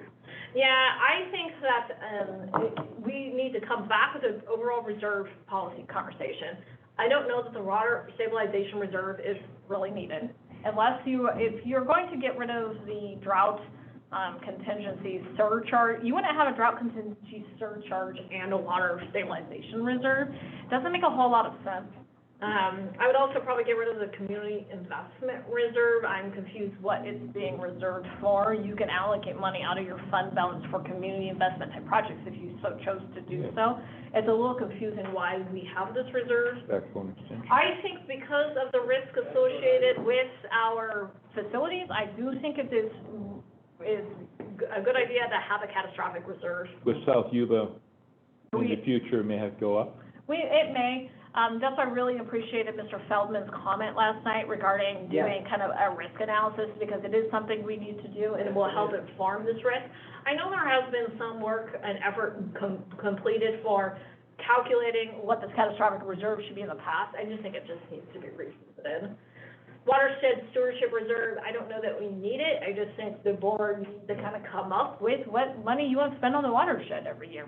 If we're going to use it, we need to define it. Right now, it's just kind of money hanging there. And then this accrued leave reserve, it's a little bit of double counting of money. So from an accounting perspective, your accrued leave is booked as a liability on your fund, which reduces your fund balance every year. Also, having it reserved, you're kind of double booking the money. I don't know that you need, is it 6 months or a year? I don't know the policy. It's quite a bit, I think it's 6 months. The operations? Yeah, the accrued leave reserve, it's like 50% of the annual liability. Well, the annual liability associated with accrued leave is really associated with anybody who quits or retires. You have these large payouts. That's kind of what it is. But if there's not a whole lot of cash going back and forth, and somebody's just using regular vacation, they're still an employee, there's a cost incurred, but it's a cost in time not worked, not as opposed to cash outlay. You don't need that high of an accrued leave reserve. So I more ballparked it as opposed to 50% of your annual liability, because that's really high, and I don't know why you would reserve it and have it booked as a liability in your finances. It makes zero sense. What I did this year is I kind of ballparked who I thought was retiring and what the potential payouts would be. Fair enough. So I do recommend that we come back and revisit this reserve policy. So this gets hard, so I would suggest you go to your paper copy, because I can't see that either. So we'll kind of talk about this ins and outs, and you'll kind of see. So what I did is I took the beginning fund balance, and so big, huge thank you for Debbie for calculating an actual fund balance for me. I think this is probably your first budget we're going in with a decent fund balance. Yeah, and mind you, fund balance changes, like in our real world, real time, your fund balance just changed right now, right? It's every dollar in and out. So mind you, these are assumptions based off of projections. So your beginning fund balance for water operations is $50.419 million. So what I did is I tried to go through your reserve policy and make recommendations where I think that we should budget for reserves for 2022. So I booked your operating reserve at $18.7 million. This is 50% or 6 months of your annual expenditures. I did include the transfer outs that were associated with funding of the cost allocation because there is no reserve for the cost allocation of fund. So an operational reserve is really to ensure that you have cash flow. 6 months might be a little high. Once we kind of get through the budget and we start finishing our full cleanup, we'll do a full cash analysis on a monthly basis to see. You really want, when you have, if you're heavily reliant on property taxes, you only get property tax payments twice per year. When you're heavily reliant on water rates, you do, if you have a high volumetric portion recovery of your rate, you do get a lot more money in the summer months. So you do want to go through and do a cash flow analysis, because the operational reserve is to make sure you can always pay your bills because our money is not coming in at the same time our money's going out. So we might propose a modification to that 6 months. I'm just not quite sure yet. So the 18.725 is 6 months of operational reserve? It is 6 months. It includes the expenditures plus the transfer out minus the capital. So includes the Fund 70 cost allocation, because of the internal services fund doesn't have its own reserve. And so the operational money to make sure we can pay the bills, I'm housing it in the Fund 10, Fund 30, Fund 50 reserves. So those operational reserves cover the reserve requirement also for Fund 70. So my question is, how's that funded right now, January 1? I'm funding it fully. So you'll see, so if you follow me, go through. The reserve. Yes, so if you go through the very first column with the numbers, and it says beginning balance. So I'm gonna start out the very beginning of the fiscal year, unless I hear direction otherwise from the board, and I'm gonna fund the reserves that I have noted. Okay. So I would like to fund the operating reserve at 6 months of the annual expenditures. I may make a recommendation in the future to lower that. I'm sure it's still out. I am not recommending we fund the water rate stabilization reserve. I don't feel it's necessary with the drought surcharge, and I'm comfortable with our current fund balance and the fact that we're rolling into a Prop 218 process. So I'm going to recommend that we don't fund that reserve. You know what that was for, what we used that before historically? Did someone chip? It's usually for when you have drought issues. No. And we also use it for the virtual PG&E. We use it for PG&E Yeah. water, Yeah. and we have used it to buffer the rate increases that we needed. Right. So by policy, it doesn't say, so right now I have PG&E water included in the budget, but it's on a pay-go basis. So we can fund that as a board so desires. I don't personally feel it's necessary, but I'm totally open. Well, They- it's just it was just a holding bucket Yeah. for those But we- pieces, you know. we blew through it in- Buy the water, we need to buy it, but we Blue, can't good. charge the rate to recoup it until later. I have the water for PG&E booked as a pay-go, so it's in the. But what do you mean? And we're buying the Pay-go maximum for amount that? of water. In the operations fund. It's a line in the operations fund. And we're buying the maximum amount of water. How much chip did we budget? 750? Yeah, right around. So this is the operation bucket, I thought. No. So It's in the expenditures, not as a reserved item. this water rate stabilization fund was blown through in 2014 and 2015. Oh, when it was well, and spent. also in 18 or 19, wasn't it? I think we spent it down, it was 2 million. I think What if we do this? What if we can fund it or not? I don't know that it's necessary given the rest of the money that we have. we changed the volumetric and the operations management, so we don't need it. I don't think that you need it. I think we need to have a very hardcore reserve conversation. So we're not gonna be getting rid of the policy portion of it, Yeah. just not funding it for this year. Yeah, I agree. Is that okay? Yep. I think that makes I think it does make sense until we can get our arms around it. But I just wanted to note for the conversation Yeah. that that's what we used That's what it was for Yeah. historically. and was to buffer the rate increases that we then had to do. So, Okay, back to my question, I'm sorry. Sorry. I'm really slow on this reserve. You start off with an operating reserve of $18 million. Where does that cash come from, and is it that, Okay, at the end of the year? here, let me help you. That's where I'm lost. So I start with my beginning fund balance in the beginning column at $50.4 million. And then when you go below that, you see operating reserve, water rate stabilization Right. reserve, community investment stabilization reserve, insurance and catastrophic reserve, watershed stewardship reserve, and the accrued lease balance reserve. So hop over to the next column. I have a new beginning fund balance, and I'm minus out all those reserves. So my new beginning fund balance is minus the reserve. So then, now follow me to the next one. Then I get I'm projecting $47.62 million worth of revenue.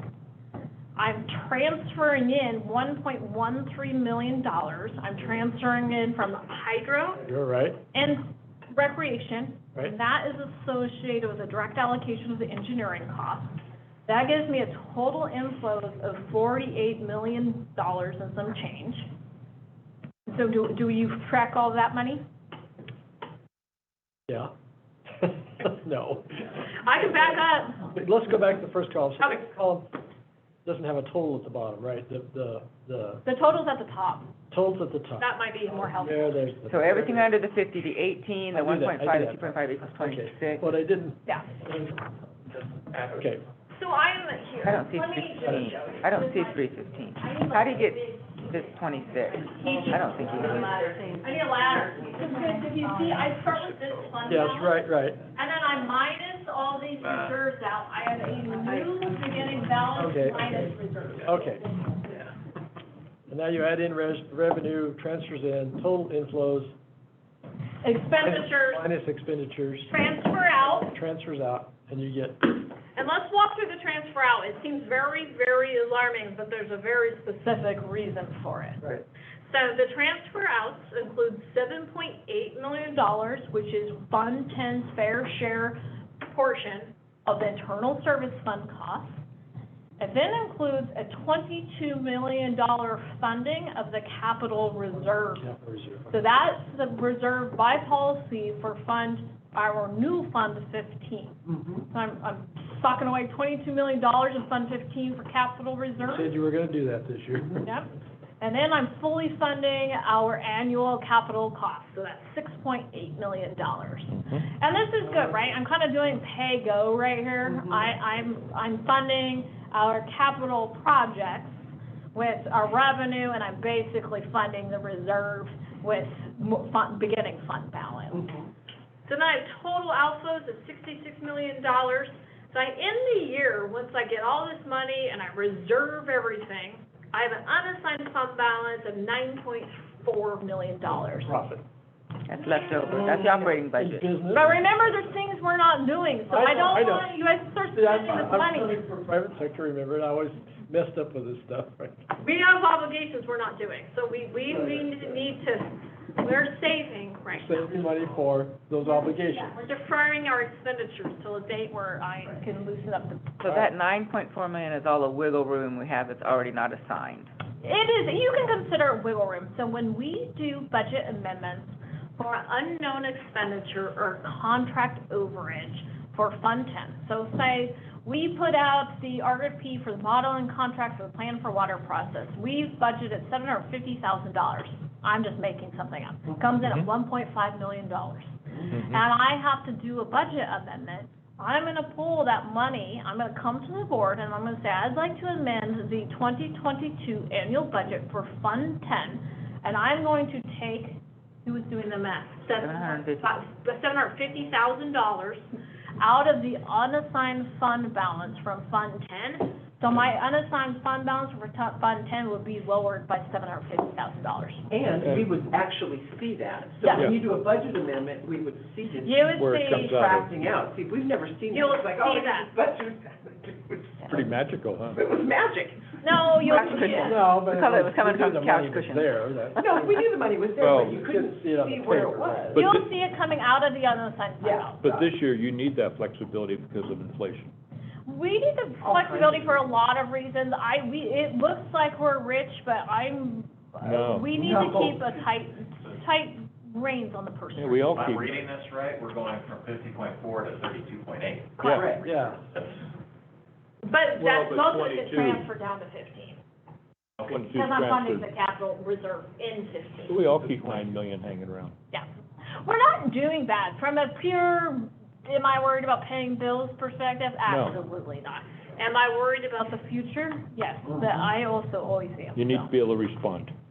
Yeah, I can be extremely cheap, so just watch. Count on it. Jennifer, can we, one of the numbers that caught my attention is in the second column, the 26.9 million, as what would appear to be the carry forward balance for the current fiscal year going into next fiscal year. So that number is, that's quite high relative to carrying forward 10 million or 9 million, 9.3 million. And I don't want to get into it now because that's a whole different rabbit hole, but at some point we should look at where these current balances are coming from and what happened this year to create that. Well, it's a little bit confusing because one of the things, we're still doing well. One of the things, just take a note, I'm making a huge transfer for a reserve down here of $22 million. So I'm paying for half of that out of the beginning fund balance and essentially half of that out of new revenue. So we're doing okay. It looks worse than it is because I'm funding the reserves and I'm transferring money into capital. So I'm doing pay-go on the capital projects. Actually, I'm saying that it looks really good because it's showing that your beginning balance of 50.4 million minus funding all the reserves of 23.4 million leaves a balance of 26.9 million. So that's the carry forward balance from the current fiscal year into next fiscal year. And that compares to a carry forward balance at the end of 22 that's projected to be the 9.3 million. It looks better than it is because it also includes this $22 million that's reserved. Yeah. Right. That 22 million I'm moving to just move the reserve over. So that beginning, I could have, it's technically a transfer out into Fund 15, so I'm showing it as a transfer out. In your old books, you would have shown that as a reserve, and so your beginning fund balance would have only been $4 million. So we're making a little bit of money this year, just from a pure revenue perspective, but if I kept that reserve in Fund 10, your beginning fund balance minus reserves would only be about 24 million. Or, I'm sorry, 4 million. 4 million. Okay. So do we have to go back, because right now, all of our reserve policies are suspended because we were so low on our reserves. We couldn't, remember, we didn't meet Yes, the minimum right. reserves. Do we have to go back and revise all of our reserve policies since they're all fully funded now? So my recommendation and how I handle on a year-to-year basis is I think we need to do a wholesale look at reserves. We need to do cash flow analysis to see if we need this much money reserved for operational cash flow purposes. We need to do a deeper dive on catastrophic risk requirements. We also need to do a deeper dive on future capital. Once we do all of that, I do think we need to modify the reserve policy. What I typically do every year is I don't modify the reserve policy itself on an annual basis based off of whether or not the reserve is funded or not. What I will do in the resolution that's adopting the budget is I will make findings as to whether or not the reserve policy is met, and if the reserve policy isn't met, I will explain why. I will say, operating reserve policy fully met per policy. Water rate stabilization reserve not met. The original intention of the reserve does not still hold true because of the new rate design. And I'll go through and explain each one of them, because your policy should always be changing. I do think we do need a policy change, but I think we need to I'm not quite there on my comfort level on recommending something, because I want to do the cash flow, yeah. So you're correct, we need a reserve policy change. I don't think that it's probably a good practice to go and formally modify your reserve policy to show it's suspended when your reserves aren't met. I think that you should be making findings within your adoption resolution to identify why that is. All right, so I know I probably already annoyed everybody to death with my yap in here. So I'm projecting we end the fiscal year in Fund 10 with $32 million. But that includes reserves, the fiscal year in fund balance with reserves. Without reserves, we have an unassigned fund balance of $9.3 million. So just wanted to review the transfers really quick because they're new. I did show them on the summary sheet. Transfers into Fund 10, which increases your inflows, which is Fund 50 hydro engineering, Fund 30 recreational engineering. That was based off of the direct allocation percentages I stated earlier. And then transfers out, Fund 70, about $7.8 million for overhead expenditures for that internal services fund. And forgive me, I kind of do use cost allocation internal services fund interchangeably. They essentially are the same thing. It's a little bit of a misnomer. It is the internal services fund, but it's a cost allocation, so apologize for that. I have a bad habit of that. I finally put those all together and studied this. Fund 15, yeah. Fund 70, the fund. Fund 15, capital reserve, $22 million. That was one of those huge transfers. And then Fund 15, capital funding. That's that huge transfer. So that's that pay-go for capital. The expense summary. So what you'll see is at the top, we have each one of the divisions: cashiering, customer service, engineering, water operations, maintenance, and vegetation. And then I did a summary of the individual expenditures: salary, benefits, materials, and supplies. So you have water purchase line, $890,000 in water operations. That's that PG&E water. Now, how much does that buy us, Chip? Mr. Close, how much does the $890,000 buy us for PG&E? 20,000. 20,000, and this year we only got 9 or 10 or something. No, we did a budget amendment earlier in the year, and we're gonna be somewhere up in that 20,000. Yeah. Oh, okay. For last year or for this coming year? For this year, and then we put it in the O&M budget for next year to make the purchase again. Oh, good. So we're, Now, what are we, I'm sorry, Rich, but what are we, we're limited by a certain amount of water. Correct, and it's, so during the months where it does us the most benefit, basically the summer months, Yeah. it ends up being about 20 to 25,000 acre feet is usually what is available to us, but again, it's based on what kind of water year we're having. Yeah. PG&E has limited water as well. so Understood, yeah. If their reservoirs are extremely low, there'll be less available to them. and we're buying the maximum. Buying the maximum at a time in which we can use it. We can buy it all winter long, but with runoff and all of that, it's rather pointless because there's plenty of natural flow. Isn't it cheaper to buy it earlier? But if it came, It's limited by contract, so we can only buy specific amounts for every month. Ah, okay, there we go. I knew there was some limitation. but if you see in March it's dry, We can buy. you can Yeah. buy.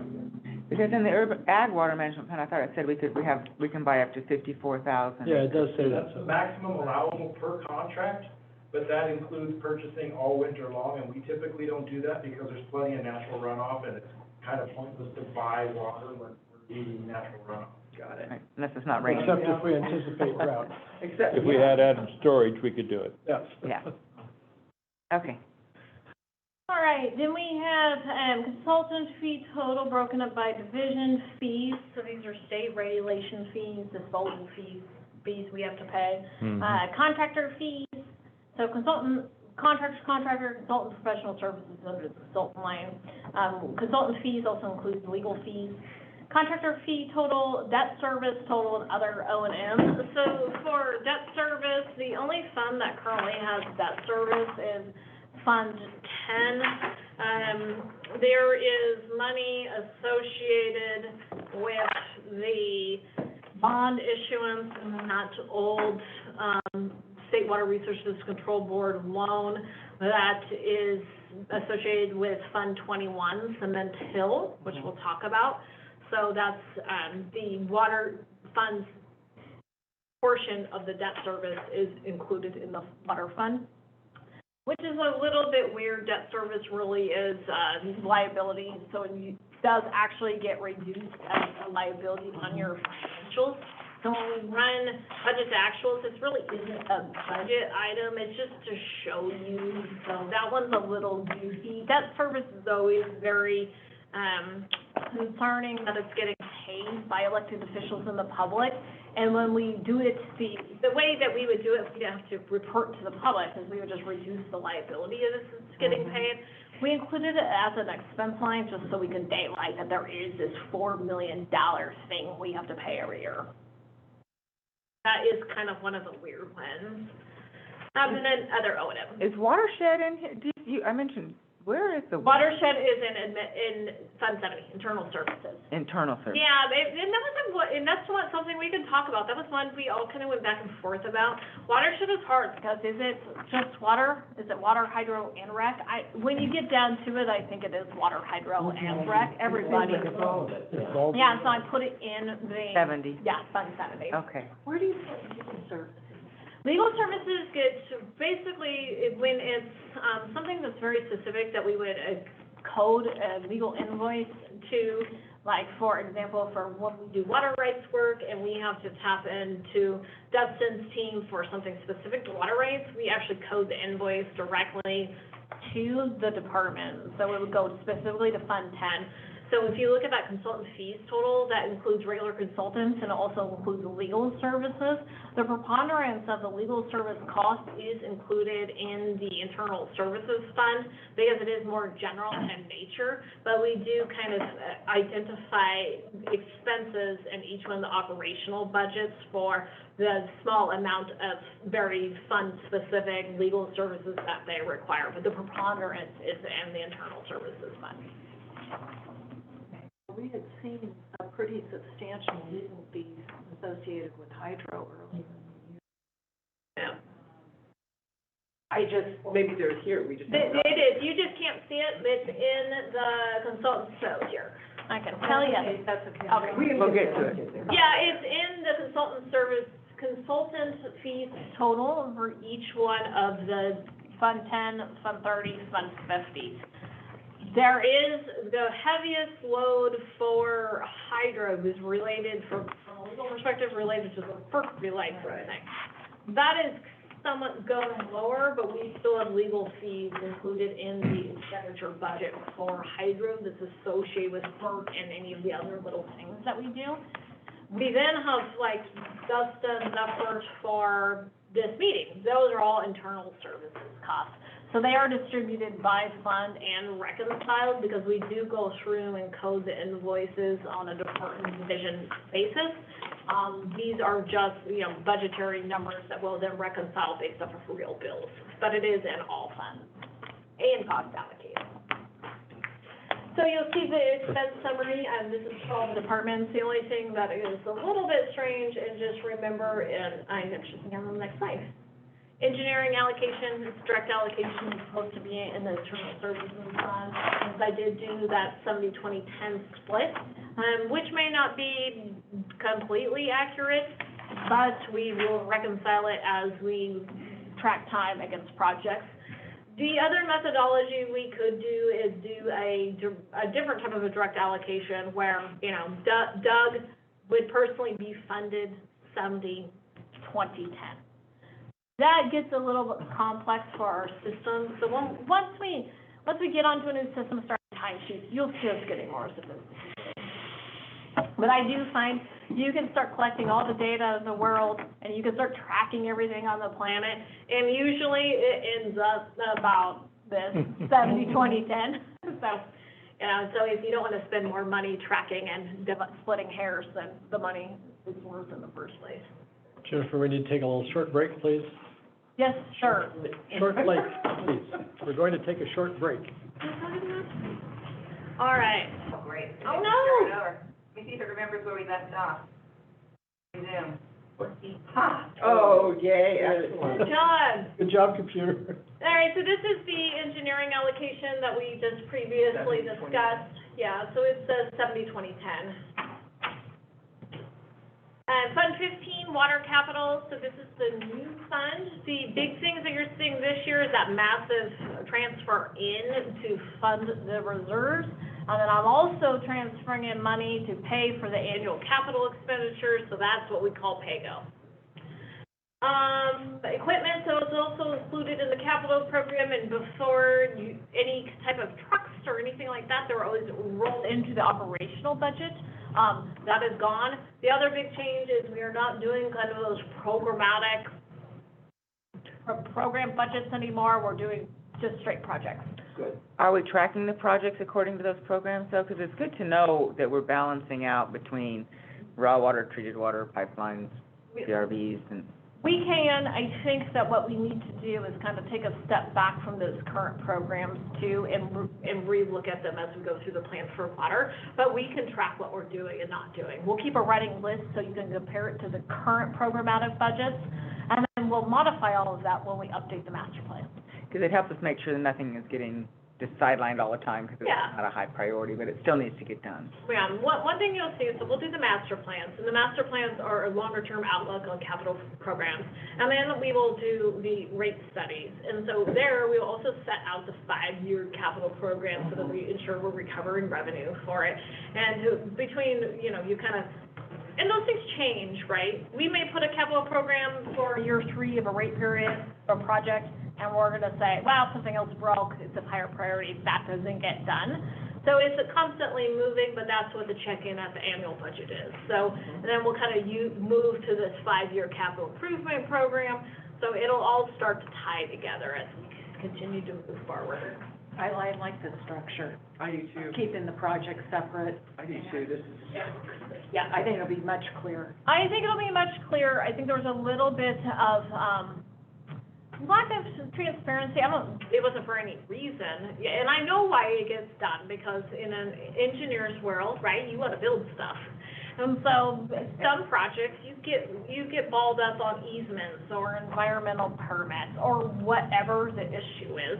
And some project you think is going to go this year, that's a multi-year project when you're talking about scoping, planning, design, environmental, finally construction, they kind of shift. So with having programs, you can kind of go, okay, well, I'm going to do this project instead this year. We can still do that, but if we did that, we're going to come back to the board and we're going to either say, we would like to decrease the budget for capital project, whatever, 95 by $400,000 because it's stalled for a year for right-of-way issues.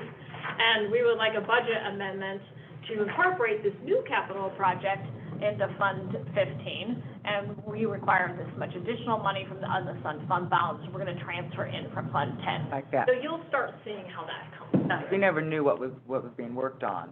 Yeah, and there's nothing nefarious going on, I can assure you of that. It just makes it more, provides for greater flexibility to get things done, but it decreases transparency.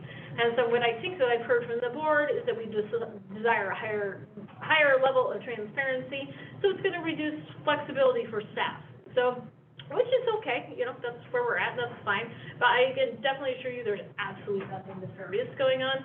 They were just trying to get work done, and so that's Well, and the way to do hopefully it. the new method doesn't hamstring them from being able to shift and make adjustments as is appropriate, like you described, but it ties up the loose ends a little bit more from a board perspective. So I think it's not, I wouldn't want to see the staff hamstrung, or their flexibility greatly diminished, but hopefully the process of getting board authorization can be expedited. Yeah, so I think what you'll see is you're gonna see your consent agenda grow and grow, because we're gonna be bringing more things to the board. What we're hoping is that per policy, we can generally work through your questions, that, we're not pulling every single item, because otherwise we will end up with 10, 12-hour-long meetings. But Yeah, we love it. That's why we have enchiladas. I'm thinking we get enchiladas and brownies. if they go past 9 hours, we will go to no snacks and no breaks. And no chairs. No chairs? No chairs after 6 hours. Yeah. Every minute that goes past, there's a new penalty. I will then take your chairs away, we will move outside. Bathroom. Lips come out, and what? I've been known to be a little harsh after hours. We do have Hemp Hill fully funded with no grant funds, but if we do, that changes, right? We'll book the revenue. And then we have the reserves funded. So for Fund 15, the biggest reserve is by policy, that's the $22 million reserve. Typically, you have capital reserves that have one component of it that is equal to the cash flow that you need for your capital program, because you usually do most capital work during the kind of summer months. And that's usually equal to, the annual 5-year average. So annual average over 5 years. So it would be like, so if we were, $5 million a year in capital, you'd usually have like a $5 million reserve. And that could be a little high. We would look at cash flow. So theoretically, we will spend this 22, but we only have $6 million in capital this year, but we have 22 million. That's just straight reserves. So that per policy is reserved for future projects. Future. So I'm recommending we fully fund it so that we can come back. We're behind on infrastructure replacement. Yes, we are. Big time. Big time. And so we need to start coming up with some methodologies for systematically replacing infrastructure as time moves forward. Not only do we have the water treatment plants, we also have the water mains, and we've heard a lot of desire to modify canal systems for efficiency. That is all extremely expensive. This $22 million is just a drop in the bucket, but we have to start somewhere. So I'm kind of saving money until we start developing a better plan. And so you'll go back to the fund summary here, water capital, so you'll see it looks a little alarming. The beginning fund balance is 0, but that's just simply a reflection that it's a new fund. Yep. Can I ask a question? Yes, ma'am. In the water fund, and speaking of how poor how much opportunity we have to improve our existing infrastructure. I like that. I like that. That was a good one. But there's a lot of money in grant funding at the state and federal level. Do we have money in our consulting? Because I really think we need to hire someone to track these grants, to help us write grants and target grants, so we can be positioned to take advantage of some of that. Is any of that kind of the money to get grant money? Because we need to be able to be ready, have projects ready to go. We need to have someone looking at the grant saying, these are the kind of projects, working with staff saying, okay, which ones? You know what I mean? It's a full-time job almost. Not specifically. We don't have a position funded for grants. What we do. Consultant. It's essentially pay-go. So we will utilize consultants, for example, for Hemp Hill to help us put together the grant packages. And so that does get funded against the capital project. There are a couple of options. The Regional Water Authority, I have had really good luck because they do large bundling of grants for like Prop 1B funds and that from the state, because those are extremely time-consuming from an administrative perspective. We don't have anybody at this point kind of dedicated for grants specifically. It's either absorbed through existing staff or it's rolled into the consultant services required for a capital project. Yeah, because at Aqua, almost all of the districts I spoke with, they had dedicated staff tracking grants and writing grants. It is a luxury to have a dedicated staff to be looking at all that. If we do see something and we see something coming down the pipe, we do have a couple local contractors that we've reached out to.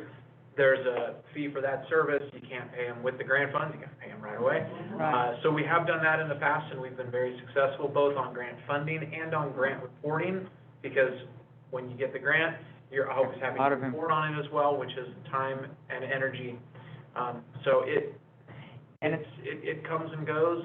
We do have staff that have their ear to the grindstone on that quite frequently. Sometimes we can't find a project that's going to match what the state or somebody's going to need, but we are seeing a lot coming from disadvantaged community needs, drought needs, fire resiliency, energy efficiency. We've actually been pretty successful recently through PSPS grants with the state, with CAL FIRE, with hopefully with Fish and Wildlife. So there's a number of them that we do, but it does take dedication, and we just don't have. And I almost think it's better for a consultant position, because grants are very cyclical. You don't want to hire a full-time staff forever for something that's very, but when you're trying to find someone at the peak of when the money's ready to go, all the good consultants are. Yeah, it's like 3 weeks from now. Yeah, you almost need to have someone saying, okay, I want you to just have, most of the people I spoke to at office said they just have a consultant that they pay to track this and help them write grants. And we can consider something that, we'll take that back and take a look. I would agree, the county has, they got a lot more money than us, but they've got somebody who's tracking that kind of stuff. Yeah. And I had a conversation with that person recently about grants for, drought-related grants for people with wells, and trying to trying to get some funding for water tanks in areas that we identify can't serve or can't serve. And they've got, oh yeah, we're right on it, you know, it's like, oh, they got people. And so there might be a way in which we could piggyback off of some of what the county is doing, just a thought. Yep, no, absolutely. I don't know if we should pigeonhole from but I guess we got, anyway, I was just wondering. Why don't we, it'd be more appropriate probably an operation fund for pigeonholing it.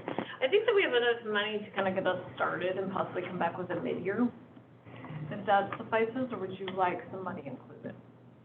For consultants. I just want to do so, I just don't have a good recommendation for you for an amount, I mean, I can obviously. I want to hear more about, because this is the first I heard how cumbersome it is to manage grant money. It depends on where it's issued from, but it can be So, for instance, extremely last night said the infrastructure bill, Biden has $8 billion for Western water, right? Mm-hmm.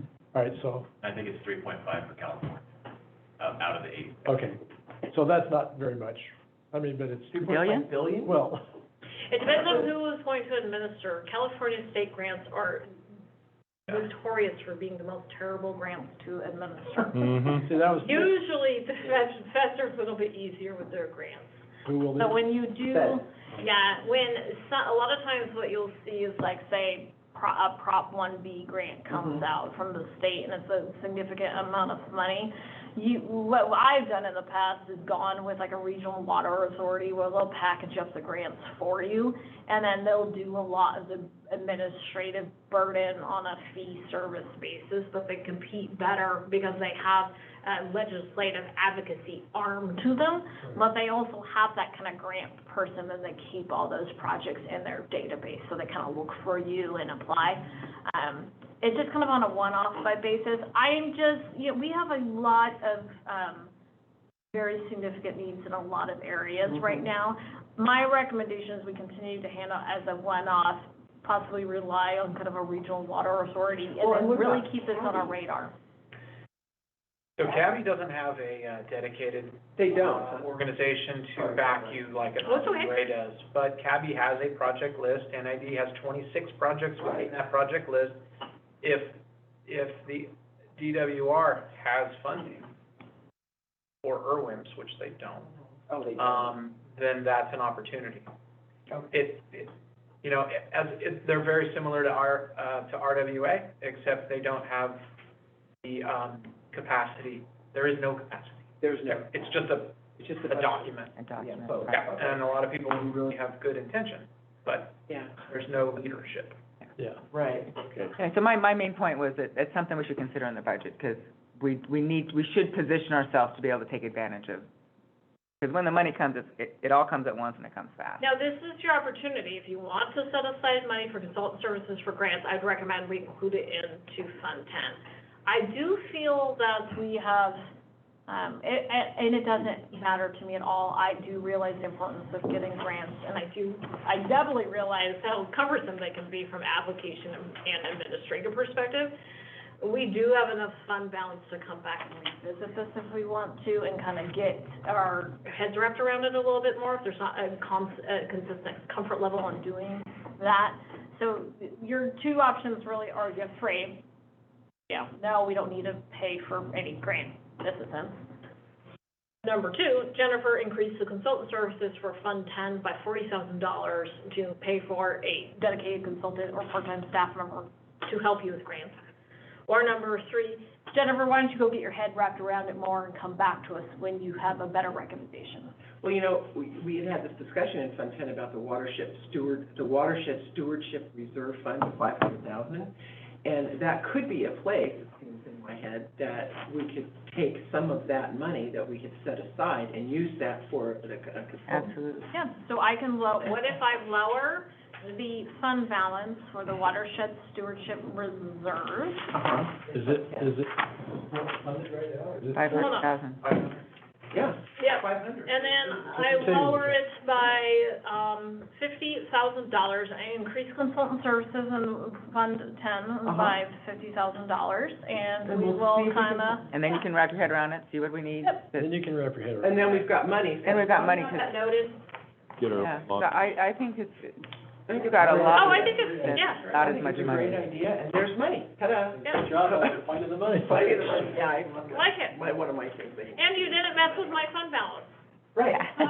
Yeah. All right, Okay. $50,000 increase to consultant services, Fund 10. $50,000 decrease to watershed stewardship reserve. We're gonna be So looking for- I'm gonna say something, not to throw a monkey. Uh-oh. Oh, no. But I do hear, I heard Jennifer say, you know, bandwidth, she said it a couple times today about Yes. bandwidth. Yes. Yeah. And I know that, you know, when the money, the pot of gold is sitting right out there for us to grab, it still results in work for the team. And so you know, I think as a board, we have to be, Yeah. I think we have to ultimately, I mean, we can give direction, but I think we have to also listen on where the breaking point is, because quality work doesn't happen, it's not endless. Right. And so it's just a caution, I guess. And we I don't want Jennifer to. I don't think it's Jennifer that does it. I think it would be Or Greg. the engineering team or the watershed team. I don't think Jennifer would be doing it. I'm not saying that. I'm saying the organization as a whole is taking on That's right. a lot of tasks. They're implementing new technology, you've got a new accounting framework, you've got a plan for water with all of the analyses and all of the data for supporting that. And I'm not saying whether you can do it or not. I'm just saying, I think the door should be open at all times for you to say, we're at the tipping point, we can't do it. And And then pass on it. and the board can say, okay, then pull this item off. We no longer care about redoing the accounting infrastructure, or whatever it is. But it's not endless, so, anyway. That's my monkey. And I very much appreciate from a grant perspective and workload bandwidth, it really hits accounting the worst, because and like I said, it depends on the grant. The state of California grants are, There. I would say federal can be pretty. they can too, they can be nasty too. You need a threshold, of how much you're gonna get out of that grant to make that decision, whether Right. that's Yeah. 250,000 above is maybe worth us pursuing. Below Right. that, I'd say no. I'd almost say five. I would say 500,000. I'd say $1 million. You're 500. Yeah. Yeah, I mean, Spend our 50 and you get a $500,000. One of the other things I'd like to do is develop a grant policy, so I could also probably use some of those consulting fees to develop the grant policy. There you go. And then start scouring for grants that Yeah. make sense, because Debbie is absolutely right. The threshold level, what makes a grant worth it, depending on some grants are easy. It's like, fill out the online form and you're done. Some grants are, The COVID grant has been, we spent more than we're gonna get. Definitely, between staff time I and bet. the consultant who's managing it. It's a nightmare. and just- FEMA is It's turning not out worth to it. be a very difficult. Well, not to mention, you The get river fire. 2 months in grant revenues, you have an additional yellow book audit you have to do. So aside from our normal audit, Oh. so there's thresholds in there too. Good to So know. you would have additional audit during your normal year-end audit once you get there. we will, in consideration of Director Hull's comments and the truth she is letting out, how about we continue to move forward with this modification of the budget, but we don't do any expenditures until, we'll bring them on a one-off basis and really have a conversation about it. Does that sound good? Mhm. Okay. So correct that? No, it's still in. It's still. Where has happened. It's in, but the expectation of using it just got really low. Well done, Jenny. Cut the legs out on that one. Okay. I didn't mean No, and it's true, and it's like, everyone wants free money, but then you just. There is no such thing. Such a- Some of it's painful. So, Just think of this, we don't have transit, that's one of the worst ones. Yes. But if we get 1.5 million for Hill out of a $4 million project, Sure, we take well, and, yeah, but we have to be able to. So one of the options could be is we get say we get the $1.5 million from Hemphill. We could we can say, some of that money we kind of put in consultant services for grants. It could be for a part-time person to come in and supplement services with Debbie, right? There's a lot of different ways we could use this. That's right. we can hire this out. Yeah, and I would also like a grant management policy to be drafted, so, Yeah. all those things we're all capable of doing. It's just finding the time to do it. It's always Some of those things tomorrow. are easy to farm out. Yeah. All right, so with Fund 15 summary, so your fiscal year in balance, and this is saying, okay, we're gonna build all the projects on our plate that we did for our total expenditures, which is our annual capital program, and our fiscal year in balance is only going to equal our reserves of $22 million. Now, is it likely to be on the dot $22 million? No, but next year, so it's a new fund, so it looks clean, it'll, we'll see. And also, one thing, if a capital project isn't fully funded, the money doesn't just vanish, right, out of a capital project. We should also be essentially unfunding capital projects and putting the money back in its parent fund. Is really what happens. We're not really good at doing that, or unencumbering purchase orders that are done. So Debbie and I have been working with Joan and purchasing, and we're going through, and we're gonna start unencumbering purchase orders, because essentially, you want to have a better reflection of what your fund balance is, so we currently do. All right, so Fund 15 transfer summary, we already talked about this. The big one is the transfer in, so it's the $22 million from Fund 10 to fund the capital reserve. And then it's also the approximately $6.9 million for the capital funding for the annual capital program for this year. That's what we refer to as pay-go. And then there are no transfers out. So this is a quick list of the capital water projects. You've seen this before. The only things that are a little bit strange is that the timing in which we issue the FATAR number, or we have renamed it. Project number? It will no longer I know, be really. the FATAR. The FATAR, thank you very much. No, it will be a project number. The new era around here. The project numbers, so these are project numbers because they were essentially already on the books in part of kind of those programmatic budgets. And so once this is approved, then we'll open up the project numbers for these other expenditures, which are the dump trucks and some of those things, but these were included when we had that previous capital workshop. Oh, you have project numbers for trucks and things?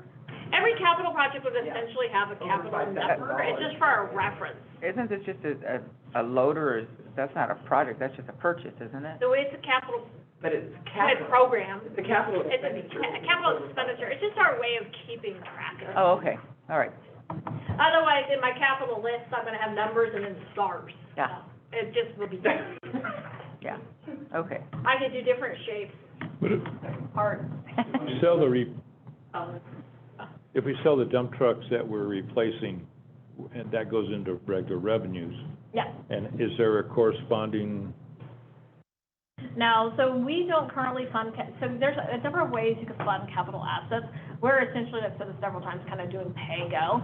There are some agencies that are fairly sophisticated, where they will either look at their long-term capital program from a funding perspective or their rate models, and they will say, okay, our annual capital expenditure should be equal to 2% of our 5-year annual average depreciation of our assets. right? We're not that cool, so, and most agencies aren't, so we're not quite there yet. That's just a methodology. We don't need it. No, we're just doing pay-go right Yeah. now. And then you'll see the 5-year capital programs get outlaid in those larger rate studies and through a lot of the work that Ken. But the dump trucks we're selling, replacing, they have some value. Yeah, so any value that's associated with the capital asset really should go back to the capital fund that purchased it, or in this case, we'll probably just put it in the parent fund, Fund 10. Because remember, from an actual CAFR perspective, these kind of sub-funds roll up into their parent.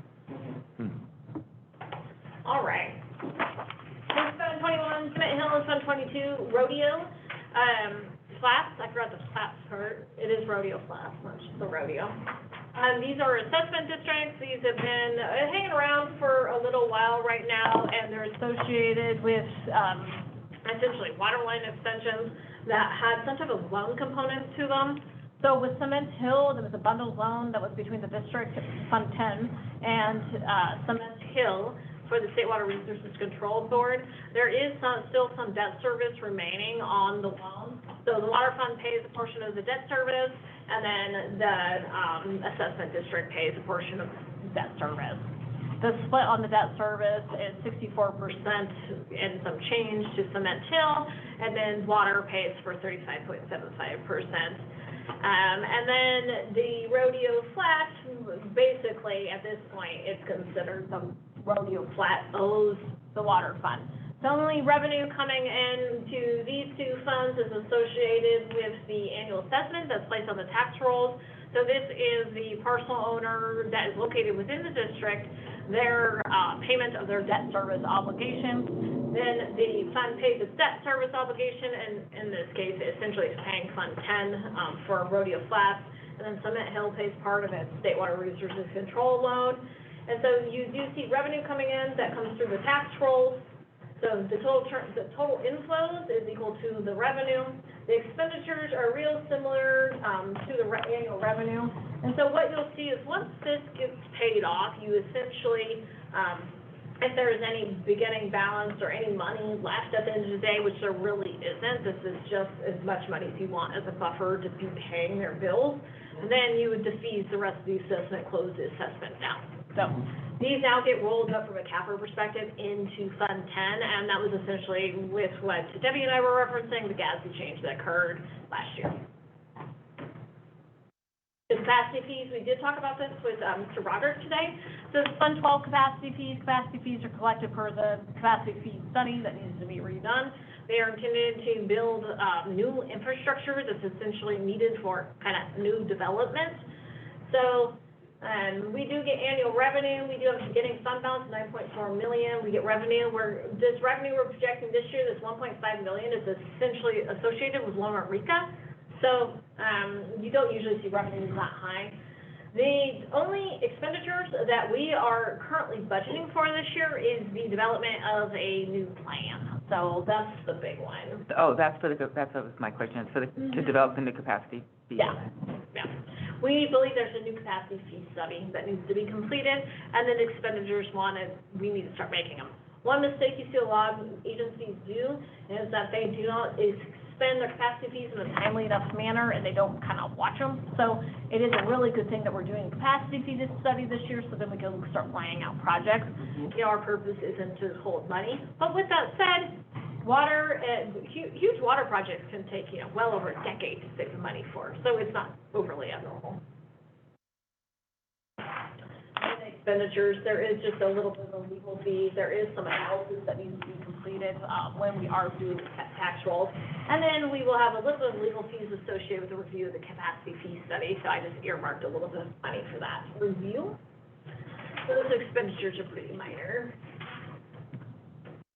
Sum 30 and 35 is recreation. So there sits, as we talked before, this is running an operational deficit on a year-over-year basis. It does receive a subsidy from Hydro. What has increased the deficit this particular year is the fact that in previous years, recreation did not pay for its fair share of the overhead expenditures associated with the new internal services fund, or their fair share of any engineering costs that are associated with general engineering that needs to be done for recreation. With that said, it's not super abnormal. Public campgrounds typically do run at a deficit, and you can usually tell the difference between a public and private campground if you're a camper and You're paying the bill. Yeah. So reserves are not fully funded. This one is a little bit more confusing, but it's only because I'm not fully funding the reserves. I'll kind of So operational reserves for the policy include 6 months operating expenses. I only included 3 months of operating expenses, and that was because I don't feel that based off of their cash flow, when there are a large amount of cash going out, and when there are a large amount of cash is coming in, it does align better because there is a big expenditure related to temporary staffing during the summer months, which happens to be a month when we receive the most revenue. So I don't know that we need a full 6 months of operational reserves. But it's something to revisit once we run our cash flow analysis. For this particular year, I only funded it at 3 months, but we may want to revisit that, and this is not for a policy. So accrued absences is 50% of the annual liability. Like I said, this reserve is a little bit problematic to me in that I do believe that it's double counting your liability against your fund balance. And so I did really lower that to what I believe to be the actual expenditure for the particular year. And then capital reserve is $500,000. And so what you're going to see on this particular fund is that, so they had a decent beginning year fund balance of $999. You were so close, Monica. It would have been $9,999. I know, I would have just had to walk out. That was great. So we, had a really good fund balance, but what you'll see is I went through and I, partially funded the operational reserve, and then I funded $25,000 for accrued absences. So once I minus out the, reserves from the fund balance, I start with $389,000. We're projecting to receive $2.2 million in revenue. I am showing a $167,000 transfer in, and that is simply a subsidy from hydro. So that is a pure subsidy. So my total inflows, which equals my revenue plus my hydro subsidy, is $2.3 million. And it's just a hair more than my expenditures, but you do need to take into account that I'm subsidizing that with $167,000. So we are running in the red a little bit. And it speaks to why it is important to continue to increase our rates as something that's reasonable. And so we did include a 5% rate increase in the recreation rates that you just recently adopted. Oh, good. So that's in your revenue assumptions, that 5% rate increase that we It did? is, but the revenue assumptions were a little bit difficult because we are zeroing out the revenue that's associated with the U.S. Forest Service campgrounds, but Right. that does have a resulting reduction in expenditures, so, it is definitely a And do we have projection. to pay them in exchange for not, That is still being, that's still being negotiated? correct. And would that would That not is come not out of included, recreation? That's no. a hydro. Mhm. Sorry. So, and you have to remember, recreation is really a business function of hydro, and Right. it really is, in my opinion, it is definitely another obligation, or like a utility bill we have to pay. It is kind of what it is, so. Mhm. And then there's always the esoteric value of it that we all enjoy. Esoteric. So our transfers out, that is equal to recreation's fair share of the engineering costs as well as the cost allocation. And so there is, I keep referencing that there will be reconciliation of the allocation of the engineering costs, but there also will be a reconciliation of the internal services costs. So if we come under budget on the internal services costs, these allocation costs are less, right? Right. Okay. So your total outflows, $3.3 million. So my projected fiscal year unassigned fund balance is, well, if I don't include my reserves, it's minus $5.6 million. With reserves are $567,000. With reserves, it's $42,000. So what this tells you is we are running in the red, and moving into next year, we're gonna need more subsidy from hydros. So this is something we need to focus on over this next year. And I have a question. Yes, ma'am. So they're paying for their overhead and their engineering services Correct. now, but, I believe that water operations, don't they operate your treatment plants and do work? Is that considered, or is that? We didn't go through the cost to allocate that out. We can go and do that, and we can also do a reconciliation through a journal entry because they do track their time to it. I didn't include it as an expenditure on a salary item, but it's definitely something that we can take consideration of. Yeah. It is a very challenge. What it does show is that I am moving $650,000 into recreation capital, and that's a transfer in, and that comes from both hydro and from the fund transfer. And that is essentially because we are fully funding the recreation capital reserve at $500,000, which is per policy, and then we're transferring in $150,000 from Fund 50 to hydro to fund that this year's annual capital program, which is $150,000. This fund is not doing well, right? It's running an operational deficit year over year. We need to come to terms with what we're comfortable with in terms of the operational deficit. We could always see our way out of it. What's tolerable to the market, what's tolerable to our users. Those are all considerations we need to make. So I think that what we'll do is once we kind of get moving through and dive deeper into the recreation finances, we'll develop a fee schedule that shows you full cost recovery, and then that's a decision to make. Maybe we shoot for full cost recovery in 5 years, maybe 10 years, or maybe we do it next year. We just got to make the decision. So there's definitely a board policy decision. Thanks. So in looking at the salaries and benefits here of recreation, adding them up and dividing by the 7 FTEs, that's an enormous amount of money. So I'm guessing that the salary and benefits have to include here, those all the temporary people, It does. right? So it's not skewed like it would appear. There's about 22 temporary That's what I employees thought. hired Okay, every thank you. year. Yeah. So when we did the cost allocation formula for distributing the internal services costs, we didn't do it just straight off the full-time equivalents. We did kind of develop a ratio associated, and we converted the part-time equivalents to full-time equivalents so that it was fully burdened. The reason why we are seeing what's going on with Fund 30 really this year is because this is the first year we've ever been paying for the overhead costs associated with recreation. And this is not a bad reflection on recreation at all. Monica does an amazing job. She runs amazing, beautiful, gorgeous campgrounds. They're very well run. One, it's a function of public campgrounds. That's why the rates are so low. And number two, it's just a world that we live in the market for recreational activities. You know, the price point tolerance is fairly low. Really? We can price and fee our way out of it. We're just gonna have high campground prices. Well, when we went through and raised the rates, and we had a comparison chart, well, where we were to everybody else, we were not the lowest. No. We're not the lowest. We weren't the highest, but we were not, Closer to we higher. weren't cheap, we'll just say. So I was feeling a little like, And so you can tell from my analysis I've done with the U.S. Forest Service costs that they're charging for their campgrounds, they're being heavily subsidized by federal dollars and from people like us. So, you know, I think that if you go to a full for-profit private campground, I'm a camper, I can tell you there is a vast difference in the quality, right? They're making a profit, and if their rates are not sky high, you know, $80 a night, it's a pretty, go to the Motel 6. So, broke. Well, my gut feeling is the demand is there. yeah. Yeah. Monica could maybe speak to that. I felt that, So usually, especially at Rollins Lake. Especially the Well, demand and it's for got any, flat too. especially any demand for a reservoir that has water. so what you usually want to do is you want to push your rates up until you have vacancies.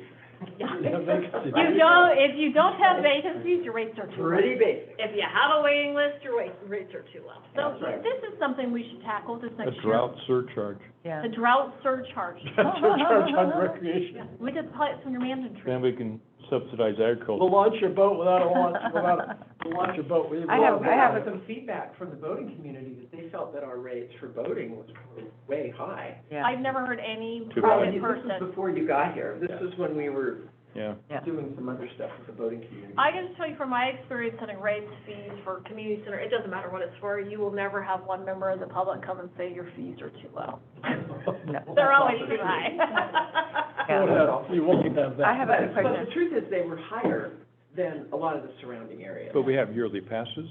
Yeah, we have yearly passes, So but even the yearly There's your pass, like a discount. Folsom, For like, locals. The hard part is when you're comparing our rates to U.S. Forest Service rates, those are heavily subsidized. right, I get it. Heavily. But if you're the, fee-paying public, you don't go, oh, wait, I feel fine about this because But you get what you they're pay being for. subsidized. and You you're not. get what you pay for. Yeah. Jennifer, I have a question.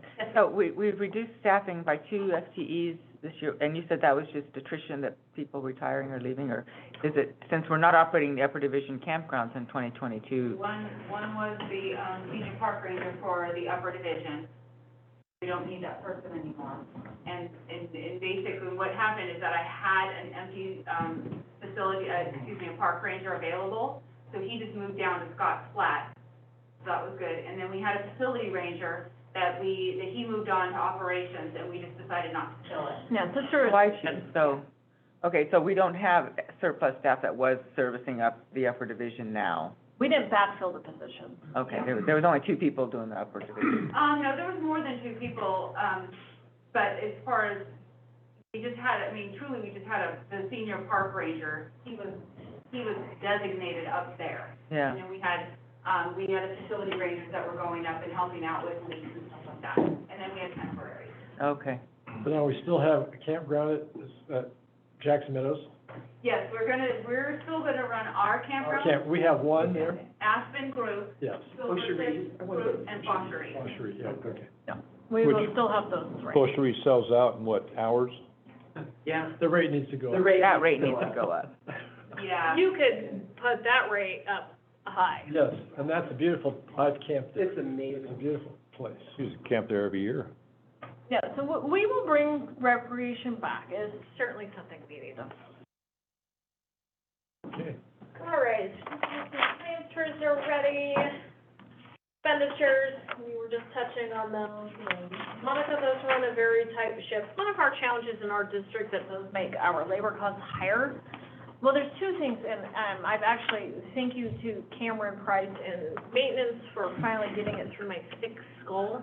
When you run a city, right, you just shut down whatever road you want to maintain. You own the roads. So I'm like, well, here we don't own the roads. You can't just do that. There's someone else's road. So some things are a little bit more expensive.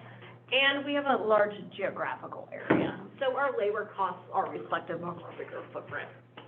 You know, may I ask one other question as far as you and Monica? So for those temporary employees, because I remember you were having problems recruiting. Mm-hmm. And is there a salary or a per hour wage discussion that we should have in terms of increasing the wage to be able to recruit better? I'm asking. There always is, but, I mean, typically how we've run it in the past is we just go with whatever minimum wage is, and we haven't had an issue until COVID. You know, 2022, nobody wanted a job. Last year, we did have difficulty. I mean, we were able to stay afloat, per se, but, I'm getting a lot of phone calls from staff that worked with us in the past that's ready to start, you know, in 2022. Oh, well, that's good, okay. Yeah, so I'm optimistic. Well, I just wondered from a budget perspective, are we paying, what are we paying, $15, $10? $15. Oh, we are paying $15. Yeah, we are, that's what we paid last year. And I will tell you that Blue Ribbon, because I go with NID temps, and then I also use Blue Ribbon temporary service. And in general, they just didn't have, nobody was going to the temporary service to get a job. Where in years past, I could call up and get somebody in the next day into safety, boom, working for me. That wasn't happening last year or the year, this year or 2020. So. Okay, well, I just wanted to know from the budget if we needed to think about increasing that temporary salary. I don't think it's an unreasonable question. I think we hold it for, my recommendation, we hold it for now. And if Okay, we need to make an adjustment. See what happens. All right, 135 CIP, very, very tight CIP, included in the packet. Don't have project numbers yet, we will be signing those along with boat ramp, recreation road, and campsite pad restorations for ongoing annual maintenance, and then recreation store repairs. So this is being fully funded by Hydro, by the transfer. And so I'm gonna move off of recreation if we're good. Yep. All right. So we're going to Fund 50 Hydro. We did add the Fund 55 capital improvement project. We did include an OPEB payment. One of the difficulties that Debbie and I were kind of trying to sort through is it's difficult to compare our remaining amount of our OPEB obligation on a fund-by-fund basis from the actuary report to what we're including in the budget, only from the standpoint that where all the overhead expenditures were in the water fund before, so the water fund's OPEB obligation was overstated, and the other fund's OPEB obligation was understated. Right. So I did recommend to make a payment out of Hydro, but it will get reconciled. And we have recreation subsidy, and then we were able to fully fund the Hydro reserves. So the per policy Hydro reserves, 6 months operating expenditures, just for cash flow. Insurance catastrophic reserve, I haven't funded at $5 million, but half of it is funded by water, half is funded by Hydro. The cruise leave reserve, it goes back to that 5% annual liability. I did lower that to something that I felt that was more reasonable or realistic. Capital reserve, $15 million, and then the deferred capital reserve of $35 million. One thing to note that the budget does not include any expenditures for the South UBEC Canal, so it doesn't include any reserve considerations, doesn't consider any staffing considerations or any operational expenditure considerations. So we will be analyzing that and coming back to the board with a recommendation. So I know that this sheet is extremely difficult to see, but you know, Hydro started with a very decent fund balance, $64 million. I took $8.6 million of that for the operating reserve, which includes the operating reserve related to 50% of Hydro's annual expenditures, as well as 50% of the annual expenditures for the cost allocation. We have the 2.5 million for insurance catastrophe reserve, and then the accrued leave reserve. So you'll then see that once I book the reserves for Fund 50 itself, we go down to 53 million. We're projecting $24 million in revenue, with $0 being transferred in. So that's $24.8 million in inflows. Expenditures are about $12.5 million. Now, this is alarming. The transfer of $59 million, they flag, what? That is because I'm fully funding the reserves that were committed to in the policy, so, and the pay-as-you-go. So that money will just be housed in hydro capital. Then we have total outflows of $72 million, which is extremely high. You wouldn't see that future years. That's because of funding those reserves. So we have fiscal year in unassigned fund balance of $5.7 million. So Fund 50 expenditures, here is the summary. They have three divisions: hydro administration, hydro operations, and hydro maintenance. This does include all salaries, benefits, materials and supplies, consultant fees, which also include legal fees, other fees that they pay, contractor fees. But like I said, this does not include expenditures for the South Yuba Canal. When do we anticipate that cost estimate for the repairs of the canal? We're going to be probably working through that with over the next month. We're taking consideration some operational reorganization and where those expenditures will be housed. And then we need to go through a systematic review of, we need money put aside for risk, and then we need money put aside for capital replacement, and we also need money put aside for equipment. So I would say you'll start seeing some things trickle in kind of in the January timeframe. We did have some money available in Keenan's budget this year with the appropriated funds that were budgeted but just not used.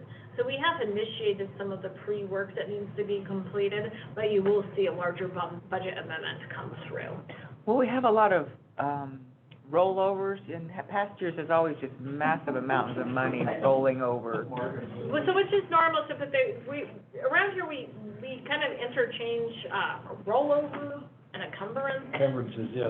So when money is encumbered against a purchase order, it is basically kind of out of the fund balance and it's tied up, right? When there's other weird things that get rolled over, so we will be unencumbering funds from purchase orders. Some purchase orders, it's normal in every agency, they do roll over.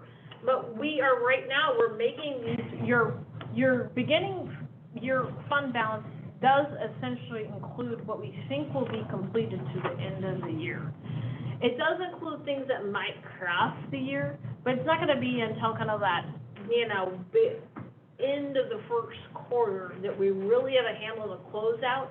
So we will then come back to the board and we will readjust your beginning fund balances to real, more accurate numbers. So you'll essentially see what you budgeted. There'll be a second column of what was rolled over, and then you'll have a new fund balance. It'll make more sense to you when it's back. And this is a complaint of every governing body. You guys aren't alone. Wait, I do have one other question with regard to the South Yuba. So I don't know if Flohr was specific enough, but we have got that report of how bad it all is or how not bad it is. And then there was going to be an associated follow-up report with how much it's going to cost to bring that stuff up. And so when are we going to see that? That was You'll start, you have a lot of different expenditures to associate with the canal. You have long-term capital expenditures. Right. We have risk-based expenditures. Okay, that's what you just went over. Yeah, we have operational expenditures, and then we have equipment expenditures. So it will be a little bit slow. We're going to first focus on operations. We'll start talking about risk. And then we'll start laying out a reasonable capital program. Okay. I think, the biggest challenge is going to be, try to live with what we have in the fire-prone area, or do we actually come up with a longer-term solution, which is going to be extremely expensive. That's going to take a little bit of legwork, right? We have some engineering analysis to do, some financial considerations. We've got a lot of number crunching. That's going to take a little bit longer. You'll see those first pieces of staffing needs and operational needs, equipment purchases come before you'll see that. Okay. All right, so there's lots of transfers going in and out here. Most of these are related to Fund 50s, fair share out of the Fund 70 cost allocation, 3.7 million. Fund 10 engineering, that is the direct allocation for engineering services. Fund 30, that's just the straight annual recreation subsidy to recreation operational spend. You have Fund 35, which is recreational capital improvement projects, that's that $150,000, that's pay-as-you-go capital project. You have Fund 35 CIP reserve. Fund 55 hydro CIP, so that's pay-as-you-go for the annual hydro program, capital program this year. And then you have Fund 55 hydro reserve. This is an enormous amount of money, but it's not going to be seen year over year. It's because we're funding those reserves. And it's not like we're losing the money, we're just moving it to a different pot. Yeah. So this is just the transfer summary. And then this is the Fund 55 summary, which basically kind of was already discussed. So beginning fund balance is zero, new fund, has no revenue, it's all transfers in. And so essentially what you're saying is this gets left with a fiscal year balance reserves of $60 million projected. The likelihood that Kean spends $4,625,000 on the dot is very likely. If he does, we got to give him some kind of credit or recognition. The fund balance will probably be a little different, but just for purposes of it being a new fund, I think you get the idea. These are the projects, and just to note, these last four projects were the newly added projects to your capital packet. We did not, it was a little bit of confusion, the communication from myself. I don't think that these got left out accidentally. They were originally included in the operation budget, but they do belong in the capital budget. And so they're the equipment expenditures. Everything else you see before. So that is the. Where are we getting a half-ton truck? Where? Yeah. That's probably from JPA. 45,000. I have a question, Ken, on the, I can't see where I saw it, but The half-ton truck and the utilities, are those switched? It's on the bottom. Oh, there you go. I mean, they're just not out there. Yeah. Yeah. They're on a dock somewhere in off of Long Beach. Waiting semiconductor chips. The hydro revenue for the, generation, it looked like year over year, we're estimating the same revenue as years past. But I guess you were assuming similar water years, is that what you're assuming? Your assumption is gonna have a similar water year as last year or the year before? Well, the bulk of the revenue is based on the Availability. There we go. We expect similar availability here. That's it, okay. That's right. Thanks. I have a question about your Chicago Park Rewind. Is this just gearing up, or are we doing that in 2023? Yes, this is just the initial studies, the initial engineering work, and then the next 2 years, assuming we can get the parts, the supply chain on this stuff is greatly compromised. Yeah, the big thing is they're modifying the hydro's overall revenue this year, which is about $1.2 million more, is that we are going to be booking their investment revenue proportional to their fund balance to the fund. And that also includes nominal amounts for the Deer Creek Powerhouse as well as the South Powder Park. Okay. All right, so we're on Fund 70, the new fund. The new one. All the fund employees hang out. So this is the new fund. It's cost allocated. It's an internal services fund. So it should technically zero out each year, and the amounts I'm showing that are allocated to the main funds, those will be actually reconciled in real amounts. So this is the budget. It does have new positions, IT network administrator and the accountant too. Those are my two biggest concerns for the districts right now. We are on a very barren trend of staff, more staff. And then no reserves are needed. These reserves are included in the other operational. Have we ever had a white hat come in and put our whole system, assault our system, test it, try to probe it? Well, we just had a major assault on the system from a black hat. Her name is Jennifer. Her name is Jennifer Hanson. No, It wasn't hacker. a white hat, Remember. hacker. Yeah, Hacker. black hat. Oh, the hacker. The hacker. Oh, I thought. Whoa.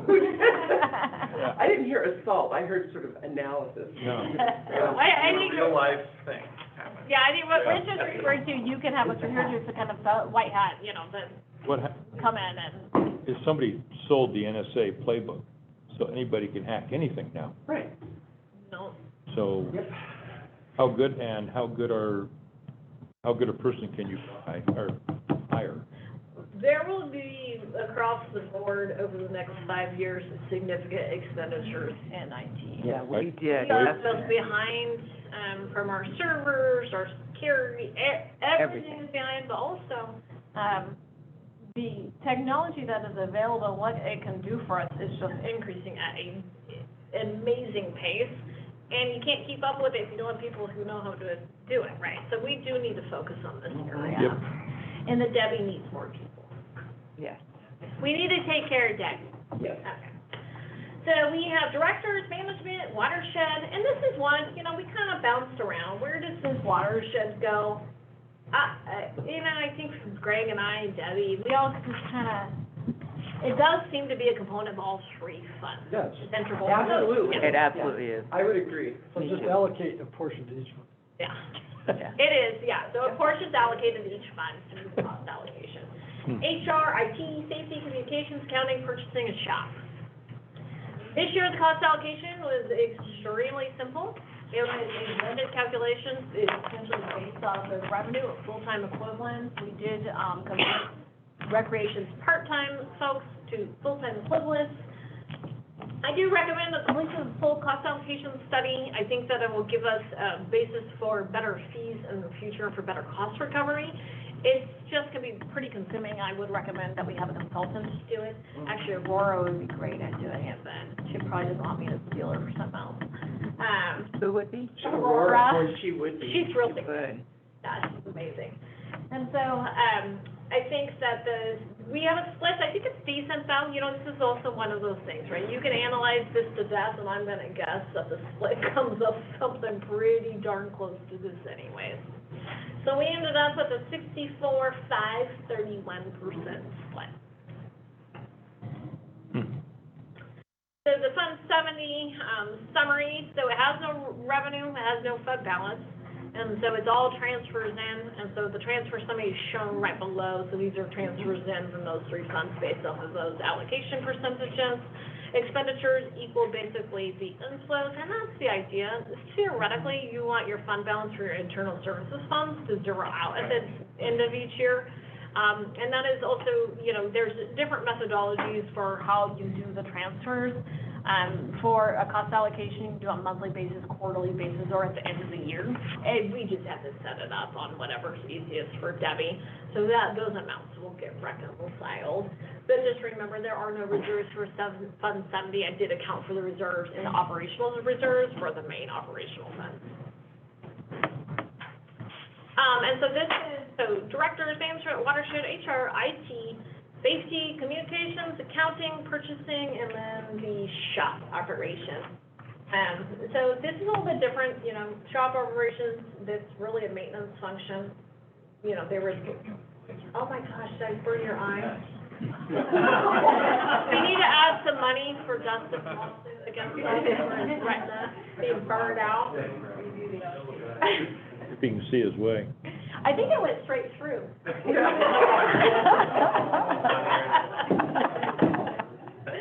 Alright, so, you know, it is a little bit different shop operations, you know, reports to maintenance and reports to, manager Prosser, and that's not going to change with their funding. So this goes back to, just because you're in a specific department doesn't mean you have to be funded by that specific revenue source.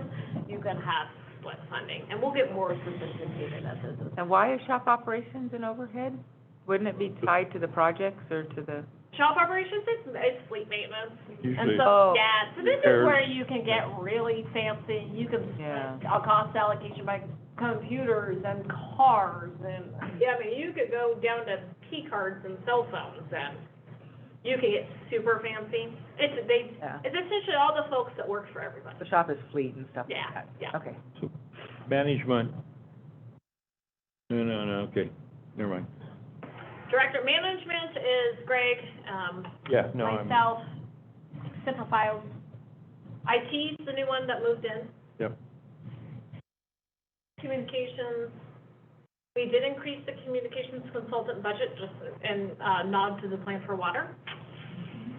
Accounting, that reflects the new staff person, IT salaries reflect the new staff person, purchasing reflects the decreased staff person. Those are the big changes. Maintenance? Jennifer? Yes, ma'am. I might get impaled for this, but there's been some other discussions early on about, the directors receiving some sort of CPI. Is that built in here? I don't see it. It is not built in here, but we can absorb the cost. I'm still working through some of the issues. Are you? with Okay, Dustin. good. Yeah, so, Dustin, there is a little bit that we just had to go through and make sure how we do it, so we'll bring an item back, discussion back. You won't get impaled, you'll get Impaled, that's. Well, what he impaled said. by, by the chat, constituents, not by board members. no, not by board members, y'all are just like real happy with it. Hasn't been revisited since 1985. I know, it hasn't been touched, so. Yeah. I just wasn't able to I was too in the budget. Yeah, don't worry. Yeah, that's okay. We'll get you. Well, that's okay, I just wanted to know if Reading. that had shown up here or not. It didn't, but we do kind of, It's not that much money, I It's mean, not. let's just get real. It's we'll not that much. be able to, we'll be able to. It's a stipend. The stipend is not a salary. So my recommendations for this coming year, focus on OPEB. We're not doing terrible. We do make payments, we're pretty well funded with OPEB. And we are making payments on the unfunded liability. We're just not making kind of the extra. Yeah. I just don't know what we've not paid, I guess is the better word. So I do recommend full cost allocation study, 5-year CIP. We need to look at recreation operations, and then we have to look at the South Yuba Canal budgetary needs, which will be needing an amendment.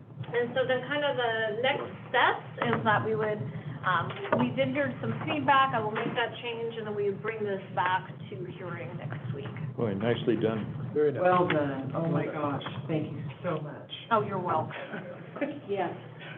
Are these division totals on page 40? Is this the division total sum? Yeah, is there a number built in it? No, I saw total, these aren't department totals over there. But this 257 is the director's total, 2 million, Yeah, okay, those are the totals. Total. Division totals, and it totals down to department totals. department total, okay. Huh? Public, Yes, I'm waiting for everybody to stop talking. Well, I did have a question. Are you sure? Sure. Hey, Krista, can we all have binders to put this in? yep. Thank you so much. Okay, now then. Okay, at this time, any member of the public like to comment on the proposed 2022 budget, star 9 your phone at this time? We haven't had any input yet from the public, so here's your chance.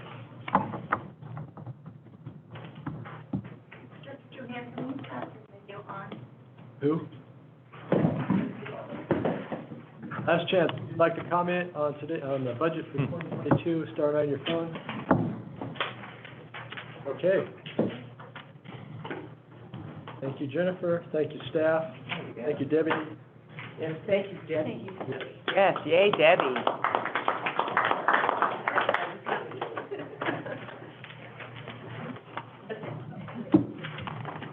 All right, well, general manager. Oh, hi. You haven't talked enough yet. There's a storm coming. There's a storm coming, yay! I'm very excited. I saw snowflakes on the 10-day. I have not been up here with the snow.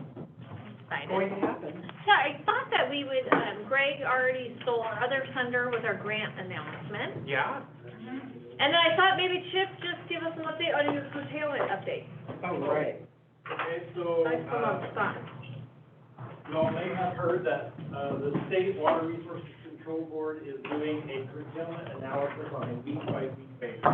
Wow. We got informed late last week that they thought there was not enough water left in the system, and so they curtailed specifically the Yuba watershed and the Bear River watershed. Through the entire northern California, those are the reaches they select. 2/8/1920. Back to a date of 1927 on the Yuba system and 1941 on the Bear River system. Getting very close now to really injuring NID. There were some rights that we couldn't collect. There's other rights that we were able to utilize. The good news, though, is that they saw the forecast for the next week, and they have lifted those curtailments, and they're at a much more junior year. I don't know what they are specifically, I haven't had time to dig into the announcement, but essentially, we're authorized to capture water again, should be okay, and I hope they continue to lift the curtailments as winter moves on. We are also working with Dustin and MBK to inform the state. They're essentially utilizing the numbers we used in 2018 to determine if curtailment should be on or off. 2018 was a very different water year. There was much more water available, so we captured much more. And we're trying to explain to the state that you can't use those numbers. The hydrology supported a very different capture, and it wouldn't be the same this year. Right. We'll continue to work on them. Hopefully, we'll get through. Can I just expand briefly? Sure. Highlight something. This to me is a significant flaw. They're using our own demand from 2018, our diversions to storage, to support a curtailment of, in effect, our water rights. So it's illogical to me. I don't know why you would use somebody's own demand figures to then curtail them in a diversion storage season. It's like this circular, illogical. So what the technical folks are saying is that the State Water Board's methodology is quite sound for the summer season, the direct diversion season.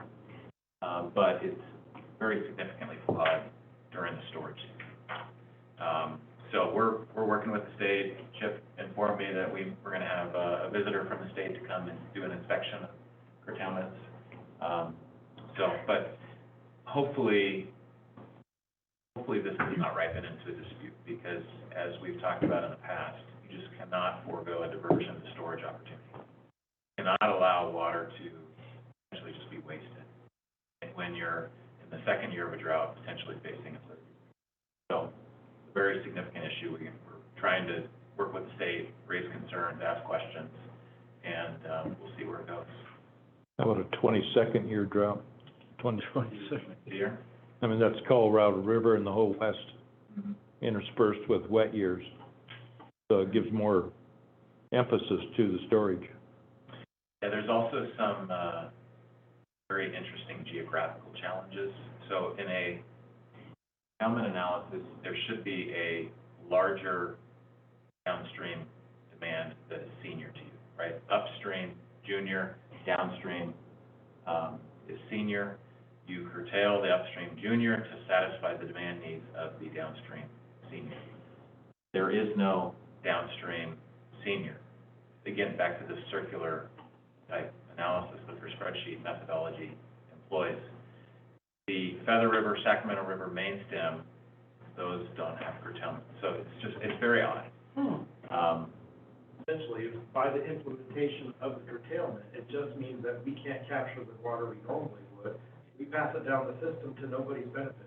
Right. Yeah. Right. It doesn't make sense. Normally, we'd be captured.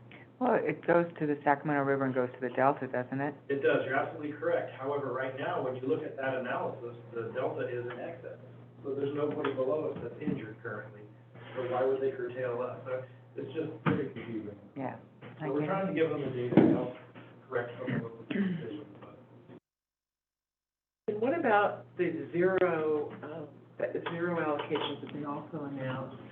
How does that impact us? It doesn't affect you I didn't think so. at all, at least not directly. There's a potential health and safety. I think I've mentioned this in prior discussions. But what that means is the state water project contractors, which receive water primarily from Lake Orville, received a 0% allocation. That's a first. Normally it's 10%. It's early year, but normally there's something there. And what the state is saying, unless hydrology significantly improves, there will only be health and safety deliveries to municipalities. Yep. So we are not a state water project contractor. We do not receive water from Lake Orville.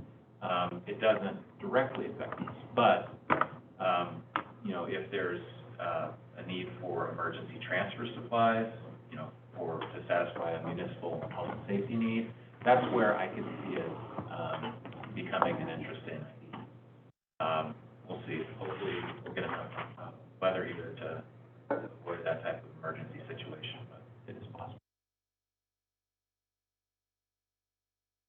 Mm-hmm. Okay, Yeah. that's it? Okay. Board of Directors. Reports. Karen, you want to go first? Sure. I had the pleasure of attending the Nevada County Farm Bureau dinner in November, and Chris and Ricky were there as well, and it was a great event and met a lot of nice people and had a great time. I also attempted to participate in the Aqua virtual conference, but they had technical difficulties the first day, and so I missed a lot of the program. But the good thing is I'll get a link to all of the sessions, and I'm going to share it with Jennifer and board members, and then you can log into any session that's of interest, and they did have a lot of interesting sessions, so anyway, and that's about it. All right. Thank you. You know, I guess I want to take an opportunity to make one general comment, and I hope I can say this in a way that I intended.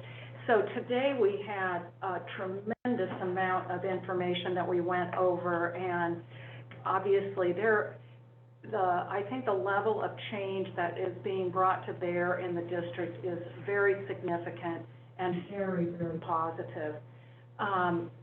It did cause me pause to see some things in the 6,000% increase. I know working people are impacted, but I mean, I was like, whoa. And so, and the, the surplus property discussion that really we want to, we'd like to see that more frequently. The overhead allocation issue, I can't tell you how ecstatic I am to see that change, because I really believe we'll be able to see true cost of doing business. It seems like sometimes there's this tension when we're trying to push as board members and advocate for different things and different discussion points that creates sometimes conflict with us, with management. And I appreciate you working through that with us, because I do think we get to the right point in the end. And I think that the fact that this big fat binder reflects a huge shift in so many ways in the district, at least from my point of view. You guys might feel like, no, this isn't really a big change, but for me, it really is. And I think the tone of the conversation is shifting, and I hope that we continue to be on this positive track of being able to look at things in a collaborative, partnership-oriented manner. And I appreciate you being part of that. Yeah, it is a partnership. So anyway, sorry for, appreciate that. Thank you. Thank you, Karen. Director Peters. The main thing I did this week is I attended the Aqua conference last week in Pasadena. It was because they were running two conferences and they were having all kinds of problems with the second conference. It was a little strange, but it was an excellent conference. It was at the Pasadena Convention Center. And two particular sessions that I found quite interesting and relevant to the district. One of them, it was Innovations in Agriculture, where they talked about the latest innovative practices and technologies being instituted to tackle both SIGMA implementation as well as the water use efficiency regulations. So they had a lot of great ideas, and that was a very interesting discussion. And the other one was NASA and Water 2021. It was called the Space Odyssey. NASA has been collecting massive imagery, on-the-ground imagery through LiDAR and satellite technology, and they can, the resolution is like down to a quarter of an acre. They've got so much data, they don't even know what to do with it. But Aqua is looking to develop a statewide library where member agencies, the biggest problem is NASA has all this data, but they don't have enough techies to post-process it to make it consumable to the average water district. And so they said that if you hire, there's a lot of consultants out there, there's a lot of postgraduate students that do this work. And so Aqua's considering developing a library and pooling funds and hiring graduate students or postdocs to do all this post-processing for all of the districts in the state. And you could check out your area, and then we could do, looking at imagery, we could do an entire crop study or an entire, it's all just right there in visual imagery, current, they do it routinely. So it's really exciting, and it'll help us better understand how water is used both on the urban and the agricultural landscapes. And so I think it'll help as we go through trying to figure out where does our water go and doing our studies. So that was very exciting. That's it. I'd like to welcome our new maintenance manager. Look forward to meeting you and getting to know you. Thank you, Director Peters. Director Heck. Yeah, just very briefly, I also attended the Farm Bureau dinner. And I think one of the things I appreciated most about that was meeting with and talking with farmers and ranchers and discussing the what-ifs. We're into another drought year, and how would they like to see NID water managed for their purposes? And of course, the message was plan earlier and get the messaging out as early as possible. But I really appreciate, I always learn a lot when I'm in those groups with those folks who are on the ground doing the work. So that's my report. I appreciated it, and I'm looking forward to doing some very early drought planning. Director Heck, Director Johansson. Yeah. So my drought planning started about 40 years ago. But this past year, we did complete enlarging the pond. Right. Beautiful job. And so Antonio's going to have enough water to irrigate through the winter, no matter what. January 19th is the MAC? No, January 20th is Penn Valley MAC. I think the 19th is the town hall meeting. So I don't know, I'll be at both. You may be at the MAC, Jennifer? Okay. Which one's better to go? The MAC? Yeah. We can talk, yeah. Yeah. So, yeah, the district really wants to talk about water because they know it, it's short. And it's on everybody's radar screen. So may it rain hard and long. Not too hard until it's, let it start. Really don't care who's Let's start radar light. is on. But it's getting a little, so this past 2 weeks, I had a long talk with the general manager of Orland Artois Water District, and they're expanding, annexing a lot of land into that district, another 12,000 acres, I think, with the idea that they'll be able to drill wells, which is a moratorium on now, and water transfers. And so the whole business plan of these tens of thousands of acres, they're going to be water transfers at whatever price. Yeah, and so a neighbor of mine he farms 2,000 acres around us, came over and we started talking about all his different wells, how they've lowered, which one's holding up, where the water, and it's just interesting how the flow, the aquifer has changed. It used to go from northwest to southeast, now it goes just past our ranch about a half mile, and because the big wells are up west, they go west.